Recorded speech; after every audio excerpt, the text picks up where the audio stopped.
Dear guests, please take your seats. The conference is about to start.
Guests, please take your seats. The conference is about to start.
Ladies and gentlemen, welcome to Space Debris Conference. Please take your seats. We're about to start.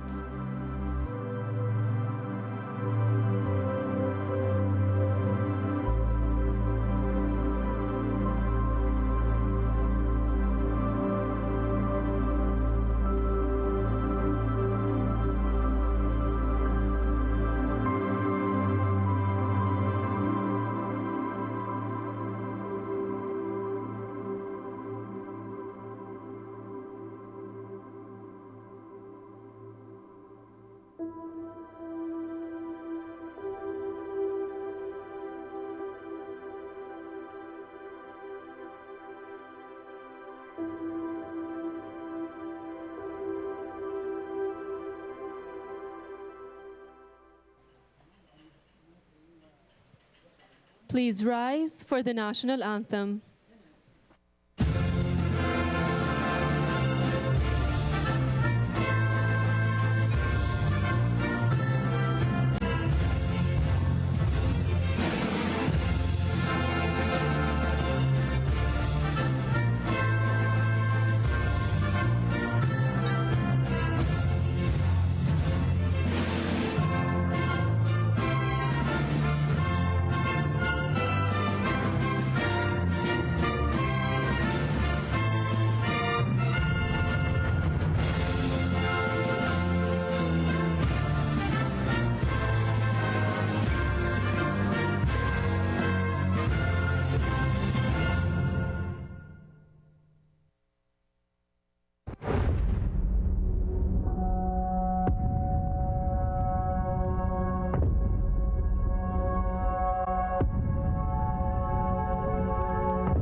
طموحنا عنان السماء، هكذا قالها الأمير محمد بن سلمان. إذن فلتكن سماءنا صافية وليكن فضاءنا آمن. Your Excellency, Chairman of the Saudi Space Agency, Abdullah Swaha, Ms. Doreen Bogdan Martin, Secretary General of ITU, Ms. Arti Holameni, Director of UNOOSA, dear guests and participants from around the world, Assalamu alaikum wa rahmatullahi wa barakatuh. My name is Fatma Fahad, and it is my pleasure to welcome you all to this momentous occasion. With the empowerment and support of His Royal Highness Prince Mohammed bin Salman, Crown Prince and Prime Minister, and the Chairman of the Supreme Space Council, we gather here today to reach for the stars, nay, to reach for the skies and whatever is beyond. We gather here today with 470 experts from around the world, from space leaders, from 50 countries. We gather here to discuss, brainstorm, communicate, exchange knowledge and expertise to find practical, efficient solutions to the growing phenomena of space debris. So welcome to this conference, where we'll be defying the impossible and looking back at the trace we left way back when we started, making it all so very possible. We humans leave a trace wherever we go. Went into the unknown, conquered space, science, and brought it back home. After 10 meters, turn to the right. We have studied the sun, the solar system, and explored the fourth matter. Left traces of our victories in the cosmos, sent up satellites, built economies in the orbits, built homes in the orbits for 1, 2, 3, 600 people, left footprints on lunar surfaces, floated on microgravity, defied the impossible. We dream dream of footprints on new planets, new frontiers, and it's all so very possible. But this time, we don't want to leave a mark or a trace. The new frontier isn't always looking forward. This time, we need to look backwards, back at the trace we've left. The path we took left a trace of debris sealed between the orbits. It's time we go back to where we started, and bring it back home.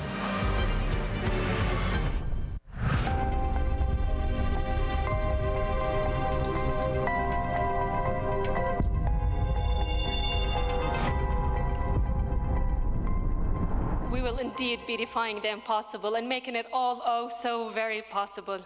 To hear, ladies and gentlemen, please put your hands together and join me in welcoming the Governor of the Communications, Space and Technology Commission and the CEO of Saudi Space Agency to the stage, His Excellency, Dr. Mohammed At-Tamimi.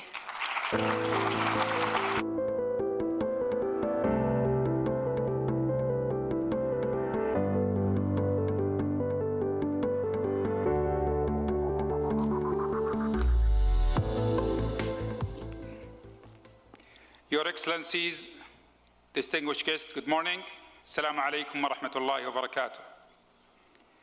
On behalf of Saudi Space Agency, I would like to extend a warm welcome to each one of you to the Kingdom of Saudi Arabia. It is an honor to have such experts, scientists, policymakers, and stakeholders from across the globe from more than 50 countries. I would like also to extend my thanks and appreciations to the head of agencies and many stakeholders and CEO from the industry. In addition to that, we have an amazing array of academic institutions and young professionals joining us and the students as well. As we continue to push the boundaries for space technology and satellite industry, accumulations of space debris becoming and rising as a critical problem for all nations.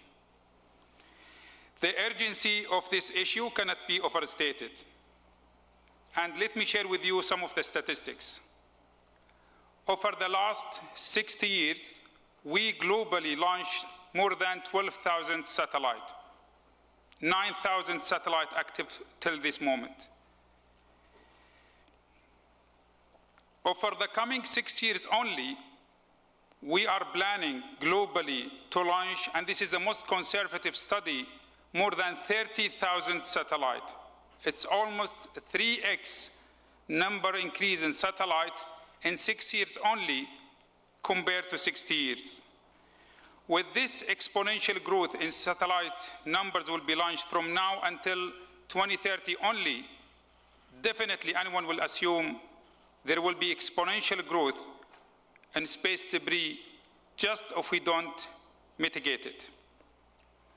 As of now, it's estimated there will be more than 34,000 space debris pieces larger than 10 centimeters. And there is more than 1 million pieces between 1 to 10 centimeters. And there is more than 130 million pieces smaller than 1 centimeter. These statistics will have changed over the course of organizing this conference. And it's underscored the urgent need to address space debris. International agencies and committees of the United Nations have played significant role in developing guidelines and implementing coordination efforts.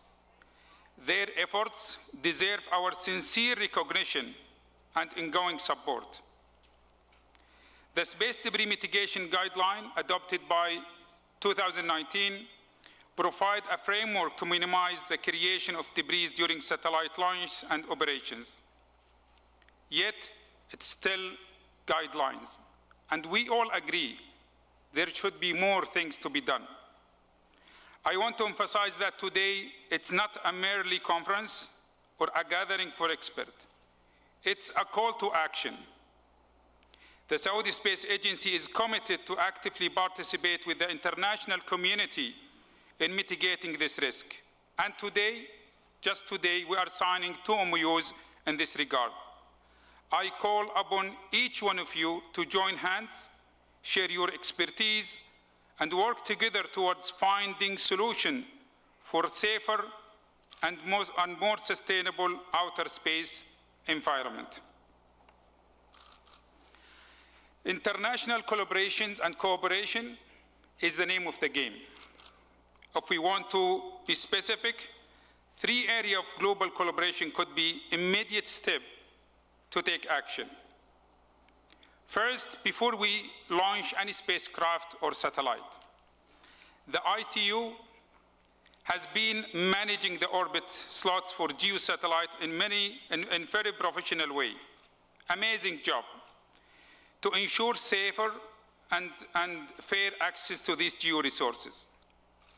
As we said, the global expected to launch 3x more satellites over the coming 6 years.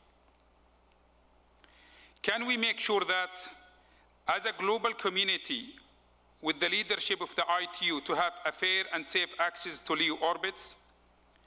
Definitely we'll have ex-ante, export, well-crafted regulation to be enforced, including assurances of space debris removal of any future spacecraft.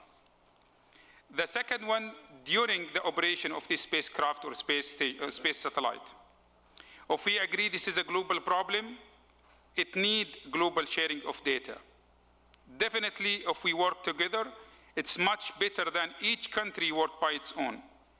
It is a must to develop and implement advanced technology to track, monitor, and share these data. That will help minimizing the risk of collision and reduce the creation of new debris. We did succeeded globally by having spectrum coordination under the leadership of the IDU. We did succeeded by having lots of great coordination and trust between countries when it comes to internet protocol. I am sure we can do the same success in space debris issue under the leadership of UNOOSA. Third, the dealing with the debris after the fact. We are witnessing this historical shift in the space sector from government-centric to private-centric space sector. Definitely, we as a government, we have the mandate to set regulation, to set standard for these things. But definitely, on the other hand, we have to have the participation of the private sector, not only causing the problem, but finding solution for them. Today, we have with us pioneer companies and the startup to illustrate their ability and innovative ideas. Before I conclude, I would like to acknowledge our esteemed partner who have made this conference possible. I would like to extend our thanks to the ITU for their support and partnership of this conference. I would like also to express our sincere gratitude to UNOOSA for the valuable partnership and support. I hope all of you and all of us having a great conference and great outcome, and thank you very much.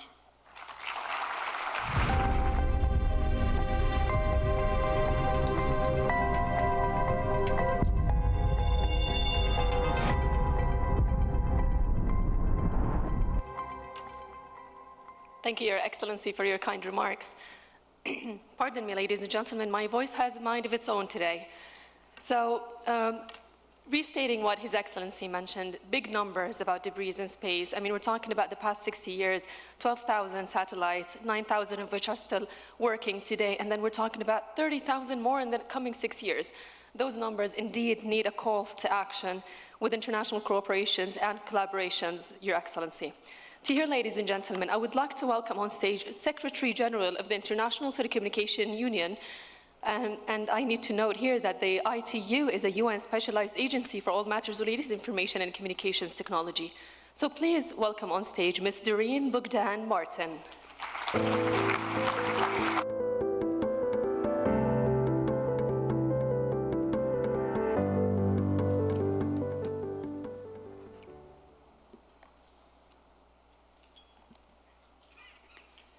Good morning, Excellencies, ladies and gentlemen, Chairman Aswaha, CEO, Al-Tamimi, and Governor.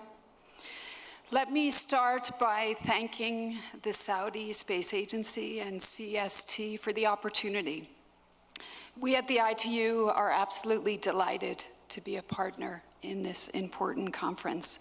It's very exciting to be here at this really important moment for this industry, and I think at this really important moment in history. I would say especially today, because today is the International Day of Women and Girls in Science. And I do want to recognize Artie, Candace, Catherine, Olga, Claire, Amy, Mariam, and all the other women in this room. And by the way, it's great to see so many women. It's great to see so many women that are passionate about space, and I want to commend also your focus and interest in encouraging young girls to also consider space when they think about what they want to be when they grow up. I do want to also congratulate someone that I think is a big fan for me and many of us, and that's Rayana Barnawi, Saudi's first female astronaut and also the first Arab woman. Congratulations on your first successful mission to the ISS last year. I think your triumph is another light in the dawn of a new space era, with more than 70 countries and hundreds of companies developing space ambitions and actions. Satellites have gone from niche applications to part of our world's critical infrastructure. And at the turn of the 21st century, only 14 nations operated satellites. Within the past 2 decades, we have seen satellites from 91 countries reach orbit. And humanity's return to the moon is on the horizon. It's crucial for the ITU to be present at such a pivotal moment for the space ecosystem and for our world. Many of you know the ITU, but for those of you that are not familiar, the ITU is the UN Agency for Digital Technologies, and we've been around for a pretty long time, since 1865. And we've been part of this space community for decades. In fact, actually, ITU first started allocating frequencies for space communications more than 60 years ago. Part of our core mandate is to help keep the radio environment free from harmful interference on Earth and also in space.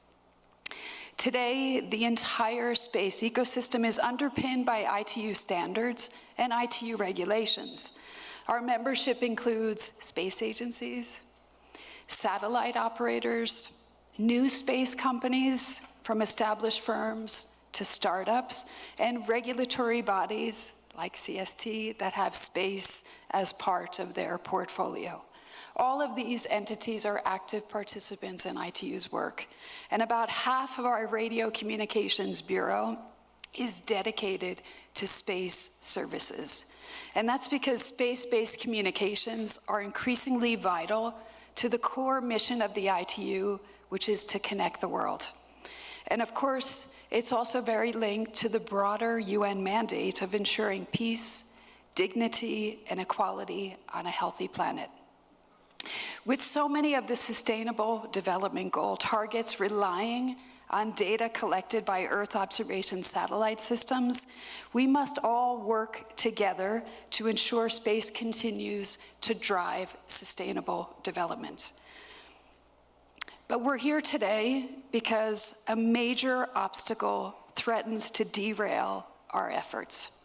And it's the reason, as I said, that we're here today. And I also want to commend you, Governor Al-Tamimi, on the program, because I think you have quite successfully linked all of the challenges together in this 2-day program. Debris objects, as the governor has outlined, with a 1 millimeter diameter can damage a satellite. But a diameter of 1 centimeter or more can actually render a satellite inoperable. And more alarming are the statistics that we hear from the European Space Agency that at least 1 million debris objects between 1 and 10 centimeters are orbiting our planet as we speak.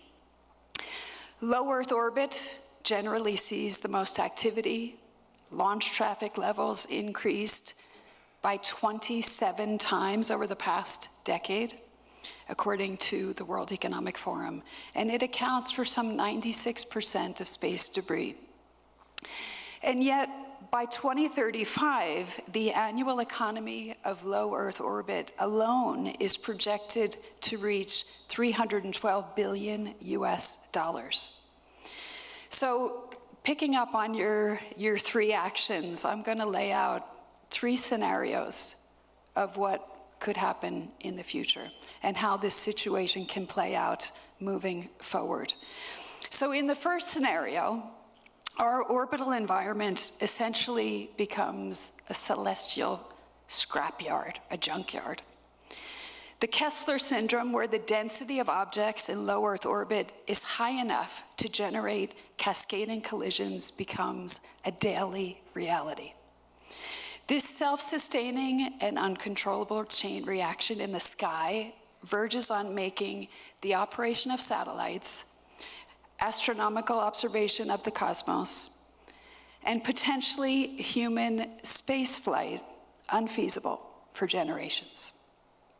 Space, a realm that's always been associated with human ambitions, cooperation, and scientific progress, becomes virtually inaccessible due to our lack of foresight and stewardship.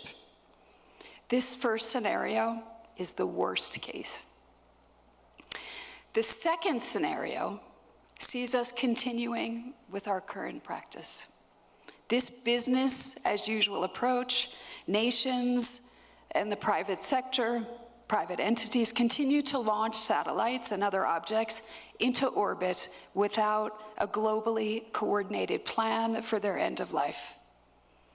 Significant strides in establishing guidelines in debris mitigation and space traffic management have been made, but only some entities comply. Global reliance on space-based technologies continues to grow, and with it, the launch rate of satellites rises exponentially. The second status quo scenario is an untenable path, ultimately leading us towards that junkyard, but at a slower pace. In both the first and the second scenario, the Space 2030 agenda remains a distant dream. Humanity would have failed to harness that potential of space to drive sustainable development on Earth, and millions would be shut out of the benefits of space. But, there's a but. There's good news, and the good news is the third scenario. And again, that's why we're here. It's a future where space sustainability has shifted from a concept to a reality, where we've successfully managed to keep the space environment free from both debris and harmful interference. In this third scenario, the principles of international cooperation, as Governor Al-Tamimi has just highlighted, the principles of respect of space as a global commons, and the long-term sustainability of space activities have become the norm. All countries can readily benefit from space science technology applications and space-based data, and they're using those resources to achieve the Sustainable Development Goals. This sustainable space future is really not as far-fetched as it may sound, because we already have the technical knowledge to mitigate space debris. Techniques such as the controlled deorbiting of satellites at the end of their operational life, the use of low-drag materials in satellite construction, and space traffic management are all within our grasp.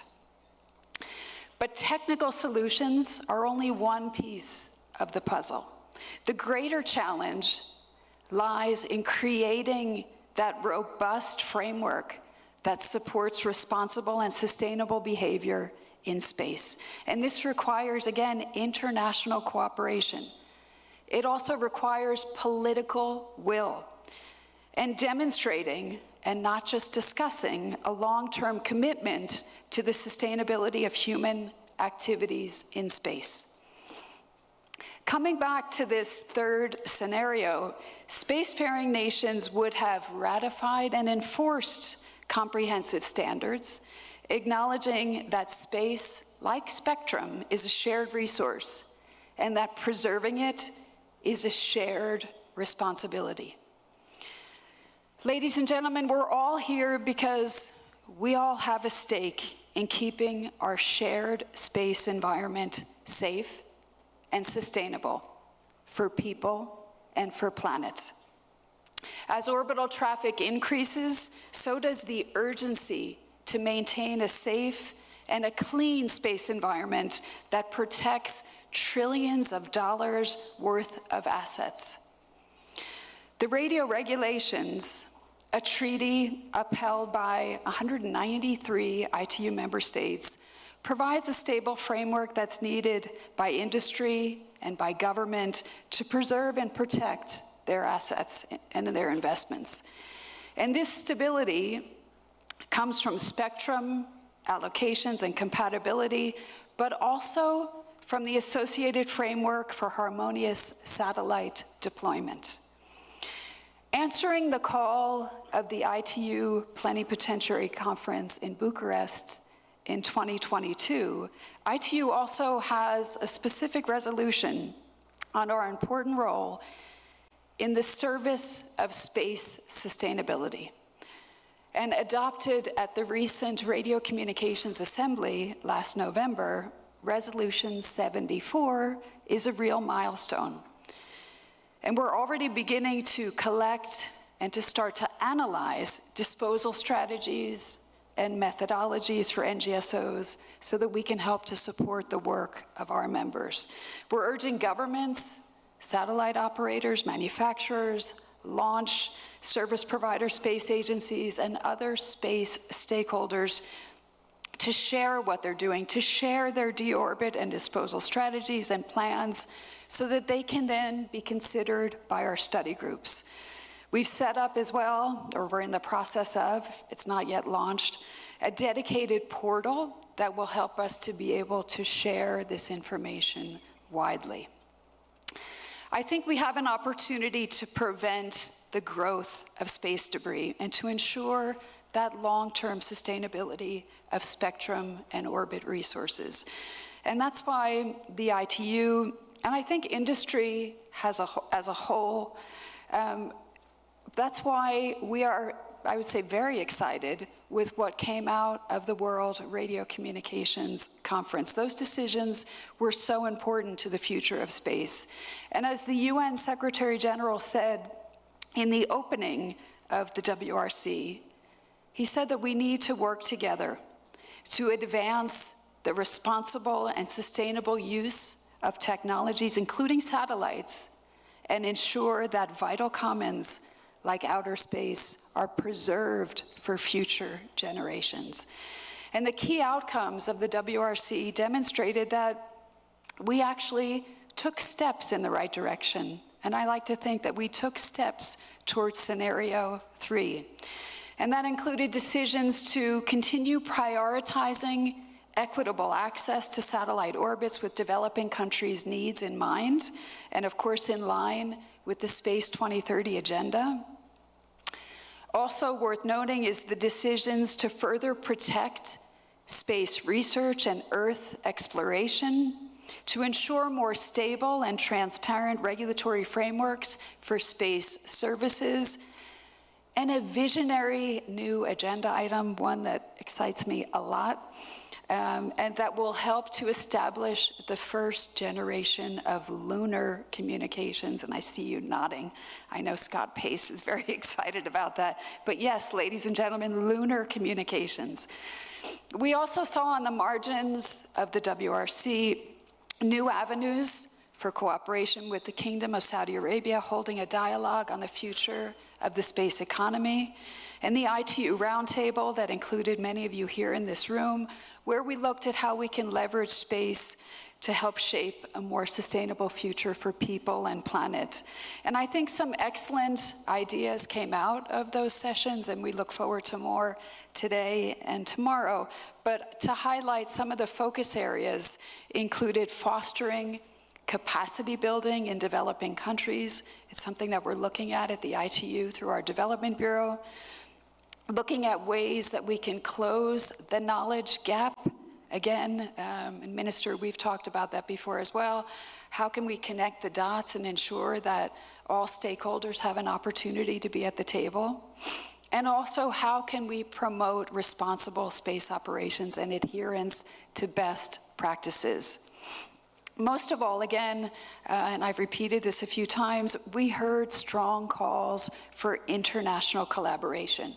And international collaboration amongst space agencies, governments, industry, and of course for UN agencies. UNOOSA, of course, ITU, WMO, and others to closely collaborate. So ladies and gentlemen, as the space economy continues to grow, one thing remains clear, and that is, it's only through partnerships between the public, the private, and the scientific sectors can we make progress to ensure that space resources are equitably shared and used.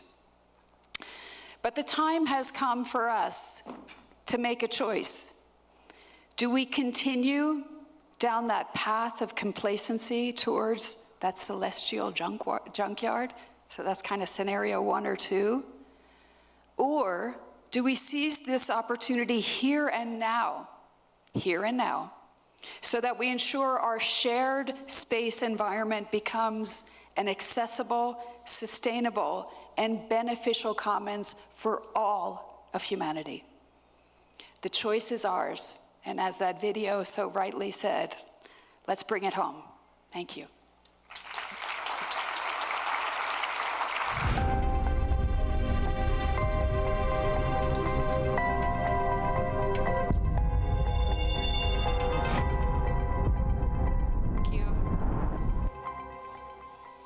Thank you, Ms. Doreen, for your remarks. We indeed are here today to seize the opportunity here and now. Ladies and gentlemen, as His Excellency Tamimi mentioned, and as Ms. Doreen as well mentioned, the importance of the international cooperation, human commitment.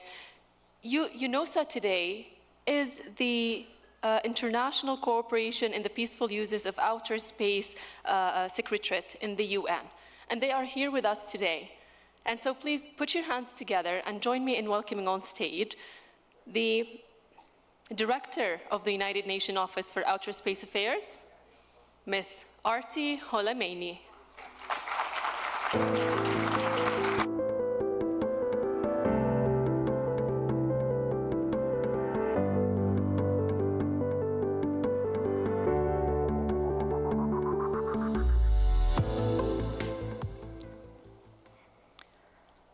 Thank you so much. Your Excellency, Minister Al-Swaha, Your Excellency, Governor Al-Tamimi, dear Doreen, dear guests, friends, many old friends as well. I'm delighted to be here, and I thank the Saudi Space Agency for inviting UNOOSA to be a content partner for this important event. And a big thanks also to Val and his team for all the support provided us. I'd like to commend this event for showing the leadership and bringing us together to convene around arguably one of the most important topics facing us today. The problem of space debris, specifically in the LEO orbit, is one of the most pressing issues that we have to deal with. We cannot yet, however, argue that it is on a par with climate change, because with space debris, we still have an opportunity to do something about the problem. But if policymakers delay or underestimate the size of the problem in any way, then sooner or later, it will become a major imperative. Unlike climate change, however, where changes are happening slowly over time, Orbital debris is increasing very quickly indeed with every launch, meaning that in a very short period of time, we could be faced with a problem to which there is no easy remedy at all, the scenario that Doreen so eloquently presented us with. This realization has happened within the UN system at the highest level. And it is with this in mind that the Secretary General insisted on a space policy brief in the Summit of the Future, a heads of state level event that will take place in New York later on this year. In the brief, he called upon COPUS, the Committee on the Peaceful Uses of Outer Space, to either develop a unified regime for space governance or develop frameworks for specific areas, one of which is space debris removal, alongside space traffic management and space resource management. I'm still relatively new to UNOOSA, having joined just 4 months ago. And 2 days ago, my deputy, Giselle Hadani, who I hope you will have the chance to meet, and we emerged from our first COPUS scientific and technical committee. So we now have a much better understanding of the dynamics happening between member states right now.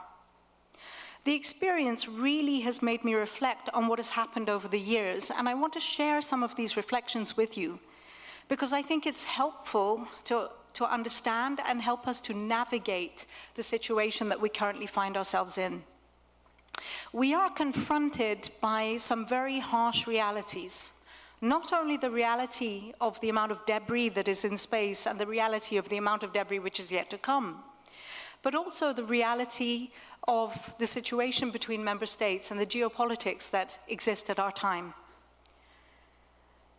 Let's reflect back for a second.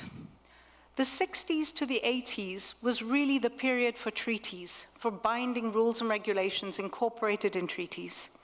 It was the time of the Cold War. It was a time when member states needed reassurances from each other that they were on the same page concerning outer space. In the 80s, there was more friction, and the only consensus that was possible was on principles, resolutions, and guidelines, such as the IADC guidelines, that provided legal frameworks on how to govern specific aspects of space. And we really saw a shift towards implementation. And the most important point of that is to note that member states really do apply them, they do implement. Today, however, it is absolutely clear that there is no way to arrive at global consensus on a new set of binding rules under a treaty format. This is a reality. We could try to focus on it and say this is what we want to achieve, but that would keep us there for the next 10, 15, maybe even longer years with possibly no outcome. That does not, however, mean that there is no hope to govern outer space.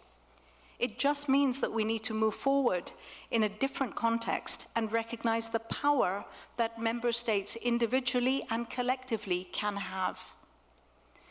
The long-term sustainability guidelines took as long as any treaty to negotiate. Would we rather have them negotiated as a treaty which might be ratified by some and not by others? Or would we rather have them as a practical and agile set of guidelines agreed by consensus by all member states who were involved from start to finish, and that effectively embody a collective will to bind, if not in name, but certainly in spirit? I would argue that the long-term sustainability guidelines adopted in 2021 by consensus are the treaty of our times, and hold as much or even more power than a treaty because they can also evolve. And member states confirmed this week their commitment to continue to working on new guidelines as well. It is also important to realize that just because guidelines are voluntary does not mean that they cannot translate into binding rules and norms. In the absence of a global set of binding norms, this is the one most important question that we should ask ourselves. How do we help member states implement and transpose them into national law? This is the area where we must put our collective efforts, while also maintaining and continuing the dialogue and the debates at multilateral level as well. States already see it as a national imperative to deliver on a collective outcome where they agreed by consensus. So if we can assist a maximum number of UN member states to implement a set of guidelines that are practical and agreed by consensus, then ultimately we may achieve more than what any treaty could achieve. Coming out of the COPUOS STSC session, we see traction on multiple different areas. UNOOSA agreed phase 4 of a long-term sustainability project with the United Kingdom, dedicated to wide implementation of the guidelines. Under this project, we are developing an information repository on what implementation really looks like nationally, and sharing that information as wide as possible. And we know that many UN member states have taken measures to start implementing the guidelines in some shape or form. We also saw, we will also be running trainings on open source space situational awareness tools, making sure that our e-learning course is available in multiple languages as well. These seem like trivial activities, but we must realize that they actually go to practically empowering member states and building national capacity to support implementation of the guidelines. In this last COPUOS session, we also saw a step change in the involvement of industry, who gave presentations to inform member states how they can use available systems and solutions to actually implement key aspects of the guidelines, such as B1, B2, B3, and B4, on points of contact information, data sharing, monitoring and conjunction assessments, noting the guidelines call to UNOOSA to facilitate access to this kind of information. Industry also gave a much-needed call to action to participate in data sharing mechanisms. There is a great need of member states to understand what challenges industry is facing, so that they can strike a balance between strong regulation, all while shepherding industry towards more sustainable behavior and continuing to incentivize innovation and investment. For example, member states understand collision risk. They understand interference risk. They even understand the risk of losing equitable access to space for developing nations and more member states. What they may not, however, realize is that access to space might also be affected by the skyrocketing cost of space insurance. Mega constellations may not need space insurance, but most other satellites do. There are multiple operational imperatives for member states to implement long-term sustainability guidelines into binding norms nationally, and lots of information can help them do that and can help inform their decisions. Against that background, member states embrace the idea of the United Nations Space Bridge, the USB as we call it, that we announced last December. This was announced as a means to engage and debate critical issues with diverse experts in a less formal setting than COPUOS, all while preserving the central decision-making role of member states. But of course, sustainability is about much more than just space debris. And this latest COPUOS session showed the motivation of member states to address other emerging issues as well, one of which is dark and quiet skies, where we had a milestone agreement on a new agenda item to study the astronomers' concerns in view of the growth of megaconstellations. Another important area, which was also recently addressed by the ITU, is lunar operations. The committee is now looking at a new action team on lunar activities to establish mechanisms to ensure sustainable moon operations, like coordinating missions, sharing data from missions, and opening up the possibility of partnerships between different states. I would close by noting that COPUOS has consistently delivered and will continue to deliver against a complex and evolving global context. Of course, more needs to be done. And even if this takes time, we still need to find ways of accelerating as best we can. It is too easy to think that simply by transplanting difficult questions into alternative fora, or by discussing them in splintered groups, that we will find somehow the right answer. It is not about where these matters are discussed, but about convening the right experts and the decision makers and finding the right approach to keeping member states focused on their operational imperatives rather than their political imperatives. And they all have them. Every member state, every one of the major players has assets to protect in the LEO orbit. Not only mega constellations, I'm referring more to all of the climate change and Earth observation and remote sensing satellites that exist in that orbit. It's only by ensuring that member states focus on these operational imperatives that we will be able to positively move the needle on these issues.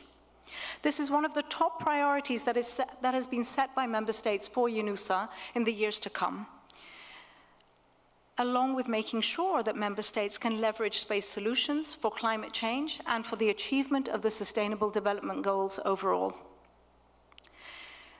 Driss and I, as the new leadership team, will be executing this important responsibility with a renewed dynamism. We will be leveraging the contacts that we have with industry, with space agencies, with regulators, with other organizations, and also employing our expertise in space applications as best we can. I look forward to working with all of you. I look forward to the deliberations that we're going to have today and over the coming 2 days. And I very much hope that you will embrace all the existing fora that exist to convene with us and to find innovative ways to exist this problem, which meanwhile we have been discussing for some years. Progress has been made, but progress must be accelerated. And it's only by convening here together in forums like this that we will be able to do so. Thank you so much.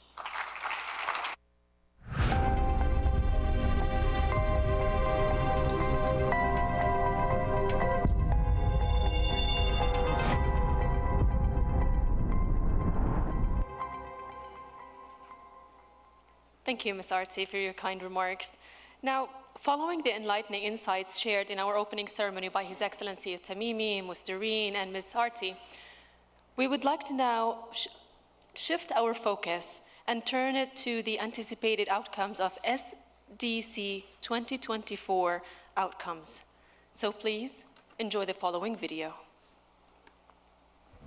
Dear space leaders and experts, we are experiencing a shift in the global space economy with an increasing number of space missions.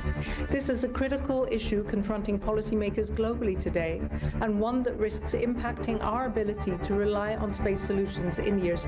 Imagine if here on Earth, everything would be single-use and we wouldn't have a technology to utilize debris around us, what we would see around. As we explore how we're making space safer and more accessible for future generations.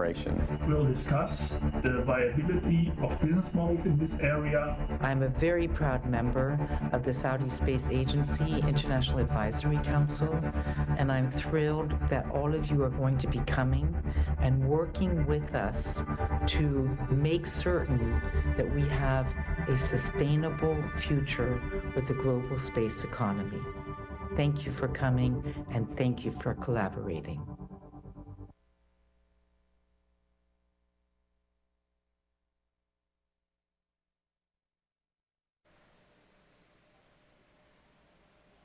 Ladies and gentlemen, as part of the SSA's strategy to address the space debris problem, we are signing 2 MOUs, one with North Star, monitoring space debris from orbit, and the other with Leo Labs, which monitors from the ground.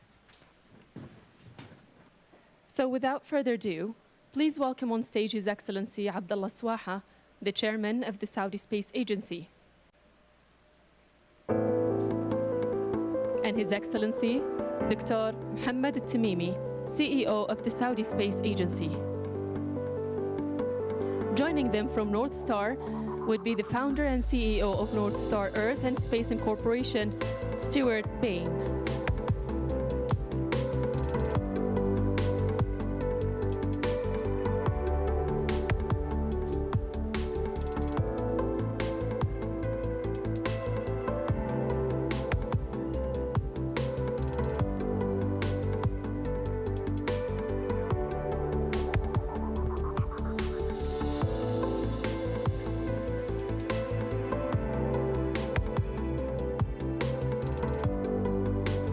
congratulations for the signing of this MOU. Your Excellencies, please remain on stage to be joined by the CEO of Leo Labs, Daniel Sipirli. Please join their Excellencies on stage for the MOUs.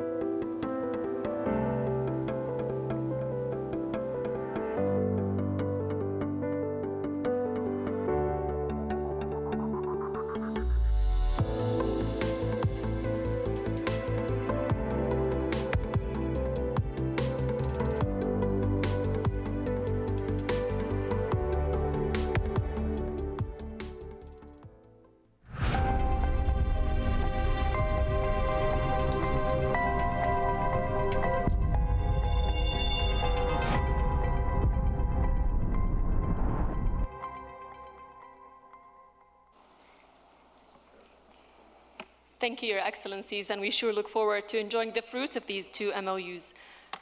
Now, dear guests, we will take a break for 15 minutes and be back here in this conference area, where we'll be honored to have Her Excellency Sara Al-Amiri, Minister of State for Public Education and Advanced Technology of UAE, speak to us, and she's also the chairperson of the United Arab Emirates Space Agency, and she will be delivering a very important and exciting keynote right after this short break. We will see you back here in 15 minutes.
Dear guests, please take your seats. We're about to get back to the conference.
Dear guests, kindly be seated. The conference is about to proceed.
right, welcome back, ladies and gentlemen. I hope you had the chance to mingle, communicate, and connect again, meeting old colleagues and experts from around the industry.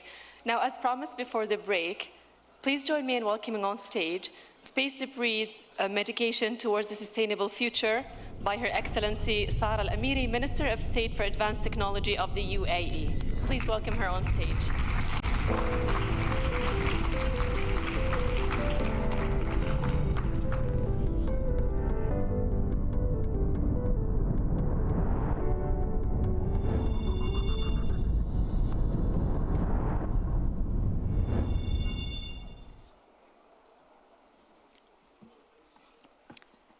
Your Excellencies, ladies and gentlemen, a very good morning. Assalamu alaikum wa rahmatullahi wa barakatuh. Thank you all for being here today, for your engagement in this critically important topic and your concern about the ongoing impacts of our human exploration of space, and particularly, of course, the immediate space around our planet. I'm not going to stand here and tell you all that we have a problem, because we are here, gathered here today, aware of the problem that we have. And I'm not going to enumerate how many pieces of junk we have created, or how many debris objects we are tracking, or indeed how many tons of debris we have managed to send up to remain in orbit around our planet. Because you all know that. You've seen the figures, read the reports, weighed up the scale of the issue. And funnily enough, that's not what makes my blood boil. It's not the scale of the problem we have created that keeps me awake. That is what is referred to as a known known. It's not even how we can mitigate it, although I feel we need to be accelerating concrete action in that direction with a great deal more urgency than we currently are dedicating to the task. What scares me more than anything else is how many of those pieces of debris were totally unforeseen consequences that should have been foreseen. It's not that we didn't know what we were doing, it's that we didn't care. I'll give you an example. Solid rocket motor firings create deposits of aluminum oxide, a solid waste byproduct that can result in debris ranging from dust particle through to lumps of slag, anything up to 5 centimeters in size being generated. We know that. Do we care? Enough to fund research into alternatives and to innovate, to agree on international standards regarding the degree of care and culpability required for satellite launches into low Earth orbit and spacecraft operations that could impact LEO. This source of debris alone is the most important non-fragmentation source, and yet we continue to use aluminum-based solid fuels. I'm raising this because we need to ask the tough questions and not only the obvious solutions. We know that paint flakes are a key problem, created from a wide range of impacts and other events. Do we care? Enough to agree standards regarding coatings and materials suitable to deploy into low Earth orbit. We know super-scale constellations are problematic in any number of ways, but do we care? Back when space was a few launches a month, these things didn't seem to matter. I know, but we're older and wiser now. Today's launch traffic volume is currently 10 times that of the early 2000s. We can see the results of the impacts and collisions we know about. And in this age of constellation and mega constellations, where the essentially unregulated commercial exploration of space will create constellations that promise to comprise thousands and even tens of thousands of satellites, surely it's time we cared more about how we add to the problem, even as we agree on the need to address the problem. The UAE, represented by the UAE Space Agency, has developed a comprehensive regulatory framework on space debris mitigation. And we work very closely with our developers to be able to put in place solutions that matter and solutions that shows that we care. We strive to build those innovative solutions to contribute to cleaning the space surrounding Earth together with our partners and international space organizations and adopting the latest global technologies and practices. Please don't take my words. To instigate that we do not believe in progress and growth. It is innovation that continues to allow us access to space, but we need to do it with the concrete awareness of the impact and the byproducts that it creates so that we can continue innovating together, and space remains open for all, and access for space remains open for all, so that we can continue leading up to the SDGs of 2030 that require space technologies quite extensively. In line with the UAE's leadership's vision, we have created an integrated regulatory framework that combines expertise and laws to confront the challenges caused by space debris. The framework recognizes space debris mitigation standards and best practices developed by the Interagency Space Debris Coordination Committee, being endorsed by the United Nations, the International Telecommunications Union, and the International Organization of Standardization.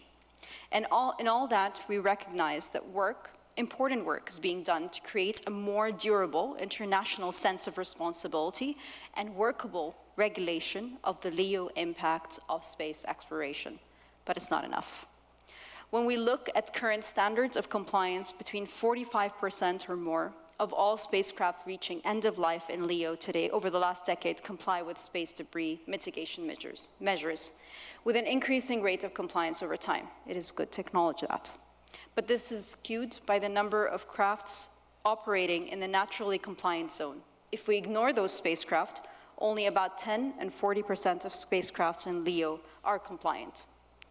With today's mitigation standards, rather than a more robust regime designed to slow or even stop our added non-fragmentary debris, and that's simply way too low. Extrapolating current launch activity and compliance with IADC, we still believe the current debris population will double in less than 50 years. And while naturally occurring fragmentation events will undoubtedly increase, the practice of willfully destroying objects in LEO needs to be curbed. I'd like to think that nobody would do it again, but looking at our track record of being mindful about the issues we create for ourselves down the road, I'd be happier with an international agreement in place. It's a double-edged sword, of course, because one of the impacts of the current debris problem is that it threatens to restrict and reduce access to space of newer spacefaring nations, such as the UAE and Saudi Arabia. But we are willing to accept that there are innovative solutions leading to more robust standards of compliance and more focus on the potential impacts of missions with a greater degree of regulatory oversight. In short, I don't believe our current mitigation standards go far enough, and I am grateful for the enormous effort and work that has gone into developing and negotiating those standards. But I believe we continue to add to the problem with standards of spacecraft construction and mission operation we know are problematic, but don't seem to care enough about. I'm looking forward to the outcomes, and I thank the Saudi government and the Saudi Space Agency, together with the ITU and UNOOSA, for bringing us here today to discuss the potential solutions and path forward so that we can move together in action and commitment to see real results to mitigate space debris and continue with healthier practices of development. Thank you.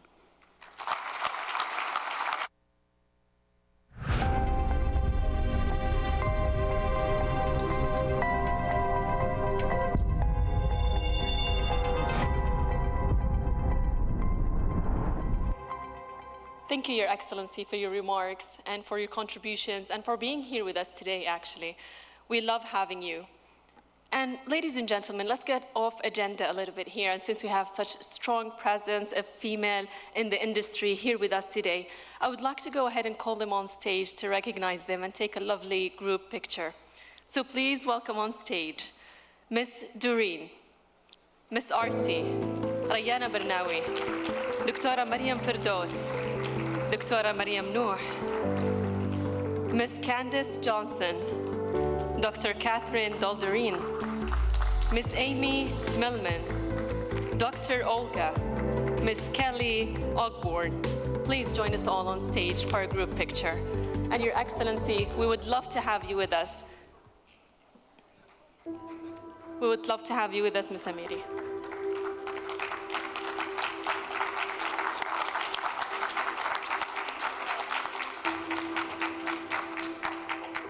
such a lovely presence. Please be on the middle of the stage for a nice picture.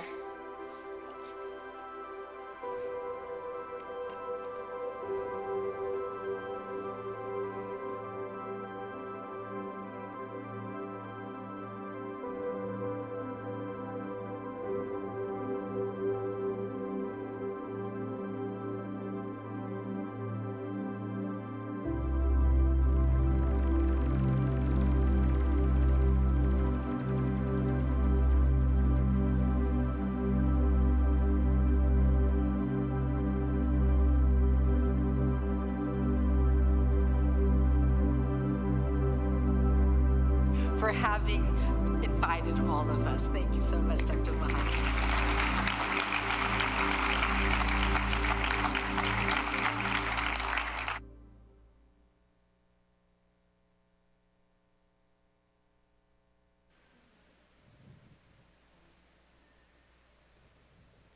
Thank you, ladies. It is absolutely lovely having you all with us here today and seeing all the amazing female in this space industry. It is with great honor that we heard a speech from Her Excellency Sara Al-Amiri. And now, without further ado, I would like to go ahead and introduce our first panel for today, talking about Beyond Borders and Beyond Debris, Space Agency's Unit for Sustainable Space Future.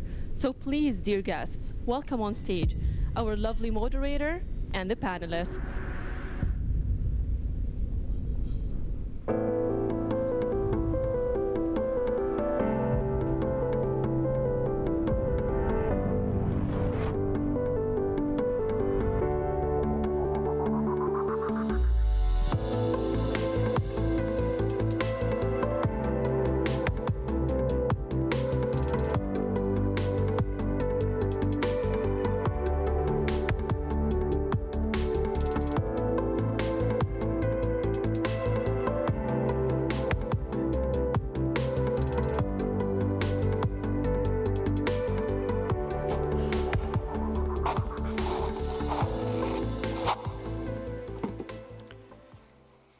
Thank you so much. After hearing the speech, I actually prepared some prepared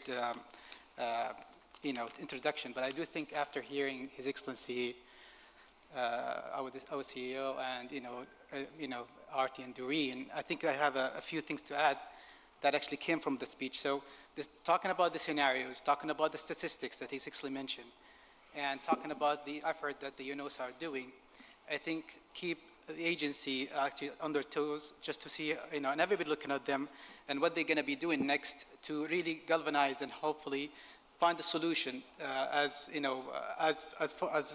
we see them as the cornerstone actually for any solution that help sorting off the space debris. So we were not going to go through the statistic itself, but definitely we'll love to hear what we're going to do together as a space agency to be able to solve this problem. I have today with me, Dr. Sharif, the CEO of the Egyptian Space Agency. Since 2022, a young agency that actually have a huge ambition. Dr. Sharif has made significant contribution to the field of micro and nano electromagnetic system. His expertise in the design and fabrication and characterization of thermal imagers, energy harvestings, and miniaturization of inertial systems. He holds 19 patents and published over 100 international publications in the field. And also I have with me Mr. Yoso Shil from JAXA. Yoso Shil is the Vice President of Japanese Aerospace Exploration Agency. He's responsible for strategical planning, management, international relation, research, security information system, business development and industrial relationship, and the space education. Also have with us Mr. Travis Blake. He is actually from NASA. He's responsible, and he is actually the program officer for space traffic coordination and mission control and directorate. He has an extensive background in technology leadership, integration planning, and commercial product strategy information, formulation, and expertise and experience in leading space-related technology initiatives. And also we have Chris Bonal, is a senior expert in space sustainability. Actually, we'd like to have him here with us, with his experiences as someone who worked with CNAS, and also someone who worked on some of the NGO, whether at the IIA and Space Debris Symposium at IAC. And finally, our Deputy CEO, one of the minds, mastermind of this wonderful conference, Dr. Val Masunumi, came to us from, obviously, during his time as the CEO of the South African Space Agency. Now he's basically also the Chancellor of International Space University and co-founder of Africa Space Leadership Institute. Thank you so much for joining us here. Without further ado, I would love to start with Dr. Sharif. Yes, excuse me. Do we have to change the seat according to the... Oh, I didn't see this. I didn't see it. I didn't notice that, but it's up to you. It's okay. Where do you sit, though? So where do you prefer your seat? So if you like... If you don't use this picture again... We show some diversity here. Okay. Okay, so... So Dr. Sharif, with the Egyptian Space Agency, it's newly founded, 2000. And by the way, we would love to thank you, congratulate you for the recent launching of your satellite. Probably this the conference make sure it's protected, I'm assuming. So, so how do you see the threat imposed by the space debris and the development of space technology in Egypt and the Middle East? Thank you very much, and it's a pleasure to be with you today and to talk about this very important topic about space debris. Actually, if we look at the numbers that we heard this morning, that we have around 12,000 satellites in space. Africa, which is considered to be the second continent worldwide in population and in size, contributes only to 50 satellites out of those 12,000 satellites, which is less than 4% of the total of the satellites there, 0.4%. Egypt owns and operates almost 30% of this number, so around 15 satellites out of the 50. And actually, we are working on using space for serving our sustainable development goals, which means that the most important part for us would be the Earth observation, which means that we are using LEO satellites for this, which is mostly threatened by space debris, which means that we are seriously impacted by this huge number of debris. And for us, it's very important to have the proper mitigation procedures for that. However, this imposes lots of financial burden and technological burden on new space comers like us going into this field, which means that we have to adopt quite an expensive tools and technologies and techniques for collision avoidance or for debris mitigation after ending the lifetime of the satellites. So especially if we are looking at images, the images are significantly affected by the space debris. So actually we are one of the countries, or we are part of the continents that are seriously affected by the space debris, and it's very important for us. We follow the normal regulations and standards for debris mitigation, but we need to look for the future and how can we ensure the sustainable growth. And as Minister Amiri mentioned this morning, that we don't need to prohibit getting into this space, and we need to encourage developing countries to be strong players in this field. However, there should be lots of international collaboration on sharing resources and on sharing research and sharing techniques and technologies that will enable us to have the proper access to space and to be assured that our assets in space are safe and we can easily get rid of the missions once their lifetime is over without adding additional financial burdens or additional sophisticated technologies, because normally our satellites are quite simple. They don't have all the different technologies which are available through other well-advanced countries in this technology. So I think this is the most important part that need to be taken into consideration, especially for newcomers to space, and how the space debris impact them rather than they impact the space debris. Definitely, all the regulations and the standards should be taken into consideration properly. They should be properly implemented. However, the impact on us is much more significant than how can we impact to this problem. I honestly stopped counting how many the word collaboration has been mentioned since the beginning of the day. So, but I will go to my colleague from NASA, Travis. NASA, you're obviously presenting NASA, and obviously there is 60 years of experience and engagement, and also basically sending things to space. And obviously, everyone looking at what NASA is doing to whether mitigate or address the issue.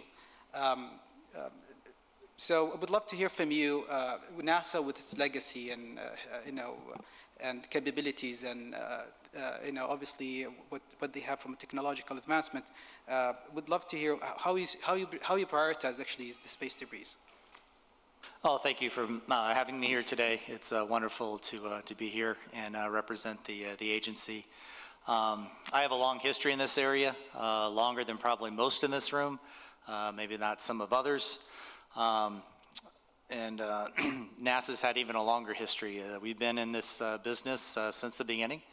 And as you can imagine, we only have 41 minutes left. I could probably take all 41 of those minutes and describe all the great work that the agency's done over the course of the year in order to try to help understand the space environment, both debris and other things that happen in space. It's not just debris. Weather, space weather, and energetic particles from the sun play an important part there. We do a lot of research in that area. We've done a lot of work with our Orbital Debris Program Office. That's kind of where it starts.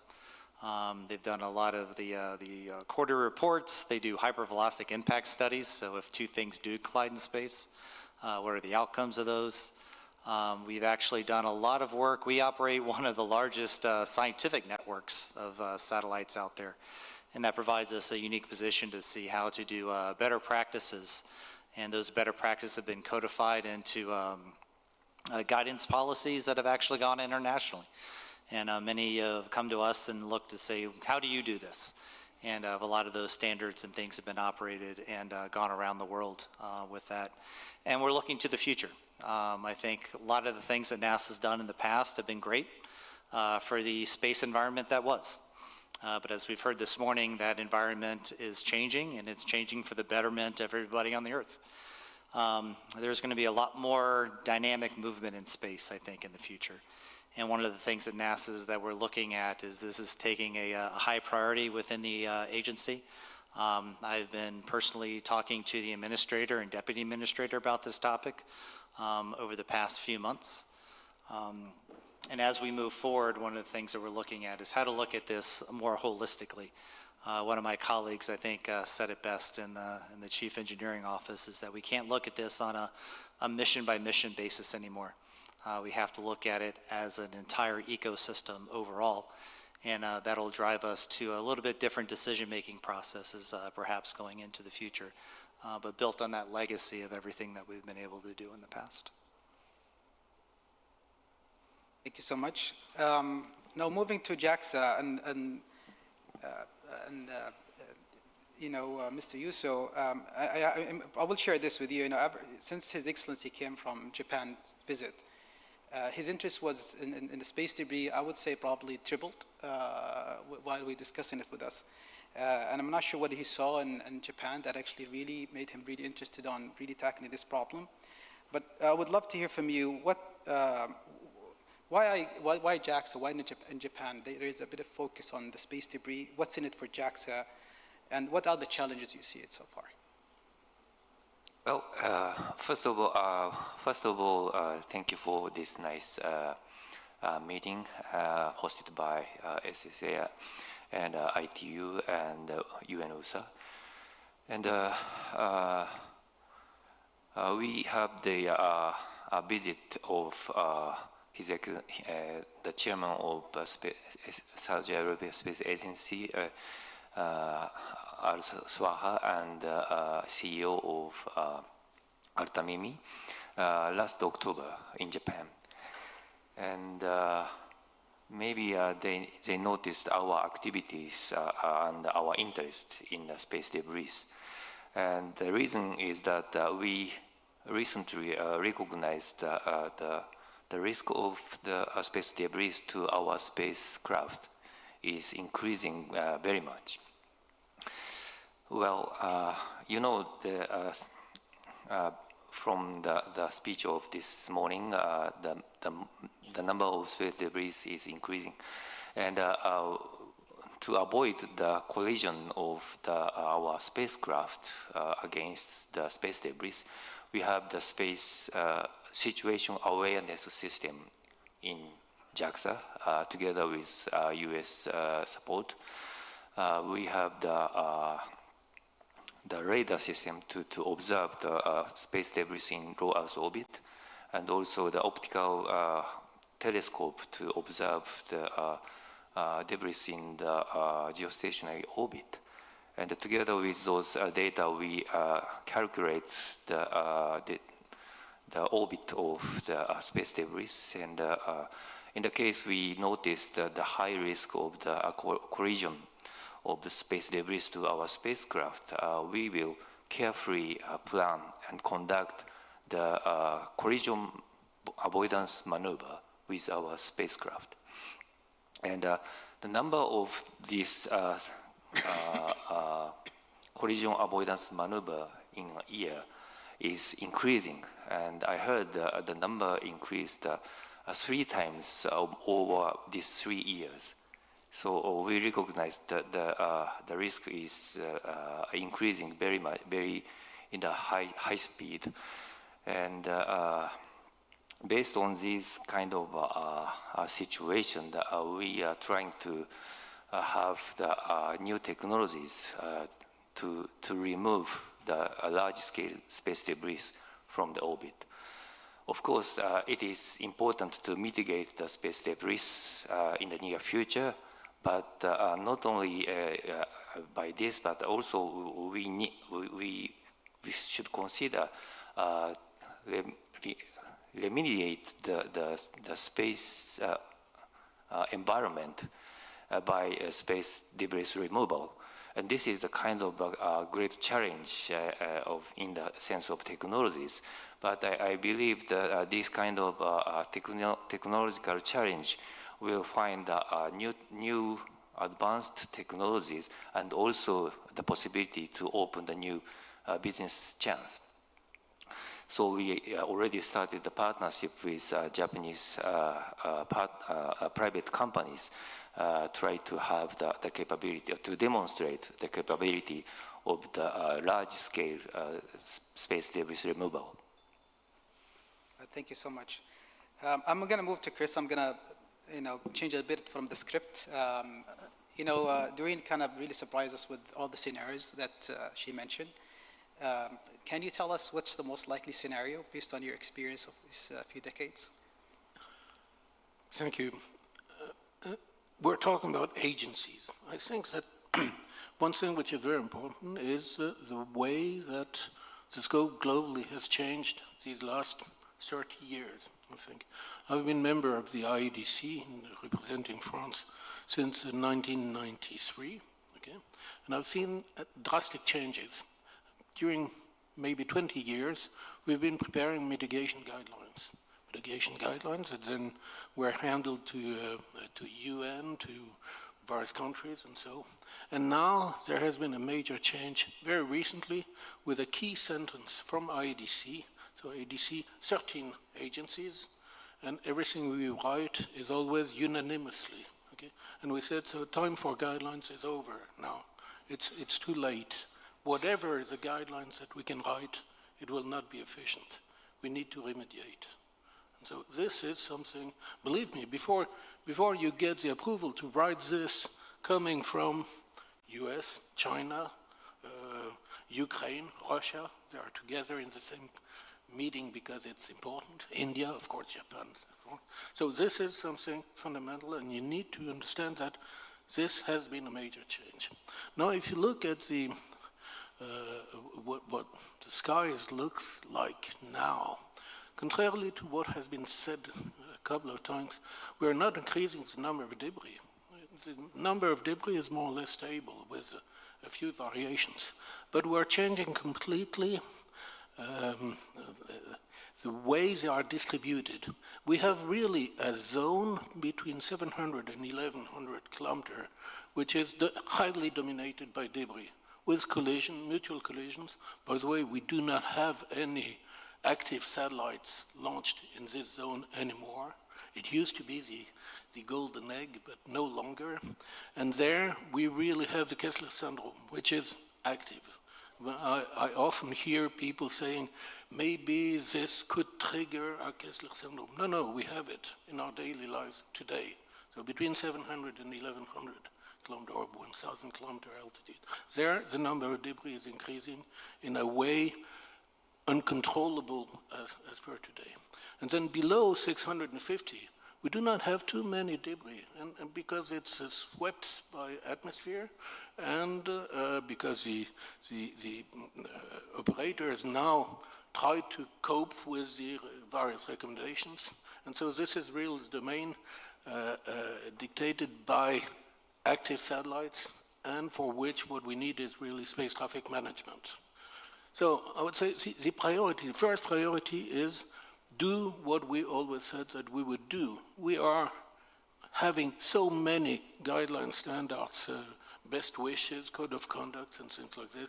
By the way, France was the first, and probably almost the only one, to have a real law since 2008, and a law, so it's something very strict with penalties and things like this. So my first wish is really to invite all the agencies, all our fellow agencies, to have laws at a country level in order to be serious. And then the second thing is really remediation. And so for this remediation, I think it's the proper place to say it about. It's really the private sector. Private sector, startups, we welcome startups. This is really the good moment to start all these remediation activities. Innovative, we don't have one single solution. Of course, we need the institutions to pay for this, and once again, for instance, CNES has two key contracts with startups on going to clean space. We'll see what happens, and among which Maya Space. I changed my cap, and so my startup, we're very, very concerned about environment. Thank you. So you avoided the answer, but at the end of the day, it's the agency problem. We'll find the solution definitely. Dr. Vella, going to you with your amazing experience at the South African Space Agency, and now moving here to the region. What do you think as emerging nations, and when it comes to space, we should be focusing on? Thanks, Kamal. First of all, it's just a warm welcome, and seeing so many familiar faces in the audience is really great. I think there's two units of analysis that we can look at to deal with this particular problem. The first one is an ecosystem level problem, and then the second one is an institutional level problem. So at an ecosystem level, we look at policies and regulations, essentially. And I think from the Saudi perspective, we haven't released our policy and strategy just yet, but it's safe to say we are obviously committing to the peaceful and sustainable use of outer space. That's why we're here today. And so from a policy perspective, there's legislation that will come through. There's regulations that will support that legislation. So including the peaceful and sustainable use of outer space. So that's currently happening through the CST, the Communications Space Technology Commission. So from a policy perspective, that's enshrining the highest level political commitment from the country level. But it also echoes what norms and behaviors require from the ecosystem as well, in terms of the industry, the universities, and all of the key players. And so that's very important in terms of the norms and behaviors, but also how we articulate and link up to the UN treaties and conventions, the ITU regulations. So having that international link up is also very critical. And then when you get to the agency level, when you get to the operational baseline, that's where we have to set up the technical capabilities. And the question that you have to ask is how many countries actually have active debris monitoring and tracking systems? Very few, except the colleagues on my right-hand side. So we probably have to look at that, and we're starting to do that within the agency as well. Setting up a laboratory that can help us to track debris. So that becomes very important when you look at the aspirations a developing country like Saudi Arabia is and what we want to achieve by 2030. How do we protect those assets? So having this conversation right at the forefront becomes very important in terms of what's coming back later. So I think we're doing the essentials, but the conversation that we're starting today is essentially about activating and becoming more proactive in this debate so that we're along the right path. Yeah, thanks. Thank you, Dr. Val.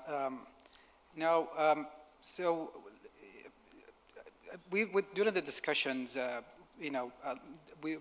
word mitigation have been mentioned many few times, but during the prep of this particular conference, I think some of the experts have mentioned that mitigation already been set up, but I think that we should be talking more about remedials work and basically enforcing some of these work. But let me take it now to our colleague in NASA, Mr. Travis, and see what's NASA's, how they're actually adapting their technology today, and would we be able to see something like the Artemis Accord, where you can actually have a huge joint of countries sit together and trying to tackle this particular problem?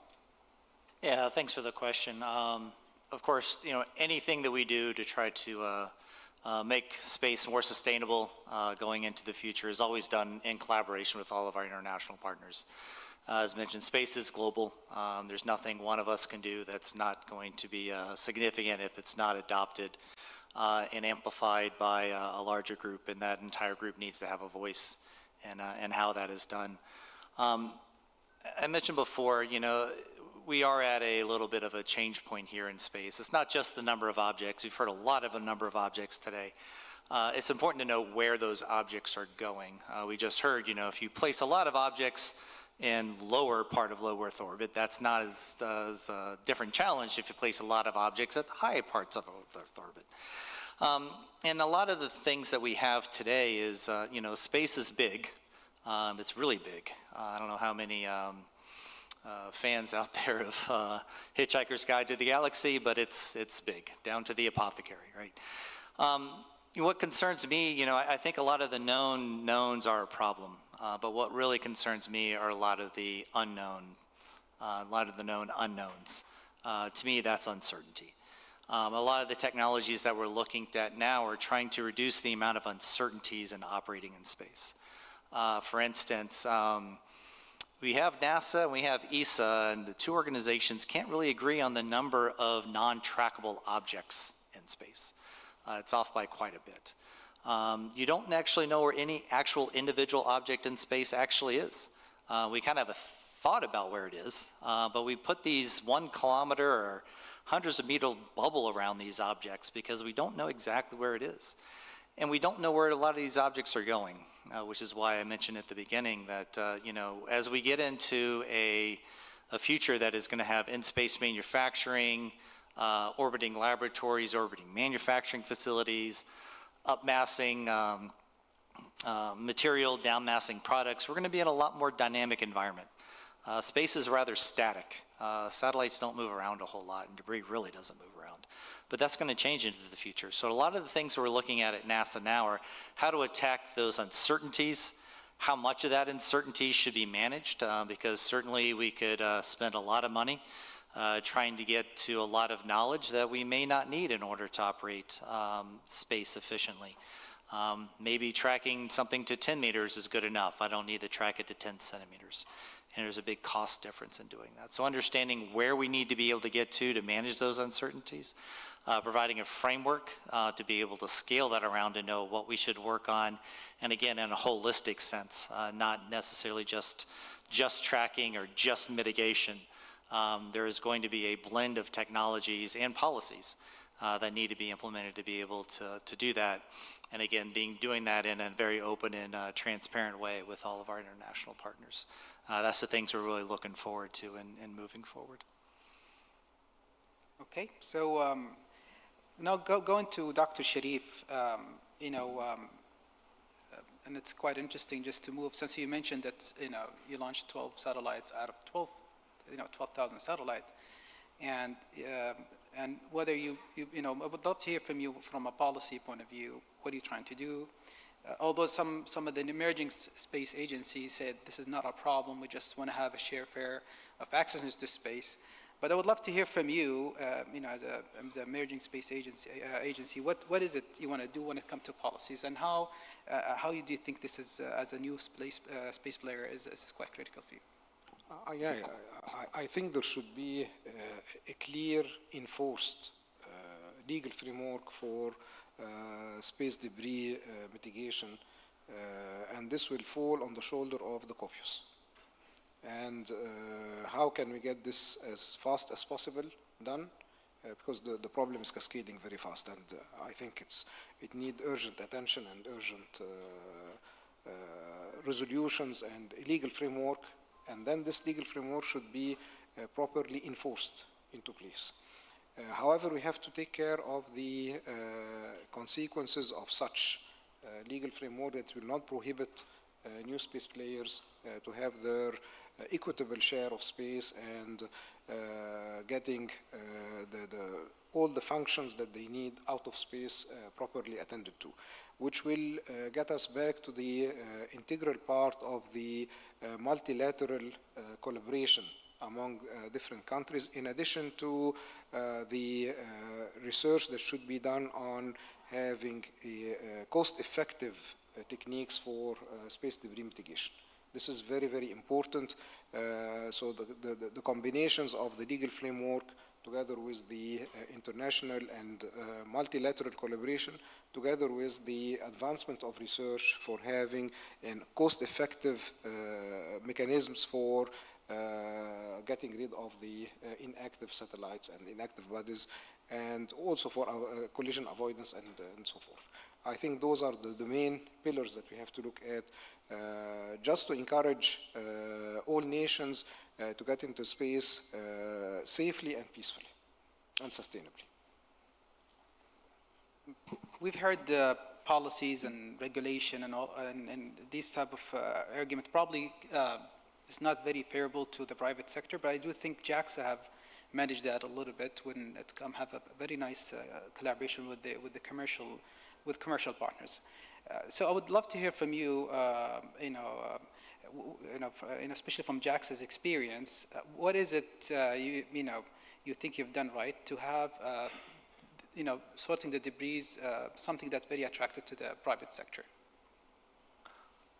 Well, thank you very much for your question. And first, I'd like to speak a little bit about our historical activities of our R&D related to this debris removal technologies.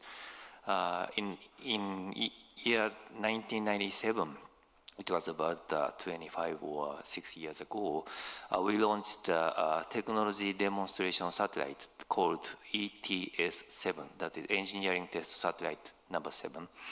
And that was the worldwide first the satellite to demonstrate the automatic rendezvous in space, and also the robot technologies on orbit, remotely operated from the ground. And for the automatically rendezvous docking, we have one spacecraft divided into two bodies, and more than 10 kilometers apart after the operation that they come together and rendezvous and docking by automatically. And based on that technology, we again in 2009 we have developed the H2 transfer vehicle to International Space Station. That is the unmanned cargo logistic vehicle to International Space Station. And that was also the first, worldwide first attempt to the unmanned vehicle rendezvous to the International Space Station. And we had the successful 9 series of missions, logistic missions to International Space Station based on these HTV technologies. And based on these technologies, we tried to find private companies who have the will to realize the commercial removal of space debris. And we selected one company that is Astroscale, and we established the partnership-based project called CRD2, that is a commercial removal of demonstration of debris. And this project has the two-phase approach. And the first approach, we will launch the demonstration satellite and rendezvous to the large-scale space debris and take a picture and analyze the dynamics of the large-scale debris. It may rotate or move around. We don't know yet. And the second phase, we will use those kind of data to capture the real large-scale space debris, and we will remove from the orbit. So this kind of arrangement is already set, and the first launch of demonstration satellite will be launched soon. So that is our, how to say, the historical activities. Thank you. Thank you so much. Dr. Val, I'm still fixated on the scenario 1 that Doreen have mentioned, but do you think we'll be able to fix it before scenario 1 happens? Yeah. So Doreen sketched those eloquently, those 3 scenarios. The question is, do we wait for the disaster to happen, or do we be proactive in terms of finding the solutions? I think we can't afford the former. We have to do everything in our power to resolve the problem. But I think, firstly, I think Trevor's just mentioned just now, there's this disagreement between even NASA and ESA. So we have to understand and agree on what the problem looks like, and then try to understand from a technical point of view all of the dynamics involved in the debris field. So, there's the atmospheric drag, gravitational perturbation, there's even the South Atlantic anomaly, when you have a weakened magnetic field, you have effects happening there. So we have to understand the full scale and the dynamics behind it. And I think Arti, for example, talked about, so that's on the technical side, but at the political policy regulation perspective, you indicated even on the LTS guidelines how difficult that was because of the geopolitical tensions. And I think that's something we need to look at. It's not a political resolve, but a more sort of a values-based approach, understanding what the problem is and understanding that we have to act collectively. And I think this is where Saudi Arabia is very key, because we are politically neutral, working between the East and the West, and I think we can find a middle ground in terms of bringing all of the stakeholders to the party. So I think this conference is essentially igniting that kind of approach as well. So I'm hopeful that we will find a solution. Otherwise, we will be doomed, definitely. Yeah. Didn't agree more. Now back to you, Chris. It seemed that there is a challenge really understanding what is the problem. Now, if there's an issue of definition of what we're actually tracking, what is the thing that we should be focusing on. So I'd love to hear from you, since there is many policies, since so on in a previous discussion, there is some policies and some mitigation have been put into place but haven't been able to be enforced. But I would love to hear from you, other than some of these challenges, if you can describe some of them, and what are the opportunities that we can actually double down on? Well, as I said, I think really the priority now is remediation. And remediation, we have two ways of doing so. One which is midterm, cheaper than the other, which is what we call the just-in-time collision avoidance, which means if you have, briefly speaking, if you have a risk of collision, if you deviate slightly one of the two objects, you can avoid a collision. The second one is really the traditional active debris removal, for which we've been working for 25 years now, which is you go and grab a large debris and remove it and deorbit it in South Pacific. For both of them, the first priority is exactly as Travis said, to know where they are. And today that's really challenging. Today, when we do the collision avoidance maneuvers or process, for instance, in CNES, we see that we have 99.99% of false alarms, so, which is a little bit too high if we want to project ourselves in the coming years. So this has to be changed. This is the highest priority. And for this, hopefully, we have a couple of new actors which are doing perfectly well, such as Share My Space. I think that they changed their name now. It's Alderi, if I remember well. But we have also Lookup Space. We have, of course, the traditional Airbus and Thales working on it. So this is, and Leo Labs, thanks, of course. So this is the key priority. The second thing then is to know how to do and what to do. And so here you have technical problems. We've discussed it, and we can, but we have then the problems which are not directly technical, which are political. Am I allowed to go and touch a debris which is not mine? Oh, definitely not. Okay, so this is, do not even think of coming close to it, okay? And then how do I remove it? What are the insurances and things like this? And mostly, how do I finance it? And how do I finance? How do I finance? I don't know, something to go and grab a large debris would be in the range of, I don't know, 10 or 20 million euro. And even not at the beginning, but the object when it was new was only 5 million euro, for instance, if it's an old. So what is the logic behind it? And so this is really the place where the agencies and the institutionals must play their role by financing the work to develop this. And so this is a fundamental. I'm proud to say that CNES, for instance, financed two large studies, industrial studies, parallel, competing, in order to develop all the technologies and check that we have all the proper TRL. So we have, I'm very happy to follow, of course, the JAXA initiative, which are excellent, and really wish you all the best. This is what we need to do, and of course the ESA initiative with ClearSpace. These are the examples that we need to follow now and have much more of them, because keep in mind that since when you start deciding to do something like this, well, it can take 5, 6, 7, 8 years before you effectively do it. And so we'd better start now correctly. So we published in CNES, we published a paper describing the 5 ways to finance this. So now we need to find the best one. So since you mentioned finances, do you have a number to how much we need to pay to be able to fix this?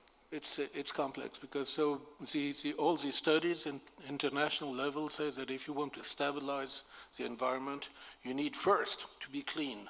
Don't ever forget, you need to be clean, otherwise it makes no sense.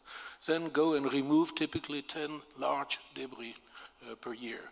So we published recently, I think there were 13 countries, under the aegis of Dr. Darren McKnight from Leo Labs, a list of the 50 most critical debris. So here is the list of the priorities to go and get rid of. And believe me, these are nice babies. Okay, it's 9 ton, 9 meter, so it's quite complex. So this is really the highest priority. If we want to go and remove them, so the development cost to prepare stuff will be expensive, in the order of hundreds of millions of euro or dollar.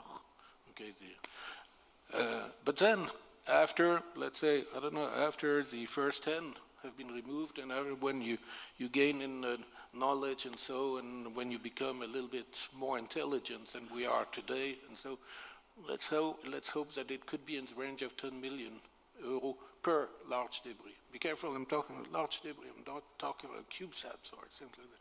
Really talking about the ones that we need to remove if we want to stop the Kessler syndrome. Okay. Thank you so much.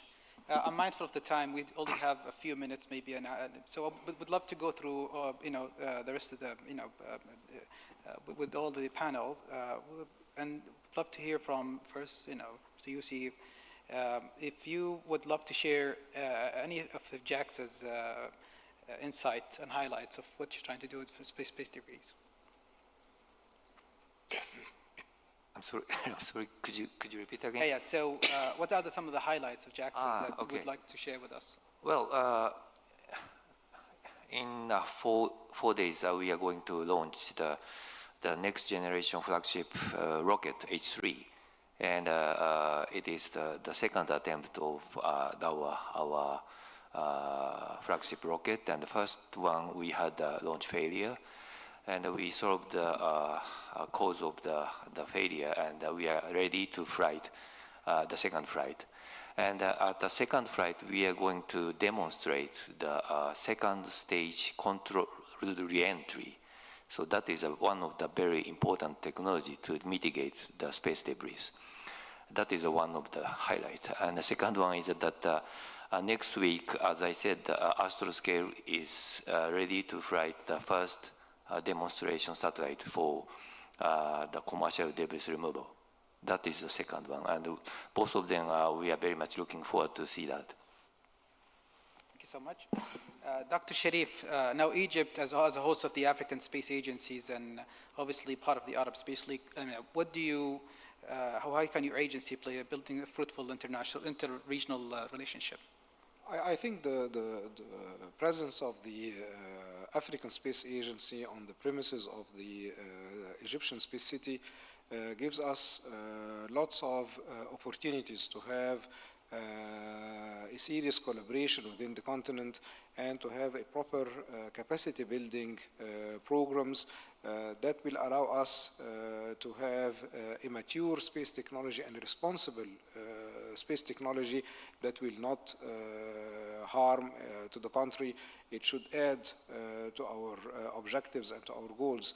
And actually, we are performing lots of capacity building programs currently with lots of African countries who just finished a training for more than 55 engineers from 35 different African countries, which is quite an enormous effort, in addition to a serious collaboration on several missions, one of them supported by UNOOSA and Airbus for a CleanCam to be placed on the International Space Station. So there are lots of things going on where we try to share knowledge and expertise within the continent just for the sake of having a mature space technology and a responsible usage of the outer space to ensure sustainability and safe operation. Thank you so much.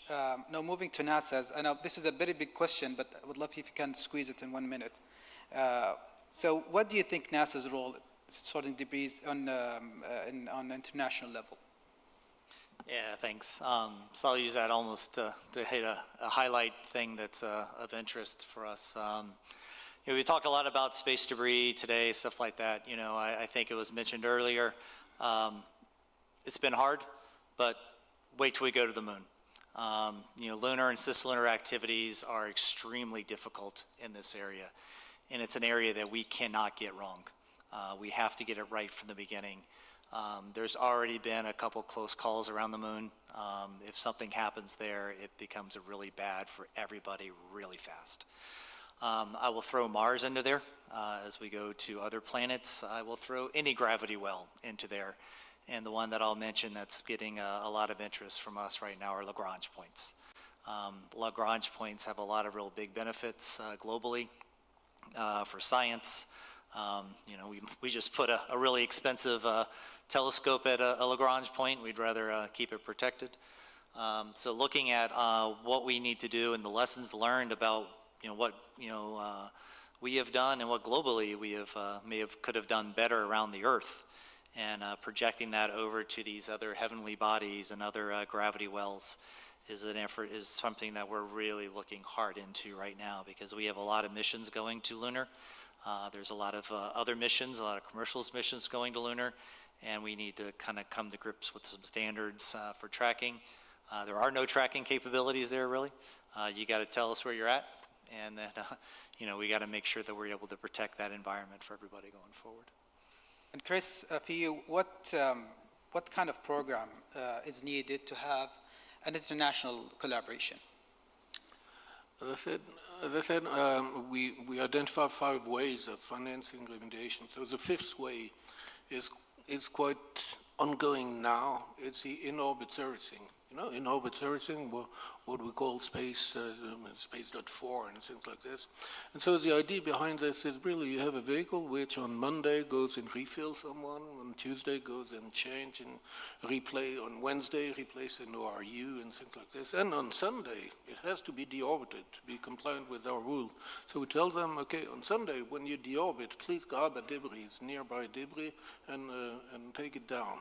And so this is an extension. So this means that hopefully, thanks to this, we could cut the costs by a factor 10, maybe, because your vehicle already has the robotic arm, the ways for making rendezvous and things like this.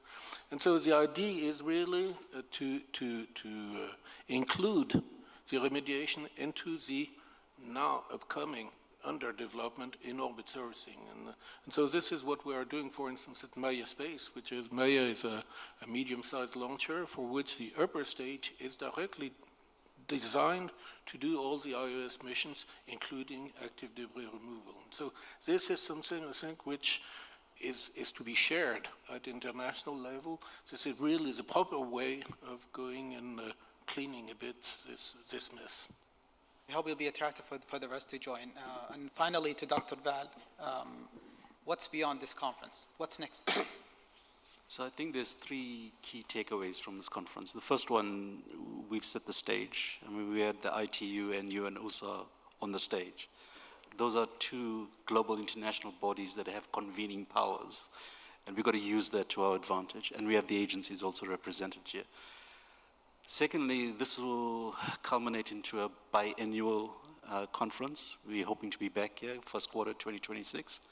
The shape and the tone of that conversation should be different from what we're having today. We should have made some advancements by then. And I think thirdly, the MOUs that we signed with both LeoLab and Northstar, we want to activate that. Again, the conversation, when we come back 2 years' time, is to see how we leverage and utilize that in a positive way. So we're hoping that this conference is kind of historic in a way, inaugural, but will help us to shape the future as well. Thank you. Thank you so much. It was a pleasure having the Egyptian Space Agency, JAXA, CNES, NASA, and obviously the Saudi Space Agency. Thank you so much for really coming over here and sharing with your insight with us. And we will look forward for having a very successful conference. Thank you so much.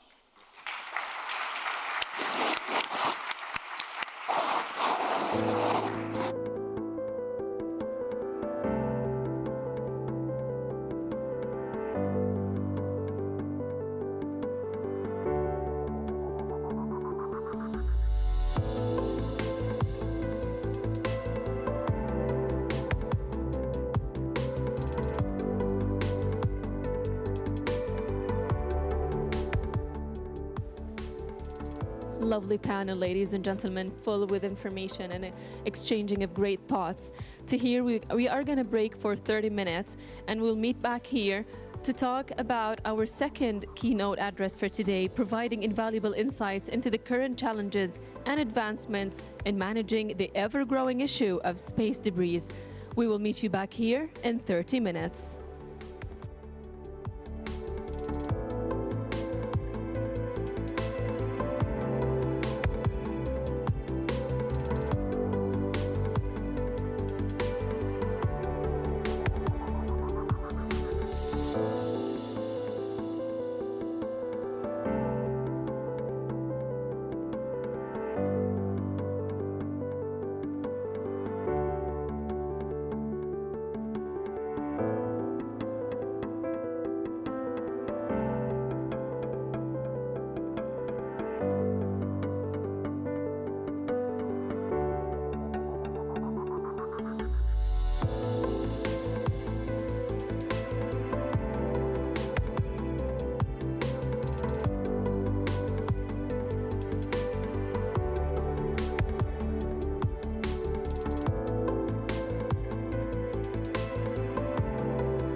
Ladies and gentlemen, please take your seats.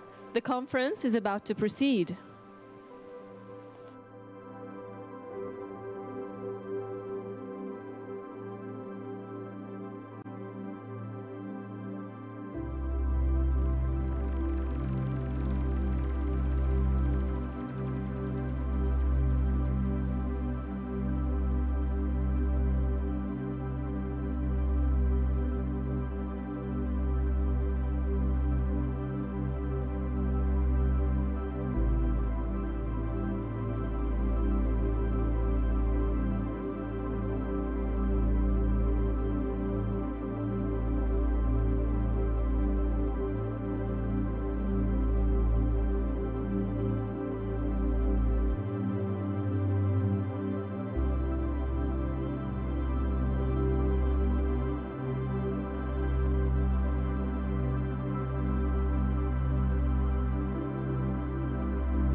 Welcome back, ladies and gentlemen. I hope again you had the chance to mingle, connect, and communicate and meet your old colleagues as well over this break.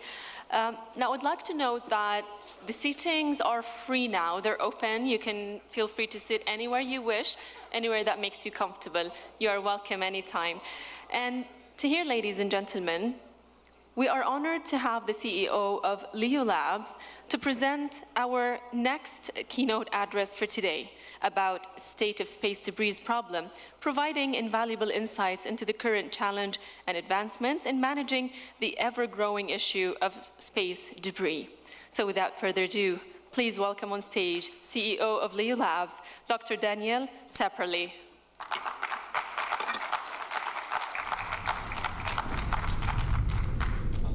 Assalamu alaikum. Your Excellencies, ladies and gentlemen, it's an absolute honor to be here. I want to start by saying a very heartfelt thank you to the Saudi Space Agency for hosting this conference. Space debris is an extremely important topic. It's a worldwide challenge, and it's also extremely timely. As you know, the world is going through a second space race, and the theme of this space race is really commercial. This is new commercial capabilities, new commercial satellites being plugged into the economy down here on the surface of the Earth.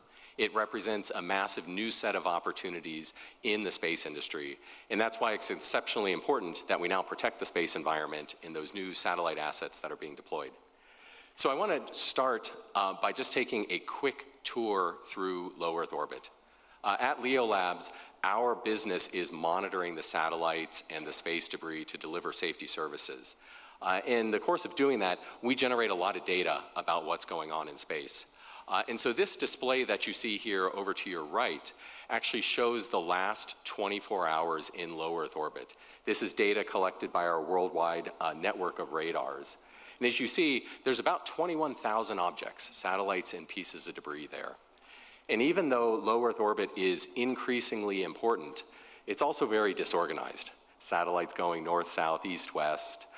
There is no concept of national boundaries in low Earth orbit. There's no national airspace. There are no national waters on which to organize low Earth orbit. And so that's why this discussion of that we're having today of how to better organize space and better coordinate space is quite important.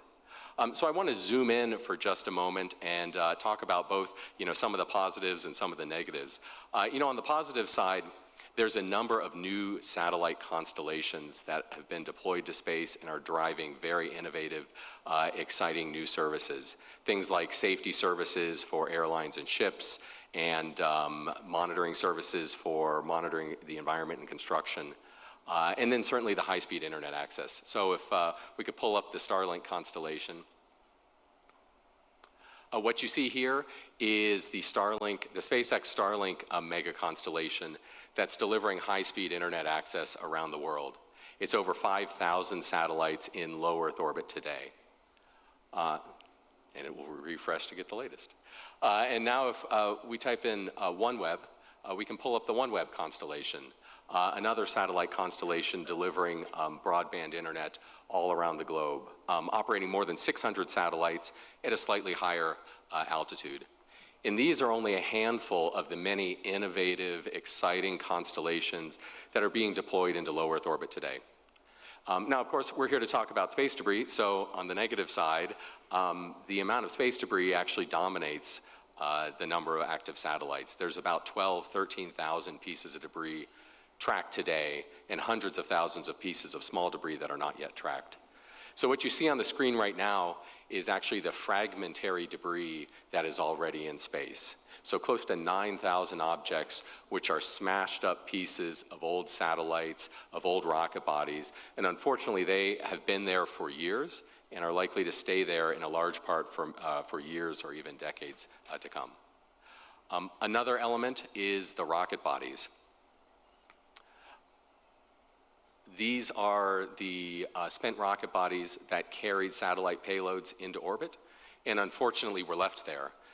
Rocket bodies are quite important because they tend to be quite large.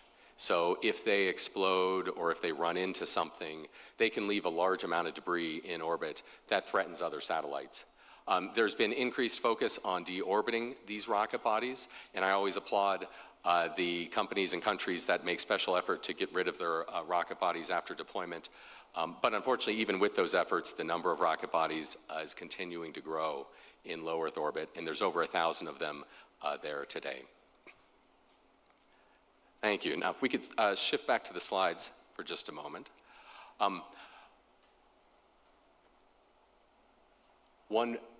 We're at a very exciting inflection point in the space industry. You've all heard about Moore's Law for the computing industry. This is an exponential growth, basically a doubling of computer capability every 2 years that has been going on for decades, and it has driven massive change around the world. This sort of exponential scaling brings growth, brings opportunity at a pace that's almost incomprehensible. Well, the amazing thing is Moore's Law has now entered the space industry. My co-founder, Dr. Ed Lu, a former NASA astronaut, recently published a paper in the New York Times highlighting this fact. The number of satellites in low Earth orbit has been doubling approximately every 2 years, and it has been doing so for a few years at this point. This sort of growth opens up a once-in-a-lifetime opportunity for ambitious countries, ambitious companies to stake out new leadership positions in the space industry and be a foundation for a generation to come. This rapid growth shows no signs of letting up. Satellite plans, constellation plans, launch plans are continuing to accelerate. So it looks like we will be in this Moore's Law realm of growth for years to come. It also means that any solutions or any capabilities that need to be put in place must have scale. They must have scalability in order to keep up. Because any problem that we have today is going to double in the next 2 years. In every 2 years, it is going to be twice as hard to tackle. So a big part of what we do at Leo Labs is delivering safety services. We are currently serving over 70% of all the satellites in low Earth orbit today, delivering alerts about conjunctions. And unfortunately, one of the things that we've spotted is over the last 2 years, there have been 1 million high-risk conjunction events. These are conjunction events risky enough to force a satellite to maneuver or risky enough to really drive need for debris removal, debris remediation, and cleanup. These conjunctions in low Earth orbit are especially critical because of the speeds involved. Any contact, any collision can shatter a satellite and create a cloud of debris that lasts up there for years or even decades. And in fact, the average closing speed for conjunctions in LEO is 12 kilometers per second. So fast that you can't see a satellite or a piece of debris coming. You actually have to predict it days in advance so satellites can execute their maneuvers well in advance of the close approach. It's quite important when operating in low Earth orbit to keep an eye on debris, in particular because each one of these debris generating events can have a very long-term impact in space. A debris generating event creates new fragments that will stay up there for decades or years. And unfortunately, the number of debris generating events has been growing. To zoom in on one particular example, in 2009, there was a large collision. In one of those satellites, both satellites created a large cloud of debris. Zooming in on one of those satellites, there have been at least 309 fragments that have persisted in orbit for roughly 15 years at this point. And even over the last 2 years, those 309 fragments drove 15,000 conjunction events. So every single one of these collisions, these breakups, has a very long-term footprint. It's also tempting to think of space as a very serene environment, with satellites spinning majestically through space and classical music playing in the background, like the movie 2001: A Space Odyssey. But the reality for LEO is it's much more like a highway, with motorcycles, cars, trucks driving down the road and changing lanes. And this makes LEO extremely dynamic. In fact, if we look at the number of conjunctions shown on this slide, you see that it varies not only on a decade by decade or year by year basis, but actually month by month, week by week, day by day. And that variation is driven by a number of things. Sometimes the orbits of certain clouds of debris are unfortunately well aligned with the orbits of satellite constellations and drive an increase in conjunctions. At other times, there's new satellite constellations being deployed or retired, and so there are more satellites driving up through these clouds of debris or back down through them.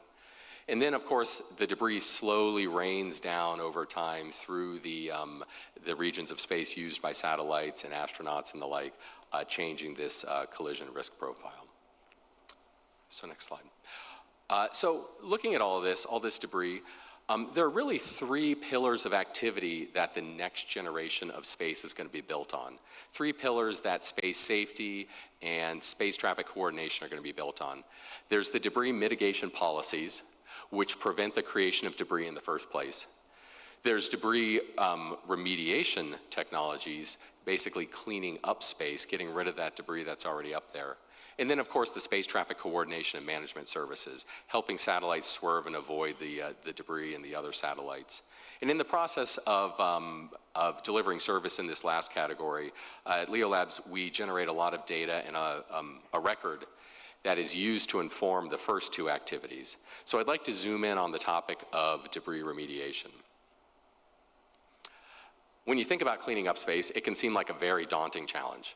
There's already 13,000 pieces of debris that are tracked. There's hundreds of thousands of pieces of small debris that are not yet tracked. And so the question is, where do you start? Well, the interesting thing is, not all debris is created equally. There are certain pieces of debris that create much more risk than other pieces. And so on this chart, we've broken down the risk profile by individual pieces of debris. So by tracking all of these conjunctions over the last 8 years, we can highlight which ones are by far the riskiest. And when we talk about the risk of a piece of debris, we really think about two things that drive the risk. One is, how massive is the piece of debris? If it's more massive, if it breaks up, it'll create a lot more debris in space. And it'll create just a bigger mess for everybody else to fly through. The other thing is, where is that piece of debris? Is it in a high traffic area or is it in a low traffic area? If it's in a high traffic area, it is interacting with more satellites, more other pieces of debris. You can sort of think about it like a large rock sitting on the highway that everybody has to swerve around. And so these objects that you see over on the far right side, especially in the far upper right, moving towards the upper right corner, those are really the objects that should be removed first, if at all possible. So it's our hope that by assembling this list, we can help our friends at ClearSpace, at Astroscale, and other companies to make a big, meaningful impact on space safety and space sustainability very quickly. And in fact, we've published 2 versions now of this paper that we call the Top 50 list of debris objects in LEO to help inform and guide some of these debris removal discussions. LEO is also complicated because there's actually different use cases for different areas. And I think Christoph on the previous panel highlighted some of this. But in some areas of space, we have a space traffic coordination problem.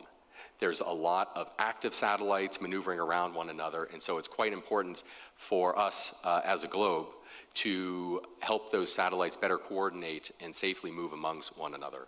So at the lower end of low Earth orbit, that's where a lot of the CubeSats and it's where all the astronauts operate. And of course, whenever there's human lives involved, coordination and safety is extremely critical.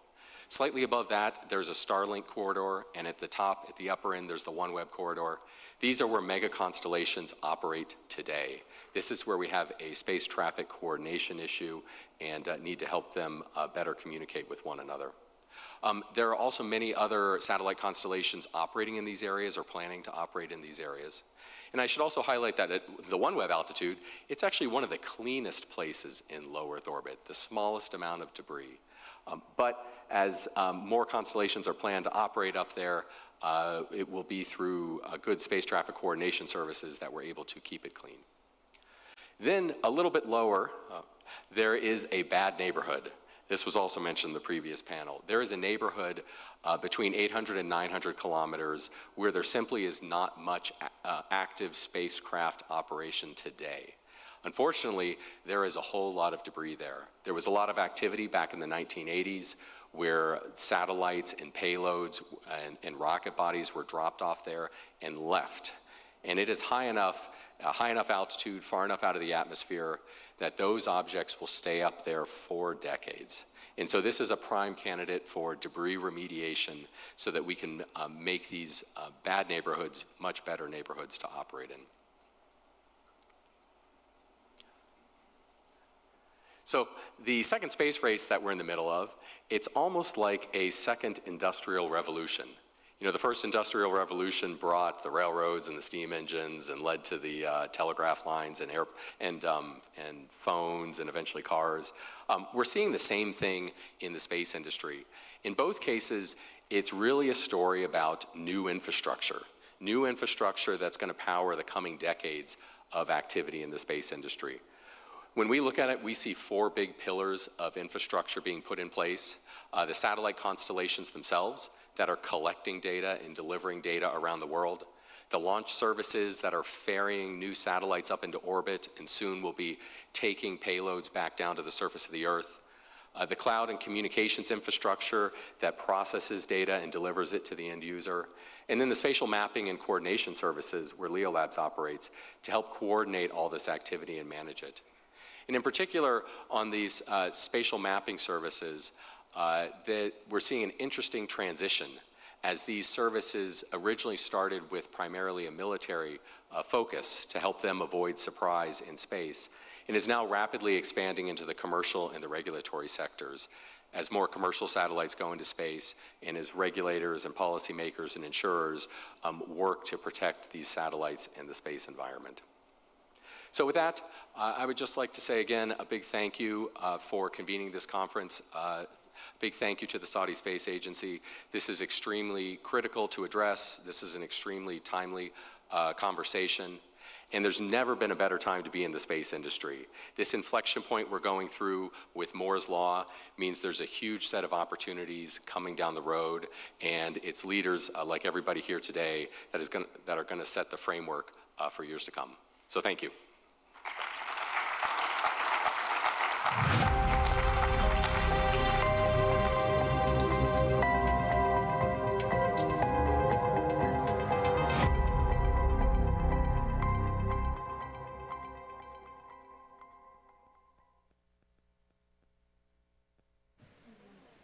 After gaining a comprehensive understanding of the state of the space debris or debris problem from Dr. Saperli's keynote, we now turn our focus to panel 2, where representatives from UNOOSA will discuss translating policy into progress, exploring the steps needed to address this pressing issue on an internal or international scale. So without further ado, please welcome on stage the moderator and panelists. And please, dear panelists, take the seats under your pictures.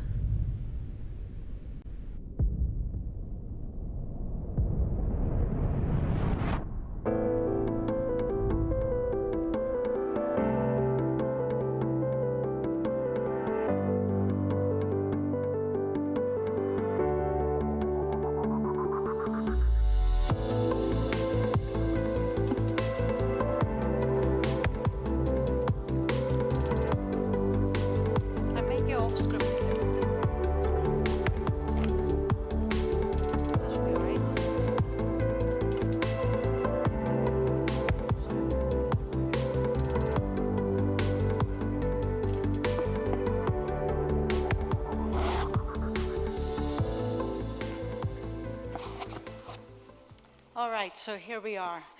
I'm delighted to be here moderating this session. It's time to go beyond the high-level words and keynotes. We've had some great presentations. We're going to deep dive into some of the key issues standing in the way of putting regulations into place, what we need to explore, what advances are being made, and so on. I'm delighted to be joined by my panelists today, Dr. Sherif Sedki, CEO of the Egyptian Space Agency and incoming chair of COPUS, Dr. Peter Martinez, Executive Director of the Secure Wealth Foundation, Mike Lindsay, CTO of Astroscale, and Kevin O'Connell, CEO of Space Economy Rising and Chairman of North Star USA. Thank you so much for joining me.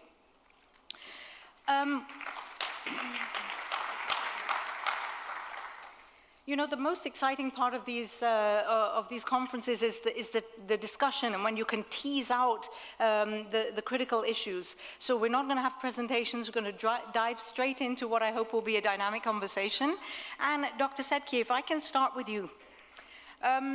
From June, you're going to be shouldering a huge responsibility and not an easy task. You're going to be chairing COPWAS, which, as many people know, hasn't found it easy in the most recent years to make progress. The greatest achievement in recent years was the long-term sustainability guidelines. However, coming out of the session this last week, we've seen new traction, new momentum, and I hope that will continue. But what are the hopes that you have under your chairmanship? What difference do you think we can make? Thank you very much, and it's a pleasure and honor to be chairing the COPWAS committee, which is considered to be one of the biggest committees of the United Nations, and actually one of the oldest also. So the committee was established in 1959 with the mandate and objective of having a safe, peaceful, sustainable, non-discrimination use of the outer space. And that's what we always need to assure that the committee is sustaining. And since 1962 till 1979, there have been a significant progress of the committee in establishing lots of treaties like the Outer Space Treaty, lots of principles, lots of regulations, the rescue and return of astronauts and others, lots of different significant contributions to the regulations and the governance and principles of the usage of outer space. The committee started with 18 countries. And over the time, now we have 102, 21 from Africa, and the rest from the rest of the globe. Getting this big size of the committee and keeping the same spirit of having consensus on each decision that the committee should take makes the progress of the committee much more complicated and much more challenging, and much more consuming much longer time. So if you look at in the recent years, when you are talking about the long-term sustainability of space, it started discussions late 90s, early 2000, and it took almost 11 years to establish a working group, and then to establish the guidelines, maybe 21 guidelines it took until 2018. So in total, it's around 18 years to discuss the long-term sustainability. And now we have lots of critical issues that need to be discussed. We have the moon missions and regulations regarding the usage of the moon. There are also other guidelines and implementation for the long-term sustainability, the space debris that we are talking about today, and the regulations for that. So there are lots of pressing issues that need to take much more action, which means that one of the concerns or one of the steps that need to be taken within the committee would be to look at the structure, the organizational structure of the committee itself, and how we can make it much more effective and much more prompt, so that we'll not lose the advantage and the mandate for which this committee was established, which gathers most of the countries interested in space across the globe, and helping them to work collaboratively. Otherwise, we'll start to have some other groups working all together, and then we lose this type of spirit. So we need to regain the momentum and effectiveness of the committee so that we'll keep the same spirit. So this is something that we need to think about and to discuss and to see how can we put into action. I think this will be one of the high priorities for the committee to look at, in addition to working on all depending items that we have on the agenda, the dark and quiet skies, the long-term sustainability, the space degree governance, and the legal framework for that, so that we just talk about that in the previous panel, and how can we have a legal framework that's properly enforced so that people can make a proper usage of the outer space. So I think that's, in a nutshell, that would be what we are looking for for the next phase of the committee to revisit the organization structure and the mode of operation, to spend more time on the actual topics of the committee and the actual agenda items that need to be activated and need to be realized, and putting the proper priority to get things move forward, keeping the same spirit of the committee and the same Vienna spirit that used to be there all the time. So that's in a nutshell, and I think it will be quite a long shot for that. Thank you. So I'm a firm believer that it's people, not positions, that can break deadlocks. It really comes down to personalities, people and their convictions, and how they work it. Are you hopeful that we can get beyond positions and find the people and bring those out? I'm sure of that. I'm 100% sure of that, yes. I'm sure of that, and it's the way how, because actually all the objectives for that is how to avail space for all, and how to have a non-discrimination, common use for space on the same foot with equality. And I think all of us agree with that, so there is no way to put the political burdens against what we need to achieve. So, and especially for that committee, we have to put aside all the political issues and talk about the real technical issues and try to resolve it for the benefit of the whole mankind. So it should be like that, yeah. Okay. Peter, let me come to you for a second. Now, you have been involved in COPUS for a very long time. You were an excellent leader of the Long-Term Sustainability Working Group. Now, of course, the LTS guidelines are all-encompassing. They talk about a lot more than just space debris. They take a holistic approach to space sustainability. Can you just, for the benefit of our participants, highlight the key aspects that actually concern the space debris challenge? Sure, thank you, Arti. And as this is my first intervention in this conference, let me just begin by thanking our hosts for the invitation to participate in this excellent and timely event. So yeah, we can say that the long-term sustainability, or LTS, discussions in COPUS had its genesis largely out of concerns over space debris, in fact. And actually that mirrored our rather limited understanding at that time, going back 10 years ago, what space sustainability was about. We now understand it to be a much richer set of issues. We now know that space sustainability is about much more than space debris, and that the debris problem is actually symptomatic of a deeper set of underlying problems that arise out of the way that we've been conducting our activities in space for the last 60 years. So, although space debris was the original impulse for the LTS discussions in COPUS, we now know that it's a much richer set of problems. As we all know, space debris poses a risk to the safety of space operations, so it shouldn't surprise anyone that about half of the LTS guidelines address the safety of space operations. And the point of departure for the LTS guidelines is the existing COPUS space debris mitigation guidelines, which are themselves based on the earlier IADC space debris mitigation guidelines. And as Dr. Bonal pointed out in an earlier presentation this morning, those guidelines have been widely but not yet universally adopted, and that's one of the, or implemented, and that's one of the first steps that we can take. The LTS guidelines encourage the implementation of the existing debris mitigation measures of COPUS and the IADC, but they go further to enhance the effectiveness of those measures and to get to the root of some of the practices that have given rise to the debris problem in the first place. A golden thread running through many of the LTS guidelines is the exchange of information and the development of tools and protocols for such exchanges. Another element in the LTS guidelines that was not in the original space debris mitigation guidelines is the whole notion of capacity building to support states to enhance their capability for space situational awareness and debris mitigation.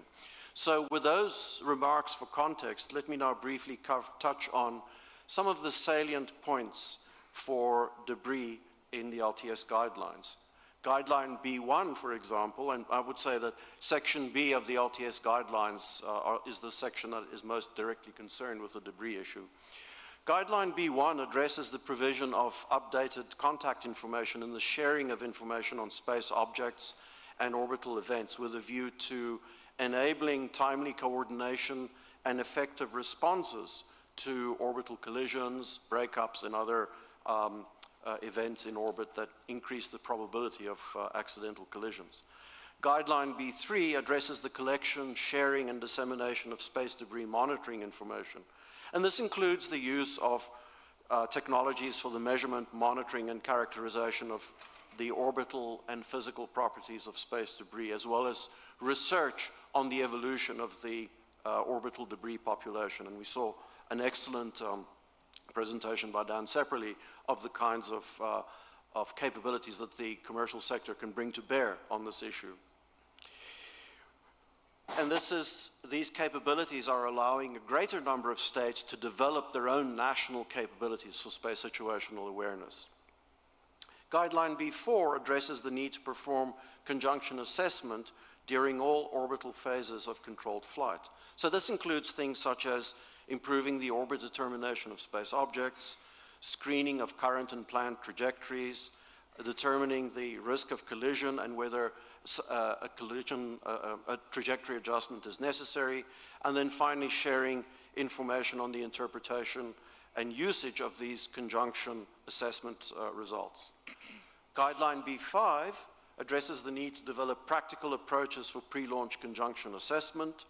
Obviously, there may be some debris objects that factor into these calculations as well. Guideline B8 addresses the design and operation of space objects to ensure that they're trackable throughout their orbital lifetimes. This guideline applies especially to very small satellites, which can be very difficult to track if they're not designed and operated to enhance their trackability. Guideline B9 addresses the need to take measures to address the risks associated with uncontrolled re-entry of space objects.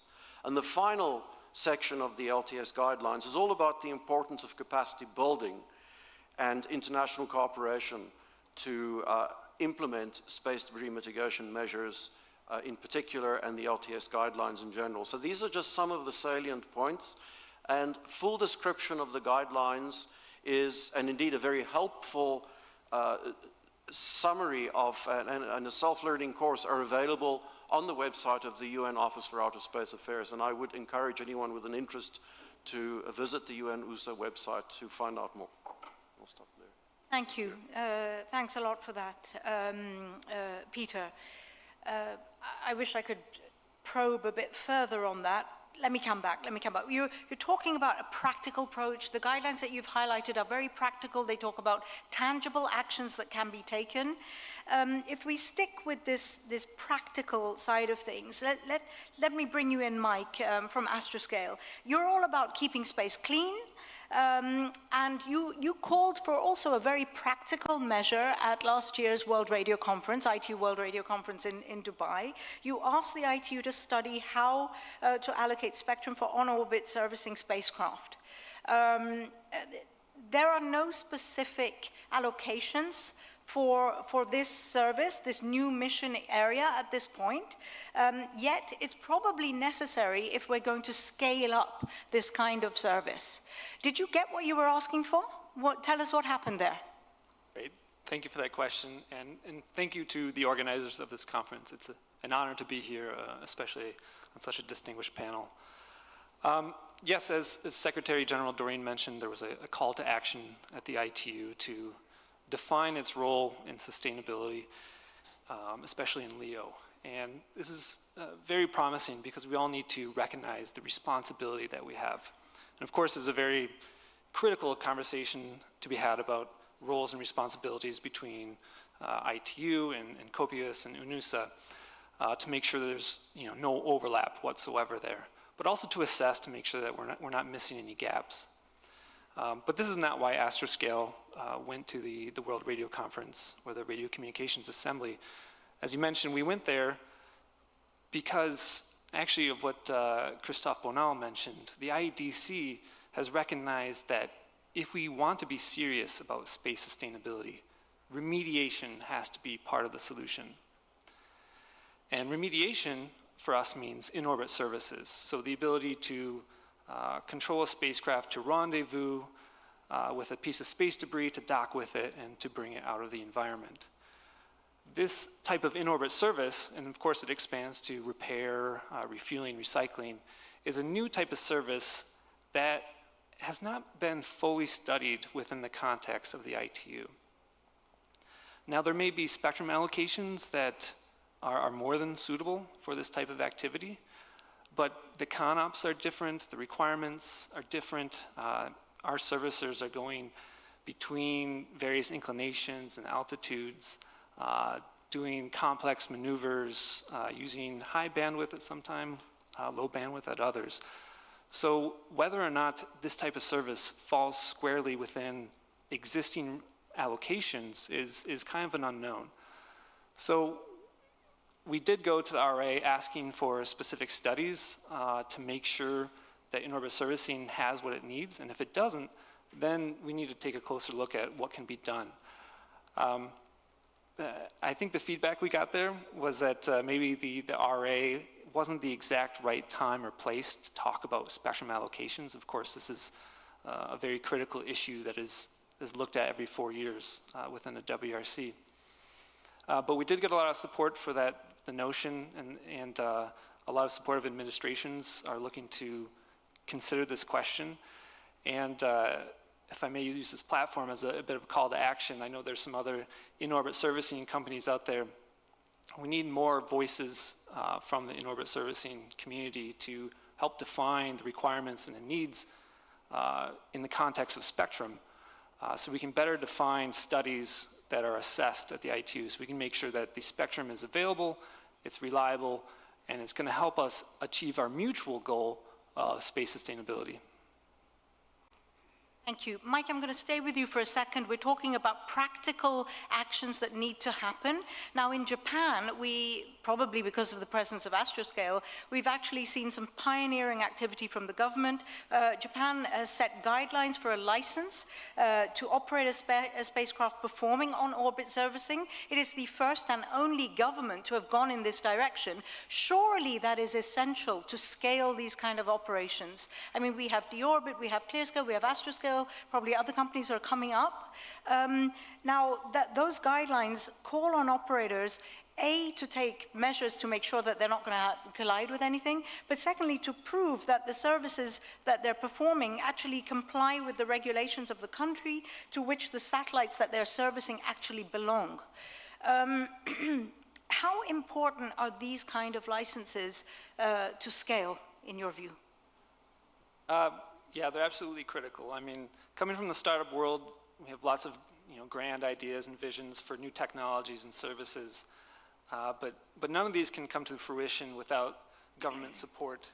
Of course, that can take many forms, from partnerships and funded research opportunities. As Ishii-san mentioned, we have a great partnership with JAXA and our upcoming mission that launches in almost exactly 1 week from today. To rendezvous with a derelict, spent upper body of a rocket stage. The first mission of its kind. And yeah, that absolutely would not be possible without the supporting framework to license such an activity. And as was also mentioned, that there's going to be a follow-on mission to actually dock with and remove that object. So seeing the government take interest in and not just letting industry kind of drive where regulation's going, but actually driving it with and together and taking some initiative and trying to foster that innovation towards a sustainable goal is it's very motivating and reassuring. And I think, yeah, we need to see that in more administrations worldwide, because I think that's going to help spur more innovation in this, more competition, which is good. In in-orbit servicing. So yeah, absolutely critical, and we're happy to see it. Fantastic. For the participants, earlier on in my intervention, I mentioned the United Nations Space Bridge. Now, the motivation for that was precisely to convene the necessary actors around critical questions. I think here with this example from Japan, we have a prime example of a really valuable action that is being taken, which probably many other governments, space agencies, regulators have no idea about. So Dr. Sedki, I look forward to working with you to make sure ensure that these kind of activities get more of a platform to be shared with other decision makers. Maybe we can contribute to some of the scaling up on that. Kevin, let me come to you. We just heard from industry. Parts of industry think that, no, we shouldn't be calling for binding regulations. How can we regulate what we don't know? We have here a room full of people saying binding is the way to go. Yeah, it looks as if there's a fight between, do we go treaty, do we go voluntary guidelines? For me, that's not a fight at all. It's all about a call for binding regulations, whether it's done at global level or whether we push for it at national level. What role is there for industry to play? What do you say to these industry players who think that we don't really need regulation? So I think there's a huge myth there that industry doesn't appreciate the fact that regulation will come in these areas. The challenge is to make sure that regulation actually encourages innovation and continuing progress, not hinders it. And so partly as a preview to my keynote this afternoon, we'll talk a lot about the way that industry is actually contributing in different ways to thinking about this. I think when it comes to the issue of turning policy into action, we have to learn from the private sector as to what is being done, what is practical. Regulations are necessarily something that are typically done based on national law and national policy, ideally consistent with the Outer Space Treaty. But we need to look to the examples like the Japanese example that you've just given, Arti, for interesting, innovative approaches to regulation. I think we're at a very interesting time historically on regulation. Many of the mature space powers are finding themselves burdened by lots of regulation that were developed at a very different time, technically, different time politically, internationally, et cetera. And so we find those countries trying to work to modernize those regulations at the very same time that countries, emerging space countries, are looking to come up with new and effective ways of regulating their space industries. At some level, regulation will actually be a competitive advantage for countries if they do it in a way that encourages business in a responsible way. And so I think this is a huge area to look to the private sector for practical lessons learned that could ideally be codified into larger international norms and things like that. Let me stay with you for a second. Sure. Sometimes, well, there's a school of thought that thinks regulation should be made also by industry. Industry should be involved in that decision making. I, from previous experience, have seen how the space sector, the satellite operators in particular, have suffered harshly in fora where terrestrial operators, for example, have a lot more lobbying power. So from that lesson learned, I think that this kind of governance needs to rest firmly in the hands of member states, but those decisions have got to be informed, and we've talked about some of the ways that that can happen. What do you think? Do you think the decision should rest with member states, or do you think it should be opened up a bit more? I think it's got to be a collaborative effort, but I like the way you're thinking about this. This is an industry that is moving so quickly that it is inevitable that governments must collaborate with industry on a regular basis to understand actually what's happening, not just in the technology, but in the financing behind it. I'll talk this afternoon about the role of private finance in the sector and the extent to which regulations are developed that are practical. The other thing we're realizing in this area is that regulations have to be flexible, because what is an effective regulation today, 1 year from now may not be. And regulatory processes tend to take a very long time, and so making them as agile and flexible as possible will rely on dealing with the private sector on a very intimate basis. Exactly, and I think that's why there's tremendous value to be found in the LTS guidelines, the fact that the member states are now thinking about new guidelines, and maybe in the future they may even update existing guidelines, who knows. But that kind of agility in a moving, when what we're trying to regulate is actually a moving target, is absolutely crucial. Now, I think we can come to these events, we can make high-level calls for action that, oh, we need to do something about this, and we can debate, should it be binding or voluntary. But for me, the most valuable discussion is really in what can we do in the short term, because this is an urgent problem, to actually move to implementation and to make a difference. I think we should not underestimate the power that every individual member state has. Some people say, well, COPUOS only brings together 102 out of 193. Yes, but at least they bring together all the spacefaring nations and the ones who are really going to provide leadership in this field. So Dr. Setki, coming back to you from a practical point of view, many African nations are not spacefaring nations, yet Africa as a collective has tremendous power.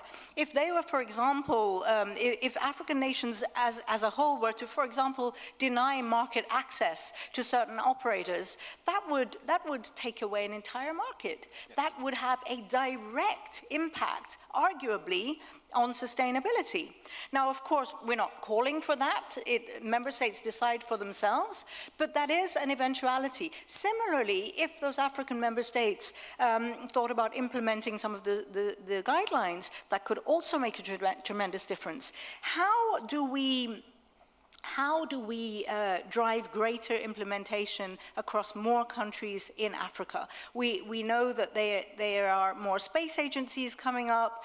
UNOOSA has helped some African countries like Kenya, Mauritius, become spacefaring. They've launched their first satellites thanks to the collaboration with us. So the interest is there. The use of satellite services and solutions is fundamental for Africa. That means they must care about space sustainability. How do we convince them to implement the guidelines? So I think there are lots of ways to activate this. The first of which would be the role that the African Space Agency should play in this game. And it should start by the activation of the African Space Agency. As you know, we are the host country for the African Space Agency, and we would like to see this in operation as soon as possible. So we already signed the headquarter agreement almost more than a year ago. So it was signed last January 2023. And actually, we'd like to see this in operation because this will be one of the vehicles that will encourage the 55 African countries to share in the development of the space arena. This is one item. The second item would be the multilateral collaboration between the African countries and the major space players. This is very, very important for knowledge transfer and for ensuring a safe and sustainable usage of space. The third fold for this would be the capacity building and the proper training for the experts in Africa. Number four would be the awareness of the importance of the usage of space, especially that the African continent have lots of resources that can be properly utilized for the benefit of Africa and the benefit of the whole globe through space. So this is very, very important to have this proper awareness. And the last point would be the sharing of the data and knowledge globally among the African continent. This is also very important to ensure that the proper information is delivered and the proper analysis and the proper utilization of the resources through the space data is there. So I think this would be the different dimensions that we should move along to ensure the proper participation of the African countries and the African continent into the space arena. Thank you. And I think the point about capacity building and sharing, disseminating that knowledge is fundamental, and that's an opportunity for us to really work together, industry, agencies, different UN agencies, and so on and so forth. So we look forward to doing more of that. Sticking with Africa, Peter, if I can come back to you. You have the benefit of having been a former national regulator yourself, but also sitting within COPUOS. So we have this dichotomy on the one hand between voluntary guidelines and on the other the need for national regulators to actually move to implement binding rules. Can you comment on this apparent contradiction? How should member states interpret voluntary guidelines and then turn them into binding norms? Thank you. I was really hoping you were going to ask me that. Glad you did. So we often hear about this conflict or tension between legally binding and non-binding measures, but I think this is actually a false dichotomy. And voluntary measures can be a stepping stone towards eventual legally binding measures, and can also be, as you yourself pointed out, Artie, a very pragmatic way to make progress when it's so difficult to negotiate these legally binding instruments. And as we heard this morning, there is currently no appetite in COPOS to negotiate new, all-encompassing legally binding treaties. But negotiating guidelines is a very pragmatic way forward. Space sustainability challenges, such as the debris issue, are inherently global issues that require multilateral solutions. We need this multilateral format.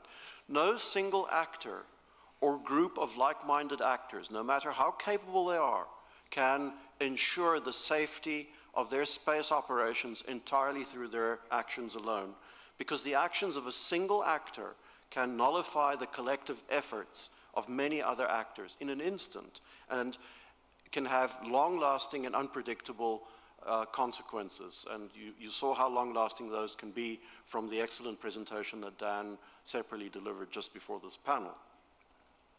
Now, these guidelines are technically based, bottom-up solutions developed based on the best practices of many states. And in the case of the COPOS space debris mitigation guidelines, for example, those were based on the earlier IADC guidelines. Now, one point I want to make very clearly is non-binding does not mean non-legal, in the sense that states can choose to implement these voluntary non-binding guidelines in their national regulatory frameworks, thus giving them legal character within their jurisdictions. And we've actually seen quite a number of countries doing this. Christophe Bonal was pointing out earlier today that France was one of the earliest countries that started to codify these types of guidelines into national legislation. We need more countries to follow suit. And when it comes to the LTS guidelines, a number of countries are implementing elements of those guidelines in their national regulatory frameworks. Now, on the COPOS side, I witnessed the hard work of many delegations to reach consensus on an agreed set of best practice guidelines, which are now codified in a UN document. And reaching consensus is a very slow and difficult process, because not all actors enter the process at the same level of understanding or capability, or even the same understanding of what the problem is. When we started the LTS discussions, it took quite a while to get everybody on the same page of what do we actually mean by space sustainability. So the consensus building process is really a process of reaching a common understanding of the problems and common approaches to deal with those problems. And having witnessed this at first hand as the chair of the COPOS LTS process, I can say that the shared understanding of what space sustainability means is as important an outcome of the LTS discussions as the guidelines document with those 21 guidelines. I should also say that these guidelines are minimum international standards, and states and private actors, of course, are free to pursue more aspirational goals that will become future norms. So as Kevin mentioned, industry can play a lead in developing norms, standards, and so on that can later on be internationalized through bodies like the UN. Now, from a national regulator perspective, based on my own experience at the national level in South Africa, I can say that we welcomed these international guidelines and sought to implement them in our national regulations for the licensing of satellites. And many other countries have done likewise. National regulators, especially those with limited experience in regulating space activities, welcome such international guidelines, all the more so guidelines with the imprimatur of the United Nations, and are therefore more likely to be widely adopted. The benefit of having international consensus guidelines is that there is an agreed minimum international standard which, if widely implemented, helps to avoid the risk of divergent or fragmented regulation across jurisdictions. Also, international guidelines provide an accepted benchmark, and their broadest implementation levels the playing fields for all space operators. Thank you. Thank you. I want to stay with this notion of national regulation for a second, because I think at the end of the day, it comes down to that. At a time when we can't find global consensus beyond what we already have. We already have with the LTS guidelines. I don't think we should even be debating the difficulty at global level. We have. The real challenge is national implementation.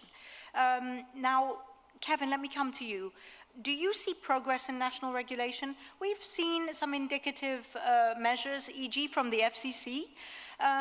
We need key countries to take bold actions so that others will follow.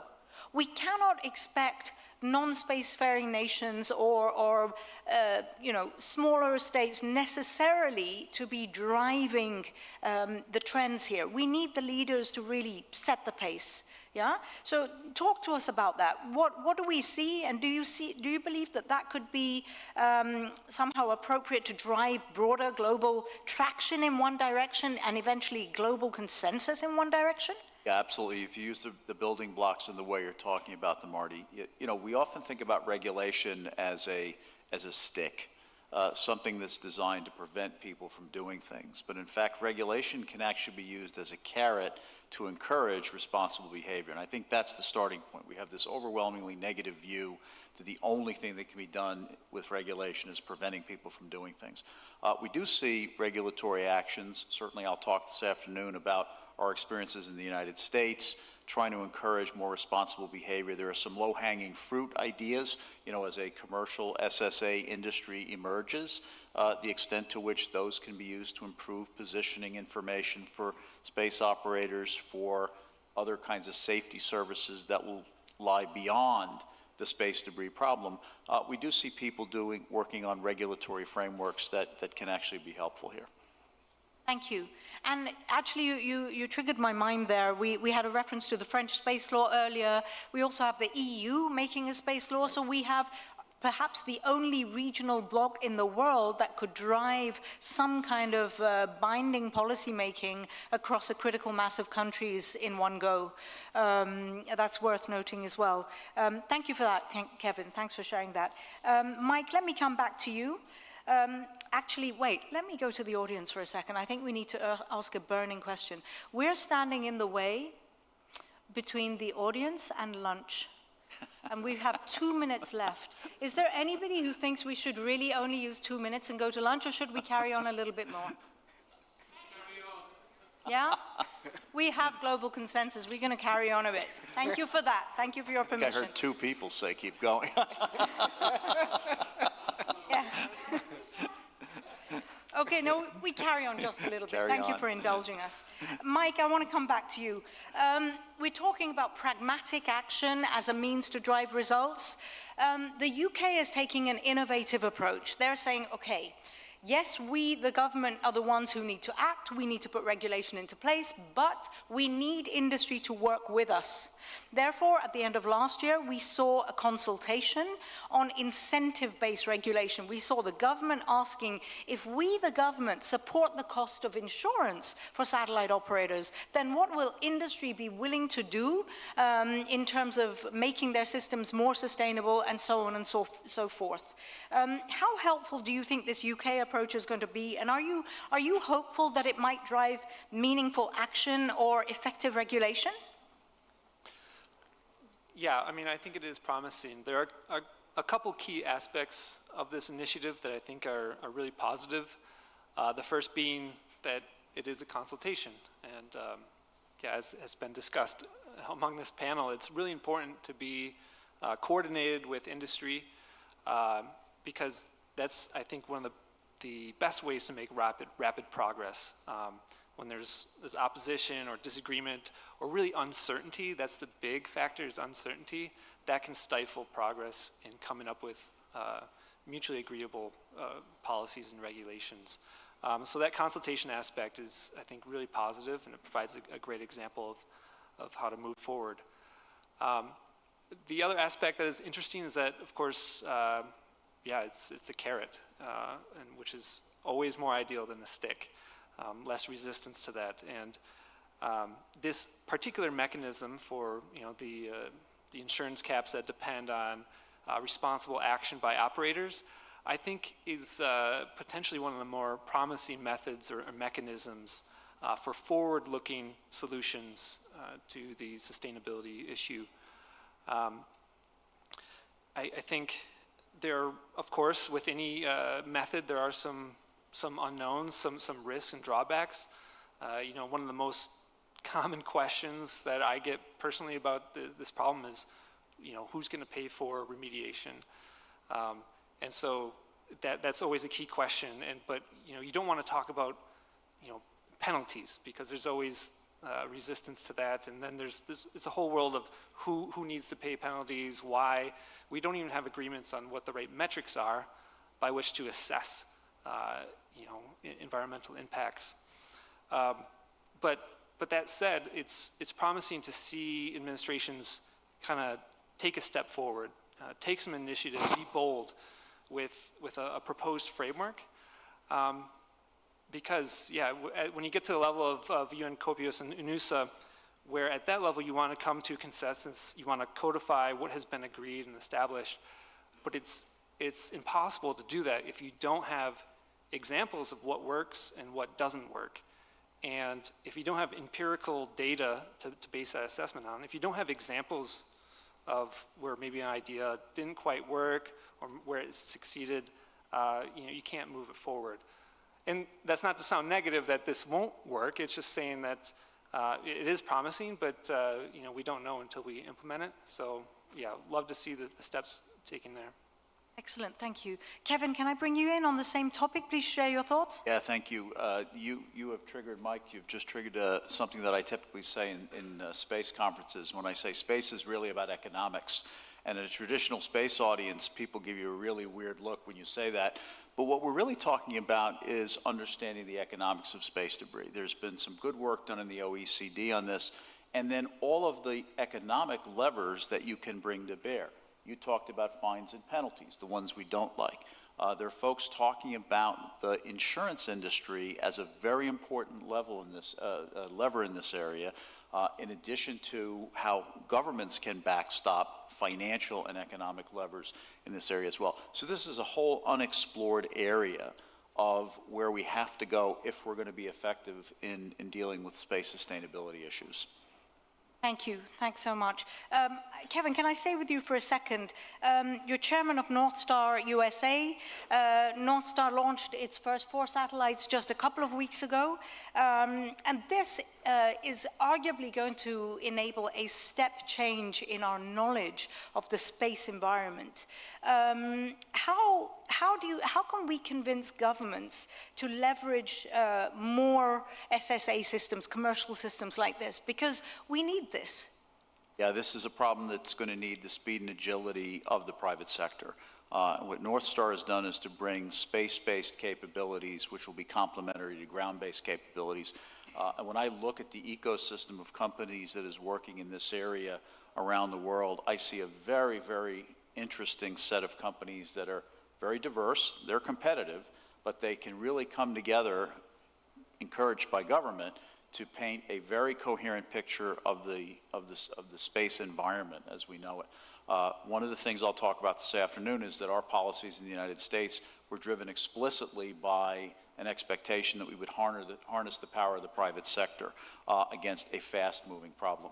So what North Star is bringing to bear here is going to be, as you say, Artie, a step change in what we will be able to see in space, how we'll be able to have a synoptic view of what's going on, behaviors in space, activities in space, to marry up with much more specific characterization of activities. The point here is that we really have to drive toward much more precise data for space operators. There's way too much uncertainty for space operators today, and operators, I think we heard the number from Dan, you know, 1 million conjunctions in the last couple of years. People that are confronted warnings of any kind continuously typically do nothing. That's from psychology. And the reality is in this space, that's going to be a bad thing to happen. And so we really have to improve decision options for space operators so they're not spending or wasting time and effort to try to decide whether to maneuver or not. Excellent, thank you. And that goes directly to the capacity building work that we at UNOOSA are going to do, supported also by the UK, in full knowledge that the number of conjunctions and the amount of data which is being thrown at operators available for free or available for commercial at commercial rates can be overwhelming. And that cannot be. We have to stay pragmatic and practical. We have to make sure that people know how to interpret and use this data. Oh, it's at 0 minutes. I don't think we're going to get any more from the organizers. Let me just share a couple of key takeaways from this session. I think the first one is that we already have global consensus on a set of potential binding norms. We already have it. Let's stop debating how do we achieve global consensus. We already have global consensus. That's the first thing. Secondly is voluntary, as Peter, as you said, voluntary does not mean that it cannot become legally binding. Thirdly, we must inform and empower member states. The only way you empower people is through knowledge. I'm wrapping up, give me a second. Is through knowledge. And therefore, informing decision makers about solutions, be they technical solutions and advancements, be they novel regulatory approaches, is absolutely fundamental to move the needle on this. So thank you so much for joining me. Thank you for listening. I hope this informed you. Looking forward to next session.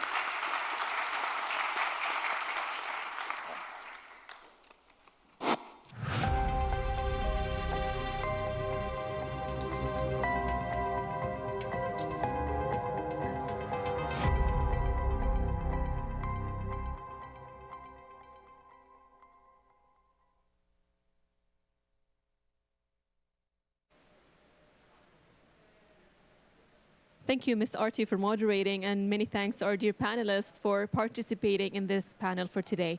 Now, as we conclude our discussion on translating policy into progress, we move to panel 3, where experts will examine the crucial role of licensing bodies in shaping the regulatory landscape and fostering responsible space activities. So please, without further ado, welcome on stage our moderator for the third panel and panelists. And a reminder, dear panelists, please take the seats under your pictures.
A little bit longer for lunch, but it'll be worth it.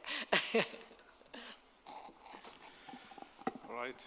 Good afternoon, everyone, and welcome to our panel discussion on the role of licensing bodies. I am Rayah Shahrani, General Director of Ground Systems at the Saudi Space Agency, and I will be moderating this session. Before we begin, let me briefly outline our agenda for this discussion. We'll start first by introducing our distinguished panelists, and then we'll dive deep into the critical role of licensing bodies in mitigating the concerns of space debris. We'll explore current regulatory frameworks, innovative licensing models, strategies to incentivize the responsible space practices. Now, let's introduce our esteemed panelists who bring a wealth of knowledge and experience to our discussion today. We'll start with Mr. Jorge Sekerosi, with over 25 years of experience in satellite communication and regulations at the international level. Mr. Sekerosi has held various responsibilities, including the acting head of the Satellite System Coordination Division at the ITU. He has chaired the 22nd International Space Radio Monitoring Meeting and advised ITU member states and sectors members on technical regulatory matters of space services. Jorge holds a degree in engineering from the National University of Technology in Buenos Aires and has studied satellite communication and space design at the University of Surrey in the UK. We also have with us Dr. Olga Volinskaya. Dr. Olga is a professor at the College of Law of Prince Sultan University with prior experience as Chief International Law Advisor of the Russian Space Agency and practicing law at the Russian Ministry of Foreign Affairs. Dr. Olga specializes in the international space law. She has published extensively and lectured on space law and policies in universities across various countries. We also have with us Candice Johnson. The Candice is a global entrepreneur and investor known for her pioneering ventures in satellite and telecommunication industries. She is the founder and co-founder of, you name it, SES, L'Oral Teleport Europe, Europe Online, and OnSat. And she is a founding investor in the Pacific Satellite Systems. Currently, Candice serves as chair of the advisory board and partner of Seraphim Space Fund, and she is the founding vice chair of North Star, and she's also actively involved as an advisor to NEOM Technical and Digital Infrastructure and a member of the Saudi Space Council. Last but not least, we have with us Dr. Majid Al-Bahkali. Dr. Majid is the current general manager for the Institute of Earth and Space Science at CAXT. He is the co-director of the Center of Excellence for Earth and Space Science at Caltech and CAXT. He earned his master's in electrical engineering from the University of Michigan and his PhD from the University of Southern California. He worked in different projects related to satellite developments, and his research interests are related to remote sensing, radar imaging, and SAR imaging algorithm problems. Now with that we have introduced our panelists, let's dive into the discussion of the role of licensing bodies. And I will start with Mr. Sikorosi. So as a senior official, Mr. Sikorosi, from the ITU, you have been involved in various regulatory matters. Can you share with us the most recent decision taken at the ITU level that contribute to the sustainability in space? Well, thank you, and first of all, good afternoon to everyone, and thank you, the organizers, for this timely important conference. To answer your question, from the latest decision in the radio assembly in November last year, and also WRC in November last year in Dubai, we have typically two important decisions concerning or touching the space sustainability. So the first one, it was already mentioned by the Secretary General this morning, but it's the Resolution 74 from the Radio Assembly. So this resolution, which was adopted by the 183 member states, and it's a binding resolution, it's calling for studies during the next 4 years. Now it's better. Should I repeat from the beginning? No. Okay. So the two main decisions taken from the Radio Assembly and WRC, I was saying, is the first one, the Resolution 74, which was adopted by 180 member states, and it's a binding resolution, and it's calling for studies in the ITUR sector for strategies for the orbiting spacecraft, the orbiting or disposal of spacecraft. And this is quite important. We have listened today during the discussions already, different approach from different administrations, perhaps different best practices from the operators. So in a way, this is going to be a definition of a global standard, which will not be binding, but it will be quite important from the moment that it will be global, no?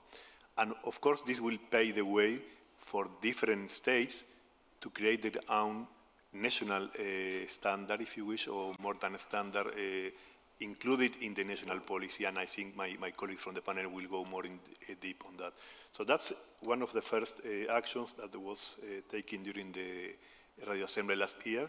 Also, they are instructing us to make available all the information related to spacecrafts or reliable information, so data sharing. So we are working on a web page to make it available to the community, and as well capacity building and handbook, which are always helpful. the second one, which is not always mentioned, but is quite important, in fact is what was the agenda item 7A of the WRC, of the World Radio Conference, which was dealing with orbital tolerances. Even though this was, in fact, addressing the issue from a spectrum perspective, that means compatibility between different NGSO satellite systems, and also to ensure that they are not reserving a spectrum without actual use. In fact, what this resolution is doing, and it's a binding resolution because it's part of the treaty, the radio regulation, it is establishing orbital tolerance for NGSO satellites in LEO, for example. And these orbital tolerances, as I said before, even though started from an approach from the spectrum, in fact, it's a binding and it's tracing the boundaries of these highways in LEO. That means that we already have now certain layers where we know that this mega constellation will be deployed, not more nor less. For example, if they have notified to ITU these frequency assignments in certain altitude, they will have only 70 kilometers at the beginning to deploy, and once deployed, not more than 30 kilometers for that. So we really have a ring where they have to be there, and that's binding. So this is, in our view, is not a minor achievement, and it has to be connected with the space sustainability as well. So that's probably, a summary to start with. Thank you, Mr. Stekrasi. And I think with this answer, and I would like to hear from Dr. Olga as a space law expert, how can the academic institutions, advocacy groups contribute not only to the space situation awareness, but also to the actual support to the ITU and other entities? Thank you very much for your question. Good afternoon, dear colleagues. Well, first of all, before I answer your question, let me remind us all, where do we have this concept of responsibility of licensing, of the involvement of different actors in solution of the most highly topical agendas, the international and domestic levels? We have to dive a little bit into the basics of international space law. There is a hugely important document, the Outer Space Treaty, which was adopted in 1967. Some call it an old document. However, it's a brilliant one, and we should always start with that one because it's a foundation of every single space activity we're doing today, be it public or private, academic, any other space activity. It lays the basic principles and norms of all activities aimed at exploration and use of outer space. Now, what do we find in that space treaty, and why is the Outer Space Treaty so important? The main reason is that despite being quite old, it still works. It's a brilliant document. It's still effective, and the main aim of this document has been already achieved. Space is peaceful. There are, thank goodness, no wars in outer space. We have managed, we all together as a space community, engineers, diplomats, politicians, astronomers, lawyers, all of us, we have managed so far, using this solid foundation in the form of the Outer Space Treaty, we have managed to keep outer space peaceful. Now, what else do we need to know about the basic principles of space activities? And here we come closer to our topic of the panel. In the Outer Space Treaty, we'll find a very interesting concept of responsibility. And it sounds like international responsibility of states for their national space activities, be it public or private. What does it mean, this international responsibility? It translates into authorization and continuing supervision by states of their national space activities, once again, public and private, no exceptions. How do we further look into that? What does it actually mean in real life? It means licensing. It means that states pragmatically translate this international obligation, international responsibility for their national space activities. They translate it at the domestic level into their national space legislation by license, by introducing the licensing regime. And here comes the most interesting development of recent years. We have seen that a lot of countries have pioneered the changes in their licensing regime, taking into account the current huge and growing problem of space debris. it meant that more and more countries have introduced in their licensing regime a mandatory requirement for space companies, for any sorts of space operators. In order for them to get a license, they need to prove that they will explore outer space or use outer space sustainably. And let me give you just a couple of examples. We have already mentioned earlier, and our distinguished colleagues have mentioned France, which definitely can be called a pioneer in that regard. France is has imposed really strict requirements in this regard about the sustainability, attention to the environmental needs when it comes to this or that space project. Belgium, Finland, and by the way, in the National Space Law of Finland, we can find a reference to environmental sustainability. There is a mandatory condition that every single Finnish space project must be sustainable, must be implemented with due regard to the environment of our home planet Earth and the environment of outer space. And more countries are following suit. And here's, by the way, we are coming once again to a very important legal question raised by our distinguished colleagues, Dr. Peter, Dr. Arti. Is it actually necessary to have only legally binding rules in the form of international treaties for states to be able to implement them? Actually, the answer is no. And why is that? We already, thanks to UNCOPIOS, thanks to UNOOSA, ITU, have a whole set of guidelines, recommendations that are international, they're solid, but still recommendatory when we talk about their legal nature. However, states, as once again responsible actors, sharing this responsibility with their national actors, space operators, they take these recommendations, these guidelines, and they translate them into binding norms at the national level, say through laws, through regulations, sometimes through policies, and they really work. We can see that they work already. And the industries, be it private businesses, be it academia, research institutions, they are getting more and more involved in the way how to interpret properly international obligations, how to share this international responsibility for our common benefit, for the common good as outer space is, how to do it properly, how to benefit from using and exploring outer space, and how to remember also about the needs of the environment, once again, both on Earth and in outer space. So this process is ongoing, and it really works. Thank you, Dr. Olga. I think you mentioned something, the term international responsibilities, and you mentioned the examples, the baseline of maybe France, Belgium. I would like to know more about if you have information regarding the way forward. Do you see this is going forward, or? Yeah, absolutely. Thank you for your question. From what you can see now, there are many more countries following suit of France, of Belgium, of Finland, of the United States, by the way, as well, of Japan. These countries are changing, they're adapting their licensing regimes at the national level to the current needs, to the urgent need to protect outer space from further contamination, to be mindful of the pertinent problem of space debris. Now what's happening actually? These countries, they are really pioneers, and they are showing a brilliant example to others and more countries when they discover, this is the good approach, this is a legal approach, regulatory licensing approach, and it really works. It has support of the national industries, academia. It is truly supported, it works, and other countries follow suit. And this is really brilliant, and this is exactly why we need such bodies as UNCOPIOS, supported and guided by UNOOSA. We have ITU, we have solid, established international bodies that are able to invite states, share their best practices, listen to each other, learn to each other, and this is exactly what we see now. We see that it is happening.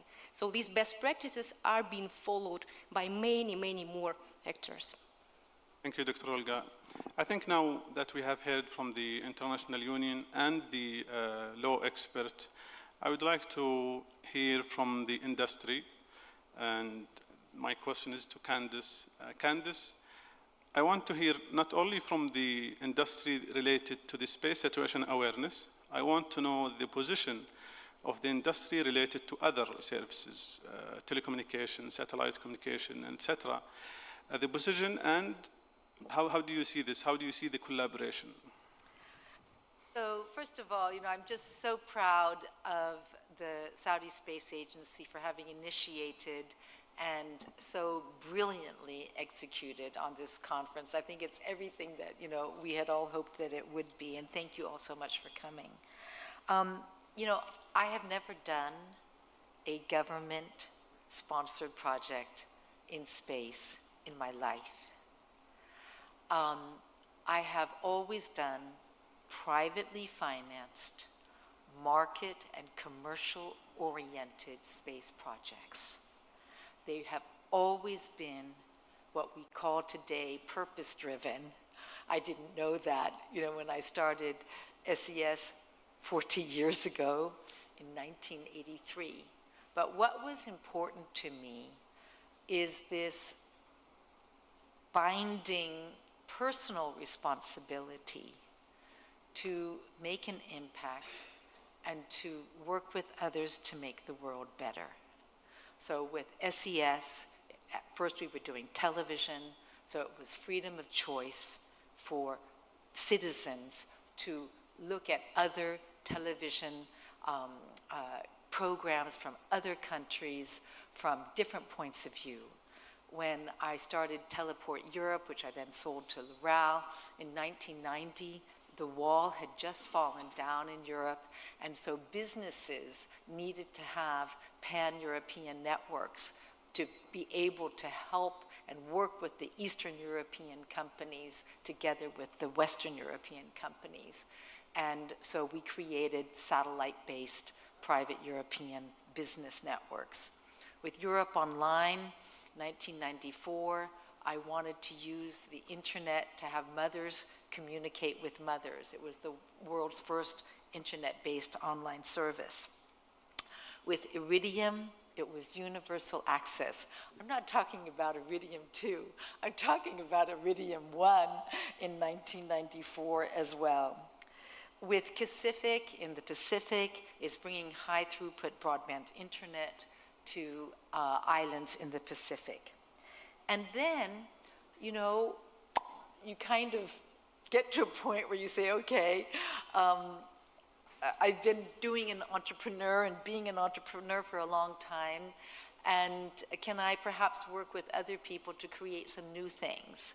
And in 2015, the chairman of North Star, you know, called me. He and I were on a board together, and he said, Candace, can you work with us to do the world's first space-based space situational awareness? And here again, it was purpose-driven. I felt that I needed to do something that was going to make certain that our space was peaceful, sustainable, clean, accessible to all. And with Seraphim, where I'm the chair of the advisory board, it was the opportunity to be able to invest in a whole new generation. And with the Saudi Space Agency, it was because I saw the amazing potential of this country to be a great space-faring nation, particularly because of the talent of the young Saudis. So as you can see, I've always done purpose-driven, financially, privately financed, market-driven. Now, what does that mean? Why am I saying this, and what does this mean about regulation? I lived 13 years in Germany. We had what we called Planungssicherheit, planning security. You cannot go to a private investor who has saved their money and say, please, would you invest in this project? Oh yes, there may be some problems. We may not know the regulatory regime. You cannot go to a venture capital. In 1983, there weren't any venture capital, so we went to banks, which was even more difficult because they are very risk averse. You cannot go to banks and say, yes, we had this idea, but no, it has to be based on fact. It has to have regulatory regime, and it has to have a good business plan. And Olga, when we were doing, you know, SES and putting in our first request for frequencies from little Luxembourg, at that time only 400,000 people, we knew that we could go to the ITU, the IFRB, International, I'm really showing my age here now, the International Frequency Registration Board was headed up by a Russian. This was the middle of the Cold War. And yet we knew, and I've spoken with Doreen about this as well, that the ITU was a science-based platform, neutral platform, where we could knowingly coordinate and believe that we could get ahead. So this is and I'll never forget when Dr. Schwarz-Schilling, the Minister of Telecommunications of Germany, he always used to call me, and he was the minister, and I was just me. And so he said, Frau Johnson, what do you think about this? What do you think about this? And so finally one day I said to him, I said, well, Dr. Schwarz-Schilling, you're always calling me, but you're the minister, and I'm just me. And he said, Frau Johnson, governments can deregulate. Governments can set policy, but governments cannot do, and I need you to do. And that was really this social contract between regulators and entrepreneurs working together to make certain that we have a sustainable economy and particularly in space. Thank you, Candice. Thank you for sharing the history. My next question is to Dr. Majid, and it's regarding the intersection between the scientific research and the efforts to mitigate the space debris. And how do you see the licensing bodies to facilitate the efforts of the research and the regulatory authorities? Yeah, thank you, Mrayeh, and welcome everyone. When it comes to the intersection of research and science, I believe it covers like all type of fields, not only the space sectors, but we can see like now how the space sector is like coming in a speedy way, and the topic that we are addressing today, which is the debris issues, how the topic covers like different points from small objects to from the small objects to how to handle, how to monitor those fragments objects, and to cover like not having them, for example, hitting each others and or like colliding with the satellites. The research, I believe, is an important factor to cover like different points regarding those issues and problems.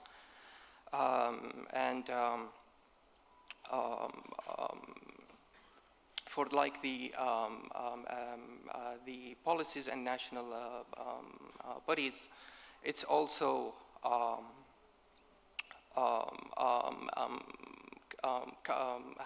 by putting like, let's say, standards or like rules, it can basically emphasize the research indirectly to help in those achieving those things, and the regulations also from the authorities. Thank you, Dr. Majid. And this will take me to Jorge. A question regarding the resolutions of interference cases. Do you see any similarities between the managing the spectrum free of interference and the addressing challenge of space debris? That's an interesting question. Thank you for that, in fact. It's interesting because, in fact, we cannot, many times we speak spectrum one side and we speak about SSA or space debris on the other side. And in fact, we cannot disassociate the spectrum component of the object. I mean, every single object, every single satellite, which, except as one or two which are passive, every single satellite has a spectrum component. And to be honest, I think I haven't mentioned before, we already have cases in the ITU where administrations didn't know what to do. They were in GSO orbit, not in LEO. but they were getting warnings from associations that they were already put in place because there were objects on another satellite approaching and they didn't know what to do, where to write, and they came to ITU and we tried to help them to contact different administrations which are in the vicinity of that. So these things happen, and as I said, already happened several times between GSO and they came to ITU. And what we have at the ITU implemented years ago was a system, an online system for reporting interference. And let's say that the structure, if you wish, is the same. We have an integration between the industry, the private, the satellite operators, reporting to administration, reporting to ITU. So whenever there is a case of harmful interference, it's addressed in this manner, no? Where we can put together the efforts from the private sector together with the administrations and ITU there. And then, okay, there are procedures to escalate to the RB if it is necessary or not. Here in the case of potential physical collision, we don't have such a framework, but certainly the actors are the same. And that's what probably we can also cooperate. I think what I heard from this morning, we all agree, and like what Candice also said when she was mentioning the industry role and the government role, and I think we all agree that this is a collective responsibility and requires collective effort. So we shouldn't continue speaking about this or another one. It's up to all of us, and there is consensus for that, and I think also there is consensus that we need to move to action. Of course, we can improve guidelines, we can improve standards, but there is an urgent need about acting on that. I just came from the Small Satellite Symposium in California last week. I came yesterday night, like many of us, and you know, well, in Silicon Valley, it's the birthplace of the technology, and there are plenty of solutions, and certainly for addressing these cases, which are not only small satellites, but also satellites of the large magnitude of like SpaceX or Kuiper, there are plenty of solutions, and for smaller as well. Some of them were speaking about not only propulsion, but redundancy of propulsion, because sometimes they may run out of fuel, no? As we have seen in the past.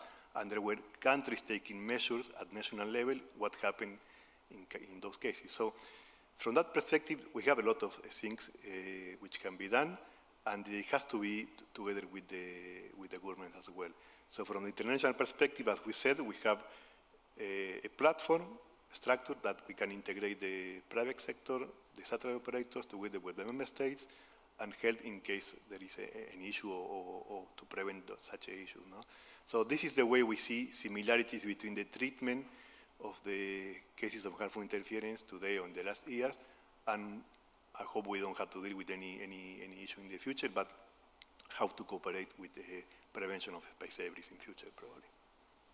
Thank you, Jorge. In order to reach safe and responsible space practices, one of the tools is licensing processes, and this requires transparency and accountability when it comes to processes.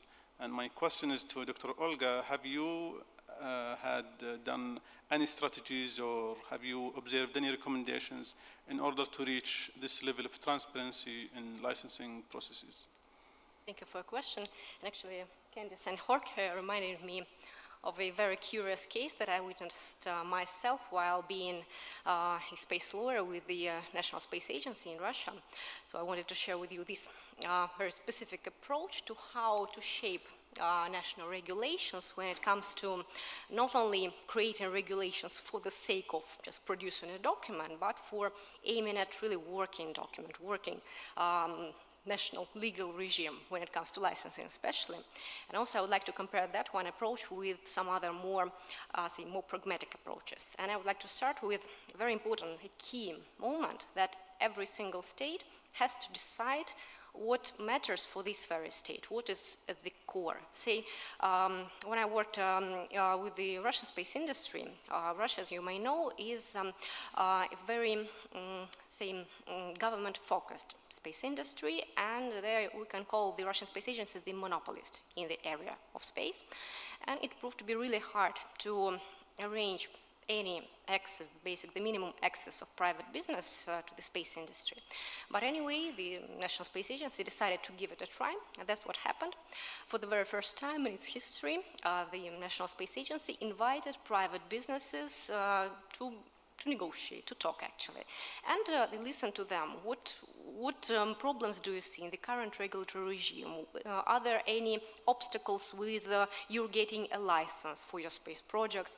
And actually, private space businesses shared openly with the national regulator, yes, we have a couple of problems. Mainly, the problem is we, private businesses, we don't know exactly whether our activities should be licensed or not. What was it about, actually? Back then, I think, 10 years ago, 7 to 10 years ago, in the Russian licensing regime, there was an interesting situation. In the basic space law, there was one very vague, very broad definition of space activities. It covered literally everything that you can imagine. However, the implementing regulations to this space law, implementing regulations on licensing of space activities, provided a list of types of space activities which are subject to licensing. However, this list sort of deviated from the basic space law, and private businesses were lost what actually they have to license or don't have to license. And they suggested to the national regulator, let's create a separate list. So one list is the space activities which require a license, a separate list, a list of space activities which do not require a license. All right, the regulator followed suit, followed this request, and actually developed a second list like that. But then unexpected thing happened. A new space business came to the national regulator with a totally new idea. And this new idea, the new innovative type of space activity, could not be found in any of this list. So there was a total deadlock. What the regulator decided to do, just to undo all this regulation and come back to what was before that, to this ambiguity when it comes to the national regulatory licensing regime. Once again, why it happened? Because of the monopoly. The state decided that it would stick to its own model and it would control all the space industry itself. But let me tell you a couple of other approaches. To my mind, they are much more, of course, business-friendly, much more open, and much more inviting businesses, academia, research institutions who are interested in dealing with space. Here we have some interesting legal tools. For example, legal review.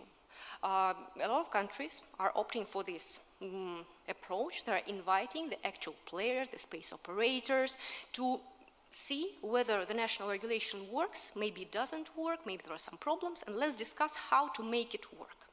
And there is also another curious and really fun instrument for us lawyers. It's called a regulatory sandbox. And it's gaining more and more attention all over the world, and here in the region, by the way. I've heard that in Saudi Arabia, more and more state bodies are using this interesting legal tool, this regulatory sandbox. What does it mean?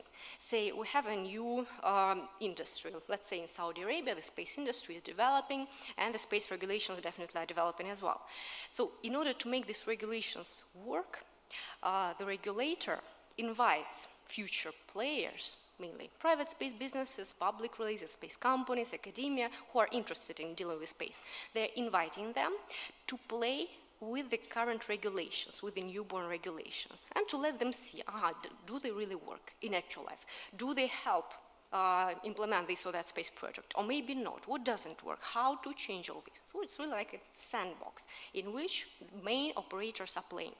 And this is a true dialogue when the regulator listens to the feedback, listens carefully, and accepts recommendations, the pragmatic initiatives, how to make the national regulator better, how to make it flexible, how not to suffocate the businesses, the national space industry, what the universities do, what research institutions do, how to help the young ones, students, by the way, as well, who are excited about space, and based on their universities, they are, investing their potential in building a satellite, student satellite, and launch it. Of course, they want to do it. They want to have access to space. And that's the task for national regulators, to be flexible enough and to establish this dialogue and to constantly maintain this dialogue, to involve more and more and more actors for this national regulatory regime to be truly effective for it to be work, and for all the actors involved, public and private, academia, for all of them to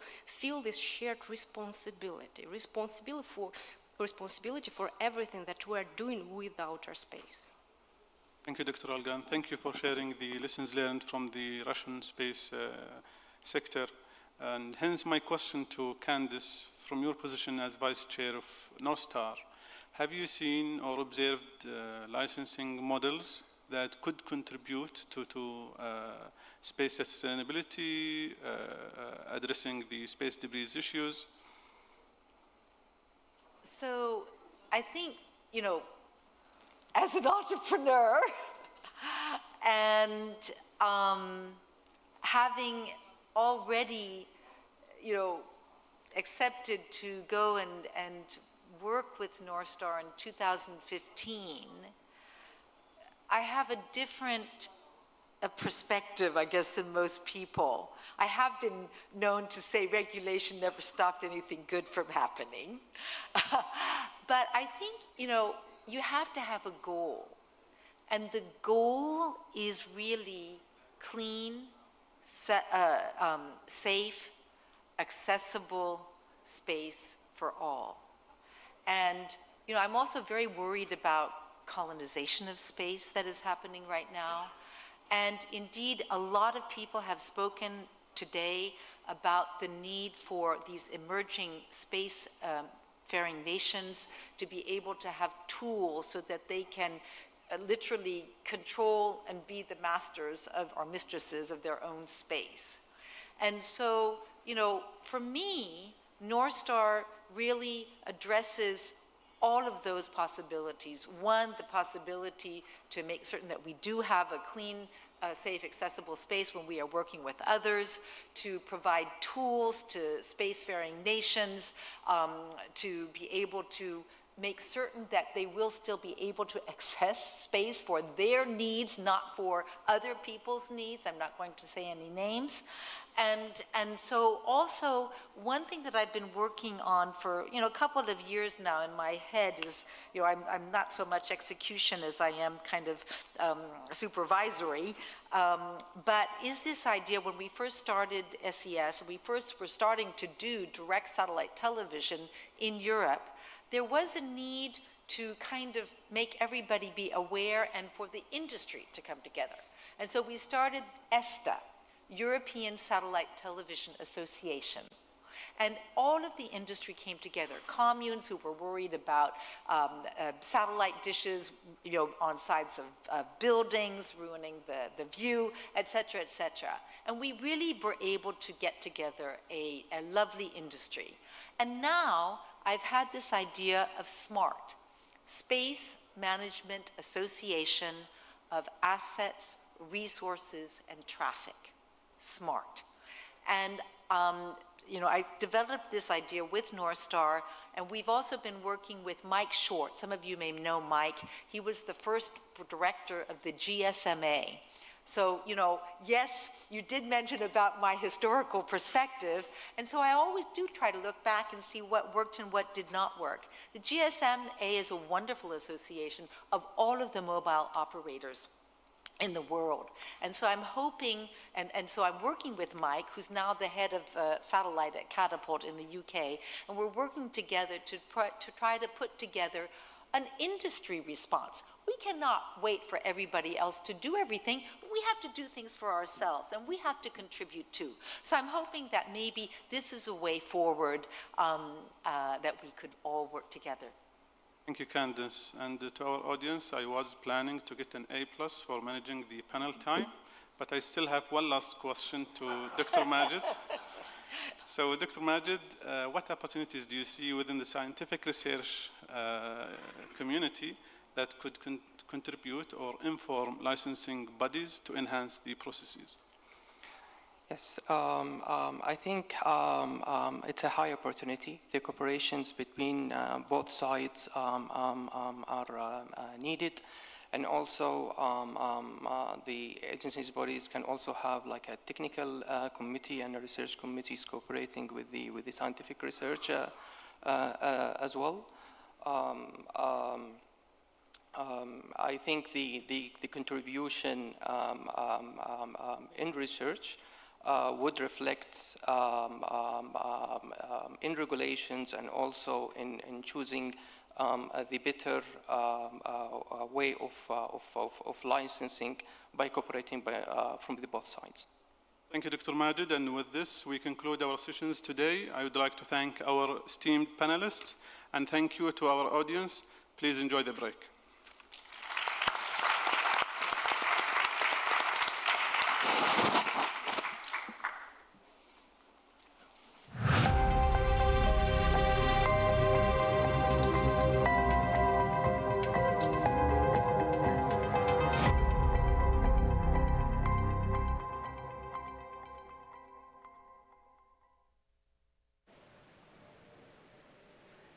Thank you, dear panelists and dear moderator. We still give you an A+ for moderating such a lovely session. To here, ladies and gentlemen, we come to our break, lunch break for now, and we will see you all back here at 4:25 p.m. Please be on time, right back here at 4:25.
Dear guests, please take your seats.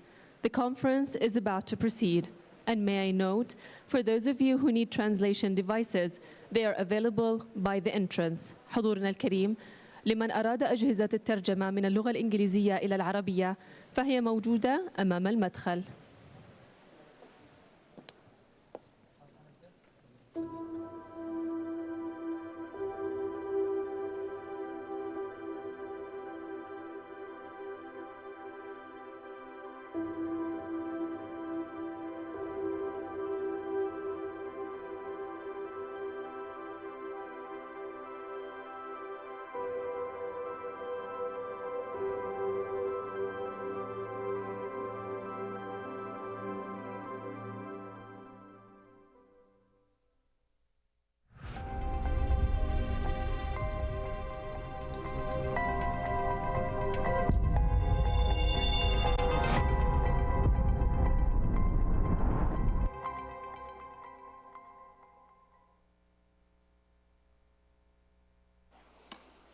Hello again, dear guests. I hope you enjoyed your lunch and had a lovely break, mingling, connecting, and reconnecting with old colleagues. Hopefully you had a chance to go over all the subject that we have been discussing throughout the day as well. Now, without further ado, please put your hands together and welcome on stage our third keynote address speaker for today, the CEO of Space Economy Rising and chairman of the North Star USA subsidiary, Mr. Kevin O'Connell.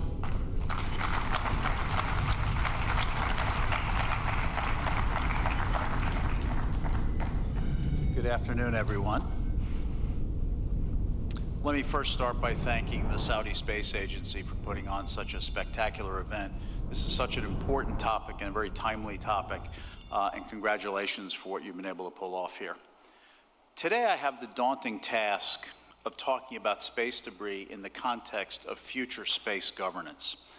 Thankfully, we've already heard from our colleague Dan Sepperly about the state of space debris, and critically on how global space agencies are working together to help mitigate this problem. And I know that NASA's work in this area is growing rapidly. We've also now heard from arguably the two top international organizations who can help drive governance in this area, UNOOSA and the ITU. I was delighted to hear Artie's post-COPWIS report and Dr. Sadke's vision for the next cycle of COPWIS working groups and plenaries. And Doreen, your scenario one is something I've spent a lot of time thinking about. I worry a lot about it, and I hope that through efforts like this, we can actually make progress to really avoid that. I think a separate worry I have about that is the scenario in which there is a terrible crash in space, and pray God it's not a fatal crash in space. Space agencies are going to have to be ready to step up at that point to talk about the best technical data that will support ideas in a world filled with well-intended ideas that are likely to harm our space efforts.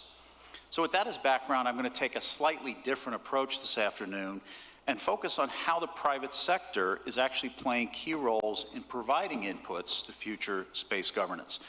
And perhaps you'll allow me to speak through the lens of my U.S. government experience between 2018 and 2021, and then the activities that I've done since I left the government. By way of background, one of the long-standing threads in my career has been on space commercialization. While I hadn't focused on space debris for many years, my appointment as the director of the U.S. Office of Space Commerce at the Commerce Department in June of 2018 coincided at the exact time as the signing of U.S. Space Policy Directive 3, our guiding strategy for dealing with space debris and working with international and commercial partners to coordinate governance in this area. Space Policy Directive 3, or SPD 3, highlighted the urgency of the space debris problem and congestion problem and directed all pertinent U.S. government agencies to work on prospective solutions. Now, this is curious because as I travel around the world, I am often asked what the U.S. concept of whole of government means. And what that really means is that all pertinent agencies inside a government come together to work on this problem. So in the United States, it was NASA, the Department of Defense, the Department of Commerce, the Department of State, et cetera, et cetera, et cetera. But it's really a collective effort. And as we know from all of our discussions today, this is so complicated that we really have to bring an entire government together to bring the best possible solutions forward. One key aspect of SPD 3 was shifting the space safety mission from the Department of Defense to the Department of Commerce. While there are many reasons for that, and I think there's still a compelling reason for that, to shift from defense to the civil space safety mission, one of the main reasons was to be able to harness the power and innovation of the private sector, and I'll talk a lot about that today. Many areas of U.S. space policy reflect continuity across presidential administrations, and this is no exception. The principles and many of the activities undertaken in SPD 3 were carried over into the current administration in order to maintain momentum and sustain progress. My role today, of course, is purely as a private citizen. Since leaving the Department of Commerce in early 2021, I've had the privilege of traveling around the world to talk with government officials, entrepreneurs, finance and insurance officials, and others, including on the topic of space safety and sustainability. And normally, I'd start a conversation like this with an overview of the space economy. I don't think we need that today because of the folks that are in the room, but it's really, we have to understand what is at risk and why we have to get this right, given the potential of the space economy. So what's the problem that we're actually trying to solve? I get asked that question all the time. With space debris, it's a jumble of problems that require some action on all of them in order to solve any one of them. We're dealing, as has been said here many times today, with international policy issues, sensing and technical issues, data standards for interoperability, decision complexity for space operators and others. While governance normally implies government policies, we need to understand how the growing commercial context for space activities informs them, especially in the area of space debris and mitigation. Now, we've seen some tectonic shifts in the global space economy in the past few years. Some of these have been caused by increasing geopolitical tensions, while others have been caused by related changes in the global economy. However, the global space economy has remained relatively resilient throughout this period of time. The global space economy, of course, is overwhelmingly commercial. While national governments continue to drive domestic and international strategies and make very substantial investments, in fact, last year was a record period for government investments in space activities, roughly 80% of space activities are commercial under one definition or another. We can look at the macroeconomic aspects of the more than $500 billion industry, or we can dive deep into different market segments, whether traditional ones like remote sensing or communications or navigation, or emerging ones like in-orbit servicing, space medicine, and what should be an exciting lunar economy. Even long-standing market segments like manufacturing and propulsion are being disrupted as entrepreneurs seek economically efficient and environmentally friendly sources. One of the structural challenges that we need to deal with on space debris is the need for speed. While the debris problem is urgent today, it's bound to get worse as countries and companies plan upwards of, I'll give you a larger number from a study I recently saw, 100,000 satellites over the next decade. Okay, it's still a large number no matter which of the numbers you're looking at. Even as we start to provide better information to space operators in order to avoid wasting mission time or fuel, they will also have to know increasingly whether the maneuver they are planning to stay out of harm's way is actually more dangerous than not doing it. Debris avoidance strategies will involve reducing decision complexities for satellite operators. And again, you've heard it this morning, so many warnings are coming at satellite operators, and what we know is that people who confront warnings all the time typically do nothing. That is a bad outcome. We need to make information more precise, more accurate, more timely, so that space operators know when they really have to move and not gamble with mission and the fuel that they have on board. What's also important today is that the broader developments in the space economy overall are moving very quickly. Entrepreneurs are benefiting from 6 decades of government experience in space, effectively a body of knowledge about technical risk, but also benefiting from the application of a wide range of commercial practices resulting in efficiencies and improved economics.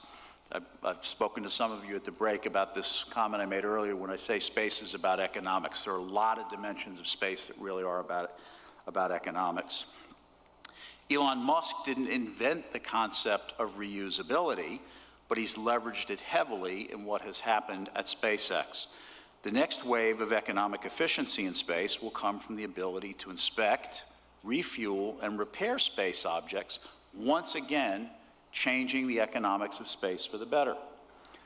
I like to say that when you're dealing with a fast-moving problem like the space debris problem, the private sector might actually be the most important tool in your toolkit. Private companies have an ability to adapt and pivot far faster than governments typically can, and space firms can typically leverage new technologies at a much faster rate. Today, space entrepreneurs leverage very large-scale investment in adjacent areas like new materials, cloud computing, analytics, and increasingly artificial intelligence that will help with the space debris problem. So one of the implications of this speed in future governance is that governments need to stay apprised of developments in the market. I talked on the panel this morning about the intimacy that's needed. In the United States, we're actually required to involve industry in any kind of regulatory process, but we need constant communication between government and industry about the things that are happening in the market so that regulation is effective and does not hinder innovation. While space technologies and market segments are moving quickly, thereby creating opportunities for initial government use and possibly regulation. Rather than top-down driven law, policy, and regulation, to the panel that Arti led this morning, there's a real value to a bottoms-up approach that can be coordinated first at the national level and then internationally as well. And again, this keeps things relevant as the space markets are changing very, very quickly. In recent years, the space community has also benefited from the involvement of private finance. This is another very important community in this area. Christophe talked about it this morning. And so while both government and private finance are very important to growth of the space economy, private finance actually acts as an accelerator of innovation as it seeks calculated risk and differentiation between firms and ideas. The new private investment numbers just released in New York last week signal almost $1/3 of $1 trillion of private investment in over 1,800 unique companies since 2014, and essentially in the last decade. After a record high level of investment at the end of 2021 and then a steep drop in 2022, we've now started to see the return of private investment in 2023 and now early in 2024. Space sustainability capabilities, broadly defined, are seen as one of the new areas of interest for the investment community, and we should take advantage of that. Investors are starting to invest once again in early-stage companies, and thereby encouraging modest risk-taking.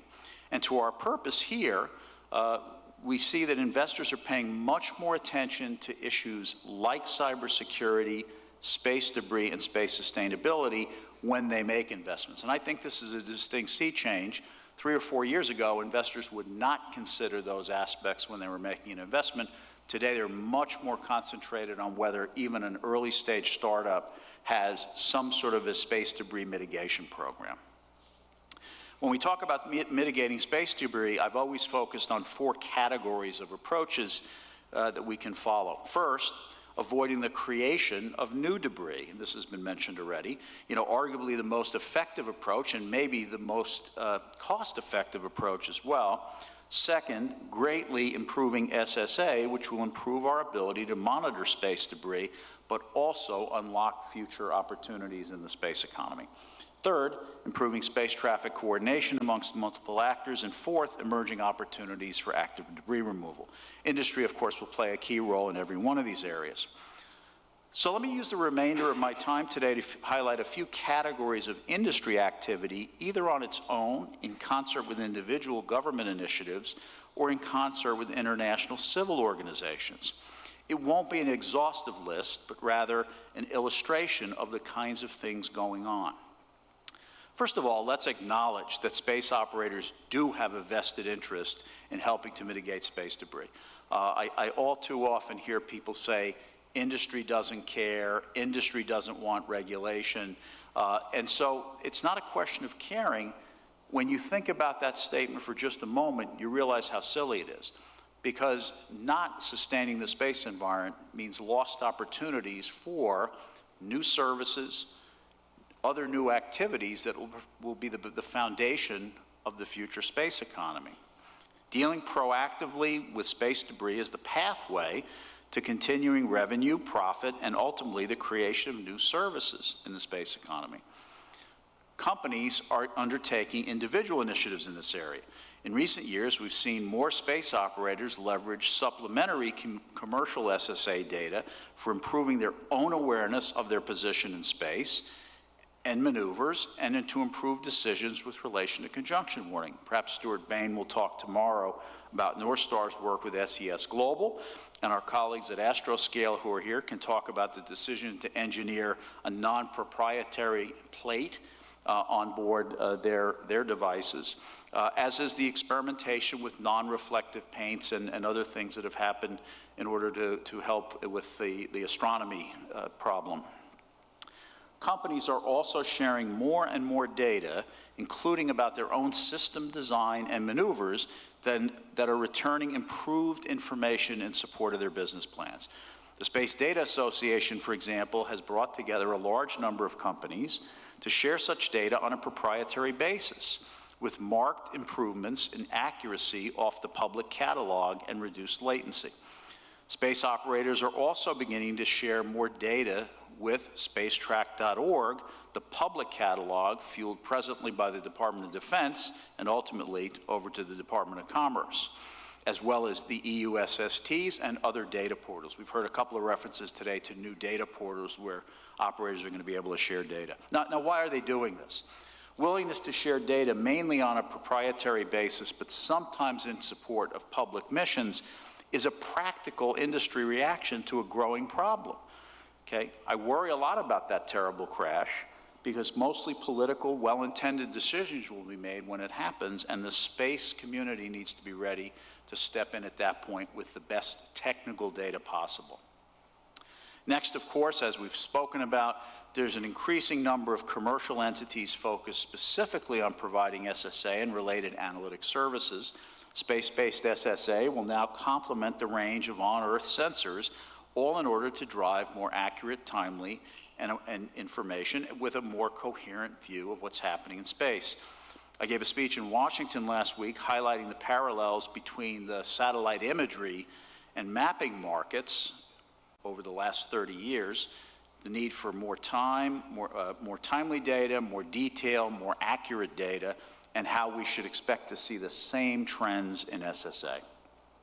Standards have been mentioned many times today, are critically important in such a fast-paced industry, whether for interoperability and other criteria related to space debris. Industry regularly participates in the international standards bodies like ISO and the CCSDS, the Consultative Committee for Space Data Systems. And I understand at COPUOS this year there was a presentation once again on space data standards from industry. Thought leadership is also important. Many organizations continue to provide thought leadership through organization and publications of white papers with new ideas on space debris mitigation and broader safety and sustainability initiatives.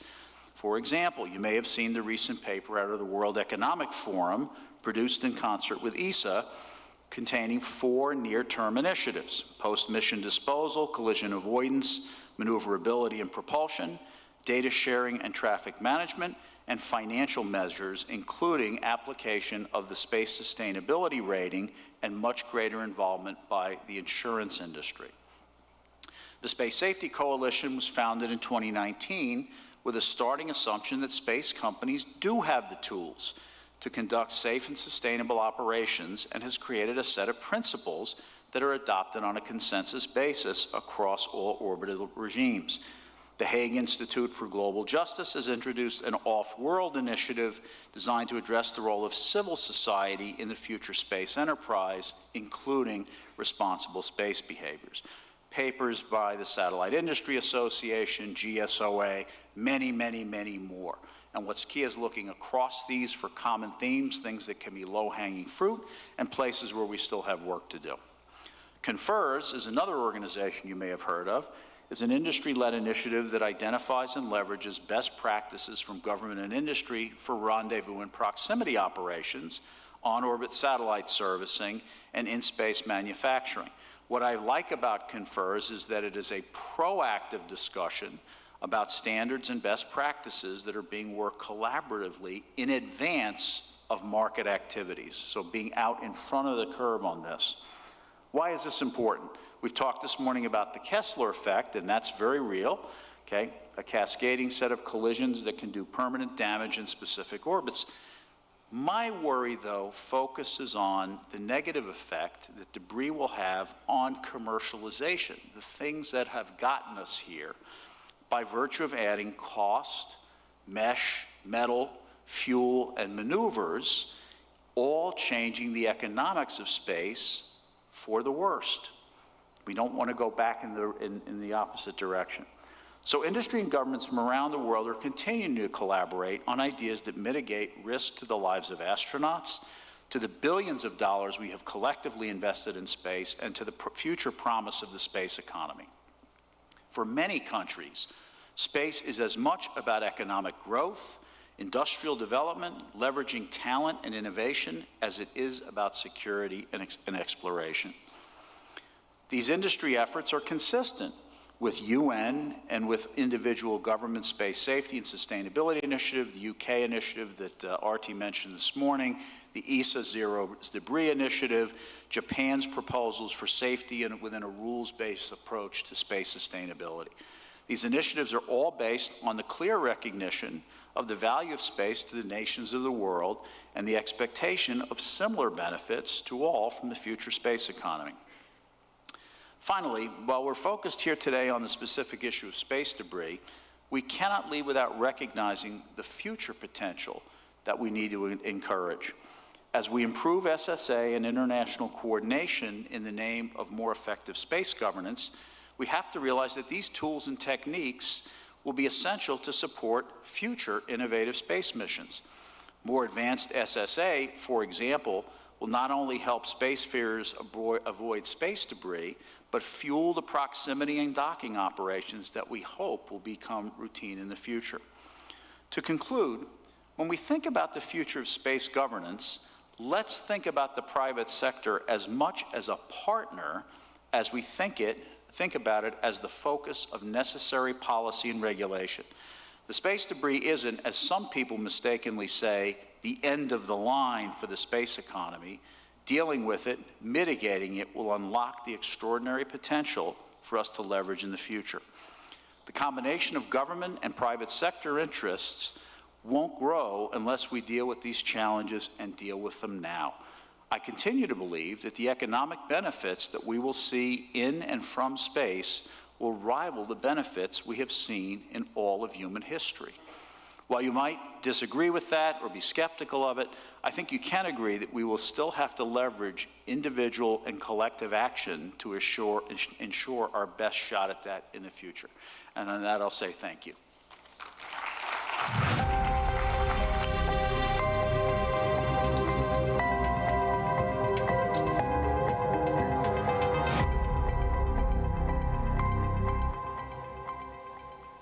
Thank you, Mr. O'Connell. Now, following Mr. O'Connell's thought-provoking keynote on the future of space governance, we now transition to panel 4, which is also our final panel for today, where experts will dive into discussing future regulations and guidelines aiming to shape the regulatory frameworks necessary for sustainable and equitable space environment. So without further ado, please welcome on stage our moderator and panelists. And dear panelists, as a friendly reminder, please take the seats under your pictures.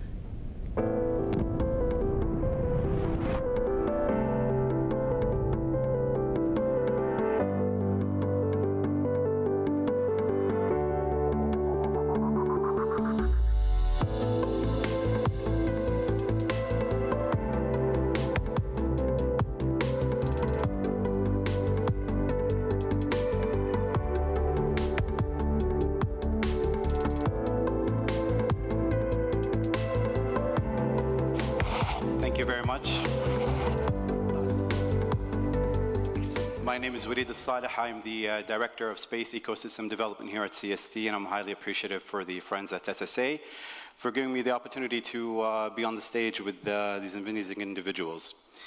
In this session, we're going to be navigating the landscape of potential incentives, examining fiscal instruments like subsidies or taxes for debris removal missions, and the latest technical solutions that mitigate space debris. Additionally, we will explore regulatory reforms that encourage technological advancements and promote best practices in spacecraft design and disposal, because the growing threat of space debris demands innovative solutions beyond traditional regulatory approaches. So joining me in this discussion are my esteemed panelists. Hamza Abdul Hamid. He's a senior practice manager for space policy at Access Partnership. He specializes in secure transaction law, space financing, and space law and policy. And he's also the chair of Space Generation Advisory Council. Also, Dr. Ernst Karl Egon Pfeiffer. He's the CEO of HPS GmbH, a supplier of subsystems for institutional and commercial customers from the international space community. Dr. Ernst is also the spokesperson for the German Space SME Committee. Frank Salzgeber, he's the acting deputy governor for space sector here at CSD. I call him boss. And he is, with 19 years in the European Space Agency, has built the largest space entrepreneurship network in the world. And finally, Dr. Catherine Dolderina. She is the general counsel at D-Orbit and a space law expert focusing on intellectual property law and space law. Thank you very much for being with me. Now, diving right in, the Committee on the Peaceful Uses for Outer Space at UNOOSA first adopted space debris mitigation guidelines a little under 20 years ago. Hamza, from your vocal position on the importance of maintaining an accessible outer space for future generations, how soon could space debris begin to be a problem for the future? Today we have clear guidelines that are recommended. Do you think there will ever be a day when we need enforceable rules? Thank you very much, Walid. And as a starter, thank you very much to the Saudi Space Agency and all the partners of this conference for their kind invitation to me and the Space Generation Advisory Council to participate at this fantastic opportunity and event. I think to answer the first part of your question, how soon will space debris become a problem? I think it's already a problem. You know, I think the International Space Station has had to do more than 30 collision avoidance maneuvers in its lifespan. The European Space Agency satellites do more than 2 to 3 collision avoidance maneuvers every year, with Sentinel satellites doing 3 maneuvers, sometimes in less than 2 or 3 months. So I think space debris is certainly a large issue that's that's in front of the space industry at the moment. I think from my perspective, leading a group of more than 28,000 students and young professionals from over 165 countries in the space sector, resolving the problem of space debris, or in fact, thinking sustainably about space is fundamentally important, because if we choose not to do so, then we'll be faced with either scenario 1 or scenario 2 of what the Secretary General of the ITU described this morning. And the impact of that will be on future generations. The impact of that will be on access to space for future generations. And the inability to derive the economic benefits that space does offer to people all around the world should space become inaccessible. Mm-hmm. We think, as part of our work this year, we released this thing called the Intergenerational Pact for Space Sustainability, which we're trying to feed into the Summit of the Future and the United Nations Secretary General's Pact of the Future, to recognize that access to space should be a fundamental right and an issue that future generations are concerned with and should be recognized. And I think in that regard, the director of the outer space of UNOOSA put it very, very rightly. The long-term sustainability guidelines are the treaty of our times, and it's up to governments to turn those into standards and best practices and enforceable norms that they put into their domestic space strategies, their domestic space regulations. I work on a day-to-day basis with space agencies all across the Asia-Pacific, and every space strategy that you pick up has provisions on sustainability in it. I think the next step is turning those provisions and desires to have a more sustainable space economy into actionable items that pick up strategies within the long-term sustainability guidelines, such as tools for collision avoidance, longevity reduction, designed for demise, into regulations and into tailored and structured incentives for the space industry to follow, that then allows the industry to be actually sustainable and space to continue to be available for future generations. So you think that the guidelines, the current recommended guidelines are still going to be effective as space debris, I'm not going to say expands, but I haven't seen anybody here today say that space debris is being mitigated. I think, like the director put it, it's really helpful that they're guidelines and that they're not a hard law instrument that would be bound in time. I think the flexibility offered through a soft law tool such as a set of guidelines allows for adaptability, allows for new problems to have new solutions that are then agreed upon within a multilateral forum such as the Committee on the Peaceful Uses of Outer Space.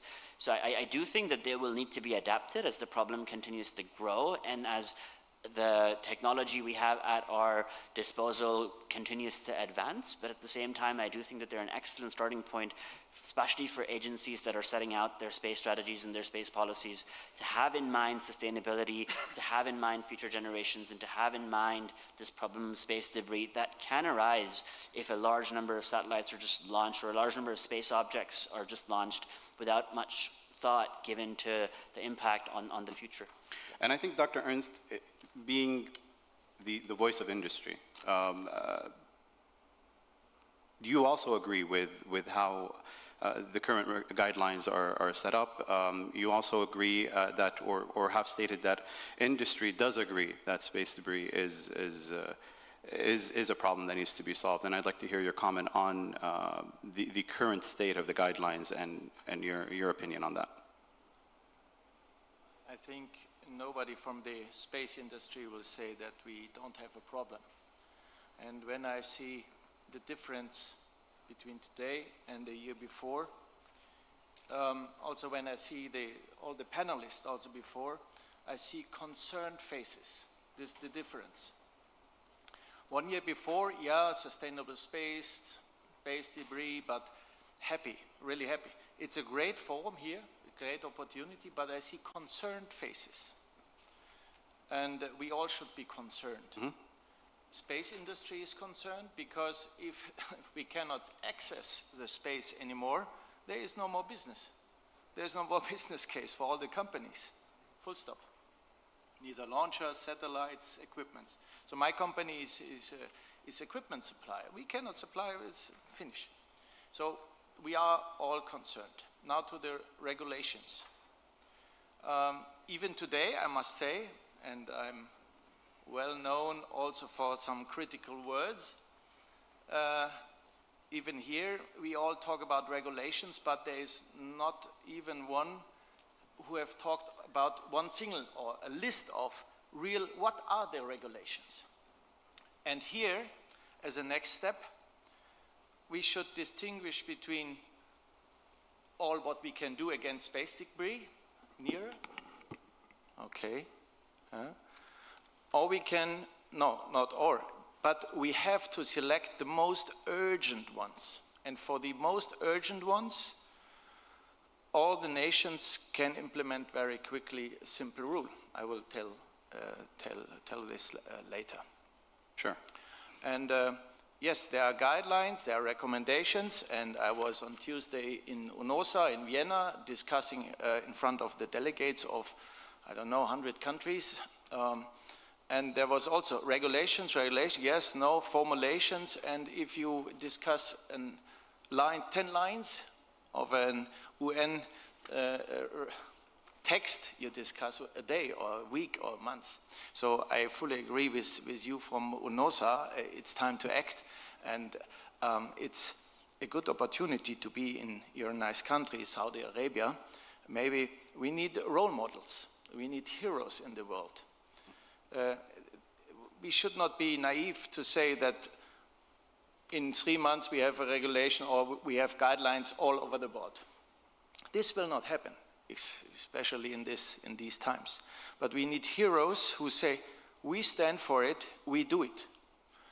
So let's come to the question of the industry. Of course, the satellite industry don't want to be in a bad market position, that one country is introducing these laws and another not. Then you don't have a real good competition. That's why we need states who are saying, first, if we do own satellite missions, my mission will be sustainable, yes, and I'm willing to pay 1-2% more for sustainability. It's not so much. The other thing is, if we have commercial ones, I give you incentives. For small satellites, maybe 100,000, 200,000 euro, to be sustainable. You just mentioned incentives, and that takes me to Frank. The reason we wanted to bring up incentives is because when we talk about regulation, we're always looking at regulation as a way to keep the private sector within limits of reasonable conduct. And with space debris, it's not been entirely about the private sector on its own. It's been also about the procurement limitations of the main client, which is usually government. How does this affect future regulations, effectiveness? We obviously can see that using the stick won't be effective. It will be counterproductive. So then we want to shed light on what was mentioned earlier today on the carrot in terms of making there more incentivization. I think it's an excellent point, Walid, and Ernst addressed it already.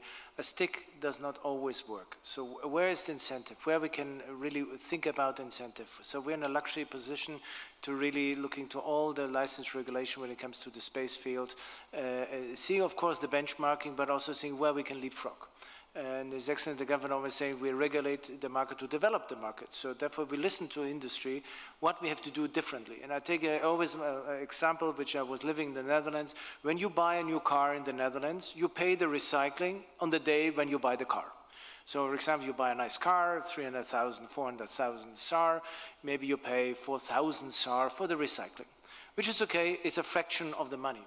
So you put this recycling risk at the beginning, which is a couple of percent. If you're the student after 20 years life of the car, purchasing, being the last owner of the car, maybe these 4,000 SAR is a lot of money because you only paid 4,000. So we have to think about how we can incentivize the industry, how we use and the money we either incentivize or we collect somewhere else and re-inject it into the system. And this allows people really to think about new solutions and ideally making a business out of it. Because what means sustainable? Sustainable means there is a business model behind which allows us to solve the problems. So now, and I think this is we're a little bit stuck into our own funnel sometimes. There's a nice saying, the craftsman who knows only the hammer does only know nails. So let's think about where are other carrots from other industry. Can we learn something from different industries? Incentivizing especially the young companies coming with smart solutions. And this is not only technology, is I would say, who owns the old space debris of countries which are not even existing anymore? Can we change ownership? Can we think about recycling? And not always bring it home, maybe bring it to the moon or somewhere else. So I think this is the time where we really should think, we have a problem, but there are more solutions. There's not one time. Everybody knows it in GNSS, there's no one single time. So where are the other methods where we can play and solve the problem in a different, smart way? Very clear, Frank, and it was a very good point, and also building on what Ernst said, that if everybody's doing different regulation, it's not going to work. I want to take it to you, Catherine, and hear your opinion on the disadvantages of future regulations when we look at fragmentation and how it's being done around the world. Your experience at D-Orbit and before that, how important do you see homogeneous regulations specifically in that regard? Thank you, Walid. I think it is a very important topic to address, especially if we think about two planes of space law, one being international law and the other national flow down of international law obligations. And in the context that Artie underlined, that there is no political will at this stage and for any considerable amount of time that is coming to develop binding international treaties for the entire space community. So the question drills down to how the guidelines that are often formulated in a rather generic way in order to leave the states the liberty to act and to decide how they're going to exactly implement this or that guideline is to ensure that the implementation is homogeneous. Because if one country interprets a guideline in one way and another country in another way, then they are in dissonance, and then there is no coherent level playing field that is being created across the globe or across space, so to say. And given that space is borderless, it's very important that we have a homogeneous set of rules that is guiding everybody equally. And in the absence of this international will to regulate, I think there needs to be a lot of coordination, both within states, with their private ecosystem, academic ecosystem, research ecosystem, but also across states to coordinate and avoid this scenario whereby the requirements for conducting space activities in a sustainable way are interpreted in different ways, and different standards are employed by different nations that will actually, in the end, or could backfire in terms of not reaching the sustainability scenarios that we are all striving for.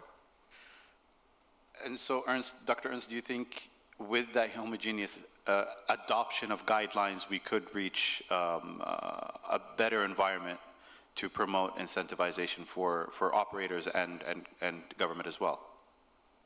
To solve the issue totally, we need a global solution, yes.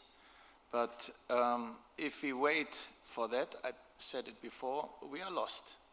So we need one country after the other implementing the first guidelines, step by step.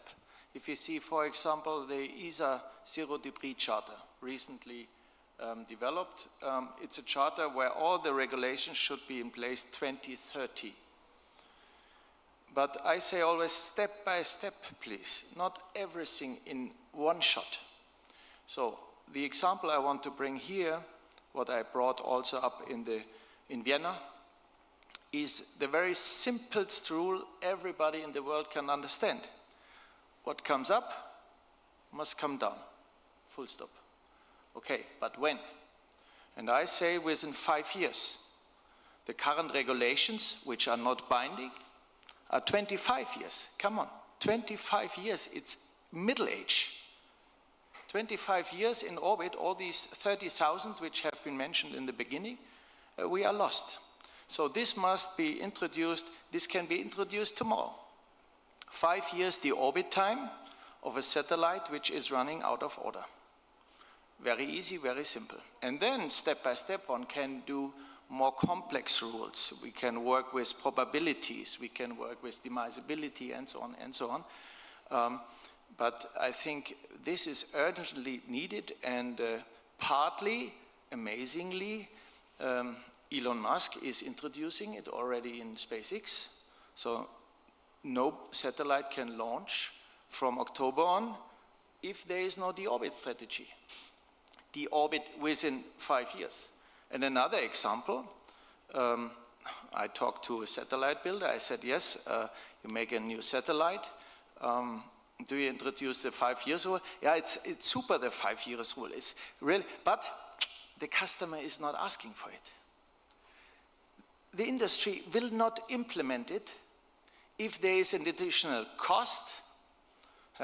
They will not do it because they make a loss. So either incentives that the government is saying, I want, or not regulation, it's part of the requirements. So if Saudi Arabia is making a satellite, the state, the government should say, okay, satellite builder, you build a satellite, but I want to be one of the role models. You come down within 5 years, you justify it, and we show it to the world.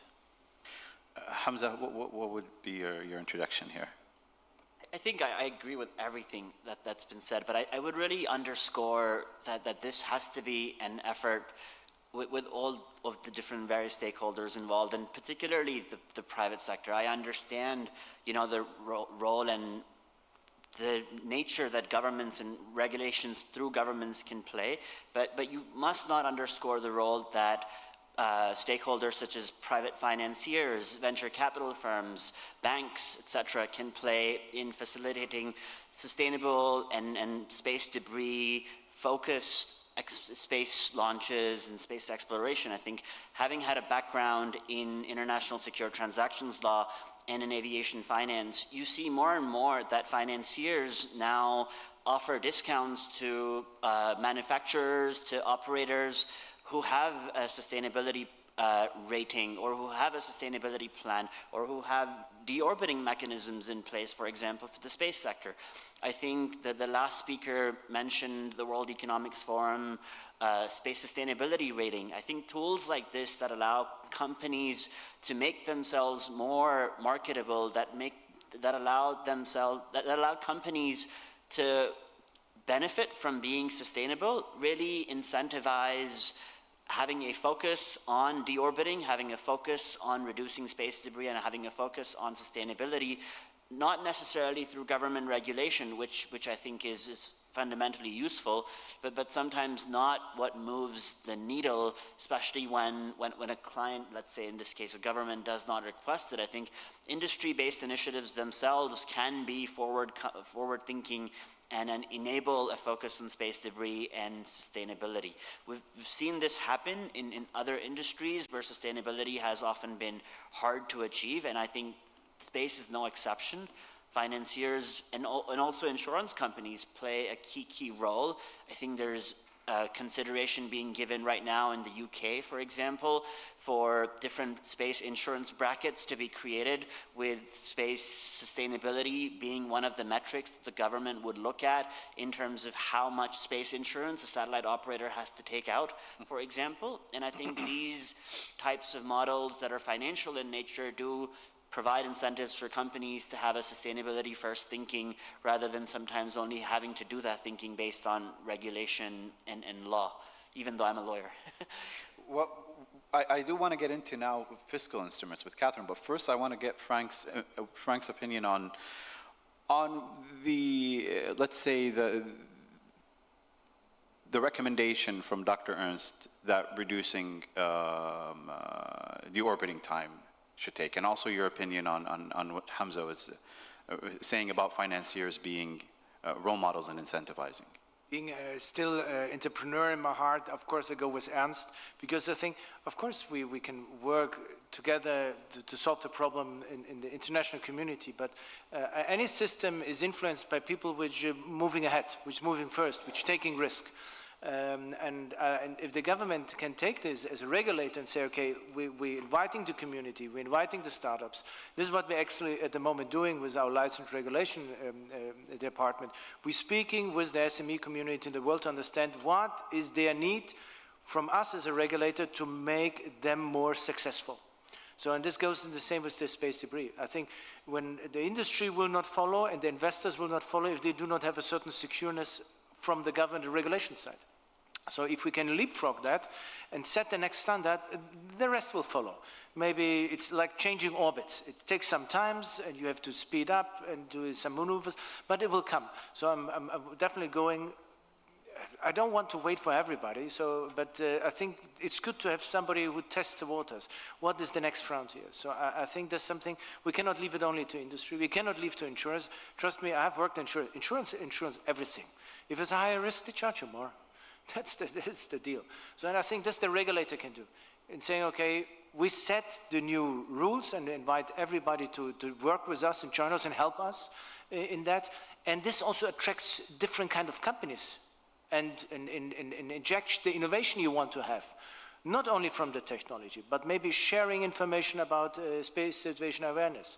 So, you know, if you share, then you get a different license. So I think we should be open in this discussion. So definitely, sorry, Ernst, we know it's long enough, so therefore I have to follow your guidance.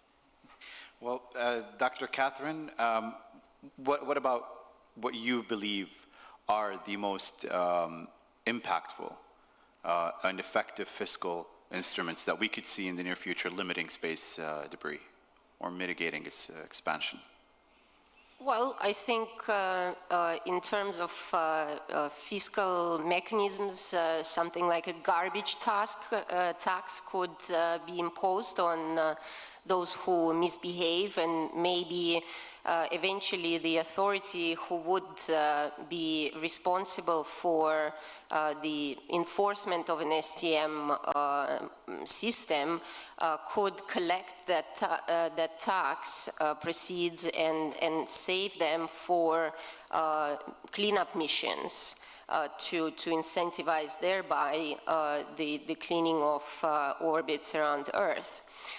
There could be also incentives on the level of licensing of space operations. You know, when you know that an operator is certified with, let's say, sustainability rating, you get some incentives in terms of lower licensing fees or a fast-track procedure. You know, it could be that mechanism as well. And I think apart from, let's say, purely fiscal or monetary approaches, one of the ways in practical terms how governments can address and incentivize the development of sustainable technologies is through government procurement. Because till now, and for some foreseeable future, even if you look at Artemis program, etc., there is still a lot of government behind initiatives, especially regarding exploration and new things. And for young companies, startups, and SMEs who very often depend on government opportunities and funded projects and participate in various procurement initiatives, it could be a very useful mechanism to introduce the sustainability criteria as exclusion or evaluation criteria for selecting from among the bidders, and thereby, especially if we talk about companies who are at the beginning of their path, they would already implement almost from the start more sustainable approach to design, manufacturing, and then ultimately space operations and dealing with end of life of the spacecraft they operate. And so in parallel with other initiatives and incentives, I think adopting good sustainability standards within the government procurement systems would be one of the complementary in ways to enhance the distribution and uptake of sustainable space technologies for the future. What do you think are the factors that could promote a more wider adoption of these fiscal instruments in the near future? Well, I think if you speak from the business perspective, is if the fiscal instruments, be it carrots or sticks, are thought through and effective, if it's a stick, you don't want to be beaten, so you want to avoid getting fined and this affecting your business, also affecting your business reputation. And today, you know, when sustainability is really a buzzword and it is sort of infiltrating in a good way in many aspects of both societies and business lives and, for example, all the ESG criteria. You know, if you are not up to the standard, you will not be respected within the industry. And I think by itself, it's also a very good incentive for private sector to also be on par with higher rather than lower standards. And then, of course, if you can, by terms of incentives, avoid spending more money and spending less money, of course it's then in your interest to adjust your production cycle to such a way that you internally you minimize your cost of production and operations, and externally vis-a-vis dealing with the government via licensing and etc., you minimize the expenditure vis-a-vis government for getting the license for operating your spacecraft. Well, when we have incentives on one side and fiscal instruments on one side, we should be looking at technical innovations on the other. And what technical innovations or technical solutions are already in place that could start to be adopted, regulatorily or otherwise, to limit space debris? Dr. Ernst. So I limit the answer to the most urgent thing, which is the LEO orbit and the deorbiting of satellites. So the easiest thing is you fill your tank double, and then you deorbit with your propulsion.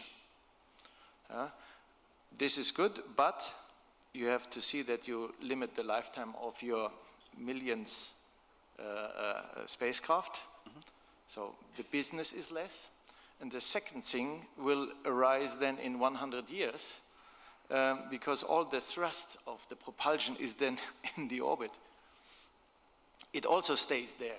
So propulsion is something, yes, this will be one of the standard things in the next 2-3 years, I would say. Then we have what we call natural deorbit. So this is also where my company is working on. It's a deployable sail. So we have a family of 5 different sizes. So 1 square meter, 5 square meter, 15 square meter, 25 square meter, depending on the spacecraft size. We worked on it for 10 years, by the way, also with your former employer, European Space Agency.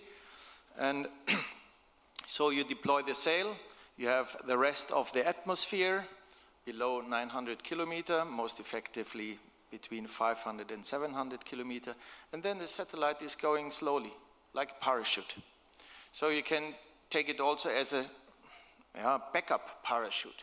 So this technology is existing, and that's why I find it quite nice that somebody selected also you on the panel, because we have a demonstration mission made in a cooperation between the company deOrbit, also partly financed by European Space Agency, by the German Space Agency, and we have flown this sail, and we see the decay of the satellite is even quicker than predicted. So we monitored it the past 12 months. So this is a technology which is verified, which is there, which is available. And it is not €1 million technology. It is something, depending on the satellite, between 20,000 and 100,000 euro. It can be applied in every CubeSat. So if we were to say that the fiscal instruments are in place, incentives are in place, we can definitely be sure that the technical innovations needed to benefit from all this is also in place. You just have to define, my mission is sustainable, my mission don't produce deorbit by not coming down, you buy it. Okay. It's done. Well, what I want to do now is I want to start with Catherine and work my way towards Hamza. I would like to hear from each one of you what you feel as a closing for this panel is the most pressing action that we need to do today to see their effects in the future when it's really, really needed to mitigate space debris. Whether it's technical, whether it's from a policy standpoint, what is the single most important action that we need to be doing today? Dr. Catherine. Thank you. I guess from the legal perspective, since I'm a lawyer, I think one of the most important things is coordination. Because if the various efforts are just done in isolation, that will ultimately not do good enough to cater for the global and borderless security and safety interests in outer space. And this coordination can happen via really various fora and inclusion of all the stakeholders within the community is very important so that we ensure that all the voices are heard and the balanced and most optimal solution is found for both debris mitigation and beyond to arrive to a viable and functioning space traffic management system. Walid, looking to the time, I make it short. From the regulator point of view, and I have to focus, I would say we would like to leapfrog it. So therefore, I invite every startup company, every big company, every regulator, every government to work together, especially with us, because we're in the phase to deploy these new regulations for the kingdom. And to this could be an amazing contribution to increase the speed, finding solutions, and hopefully finding more than one solution to the problem, because as we know all in space, we like redundancy, and one solution is not good enough. And I highlight it from the technical point of view.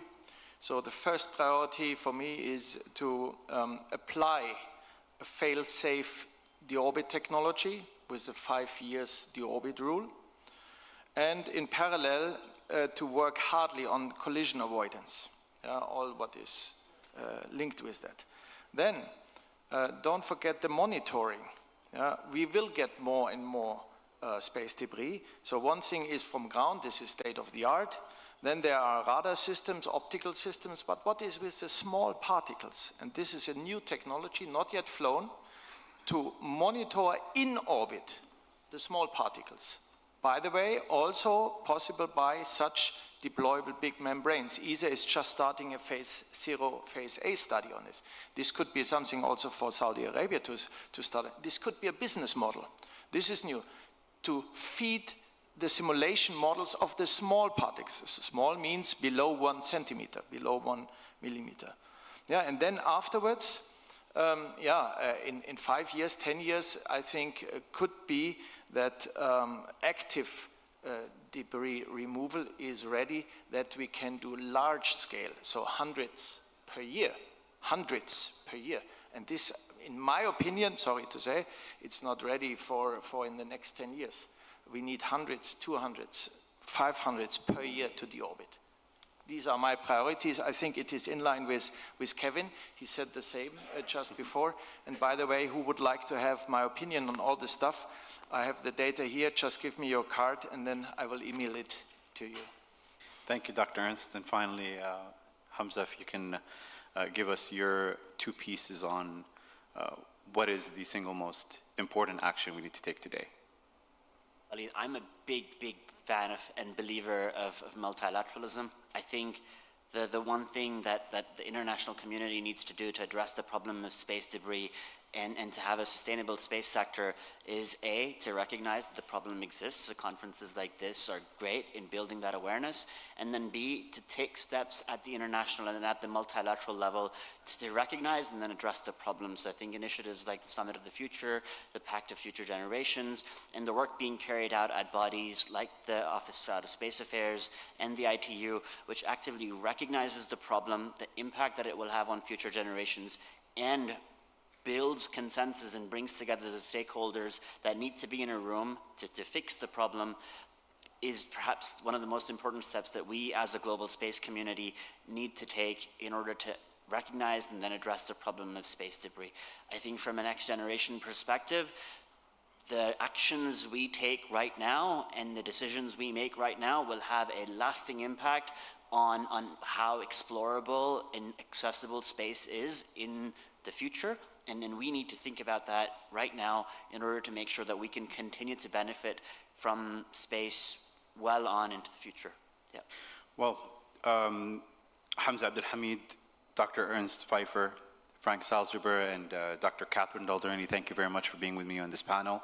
The consensus, as we've all seen, is that global collaboration is the key. Future regulations and future guidelines will not be something that has to be, as we say, the stick. It will have to be something empowered and enabled with incentives to the private sector. I'd like to thank you very much for your attention, and we come to the end of this panel discussion. And 4, 3, 2, 1, and that's time. Thank you so much. We orbit in time.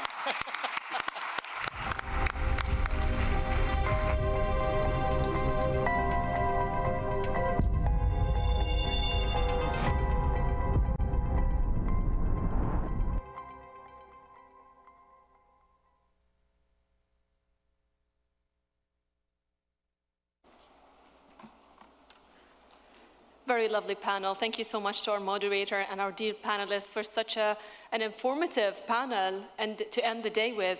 So we have come to the end of our day. However, the conversation will continue tomorrow, focusing on innovative solutions. So have a lovely evening, enjoy your gala dinner, and we will meet back here tomorrow morning. See you then. Have a lovely evening.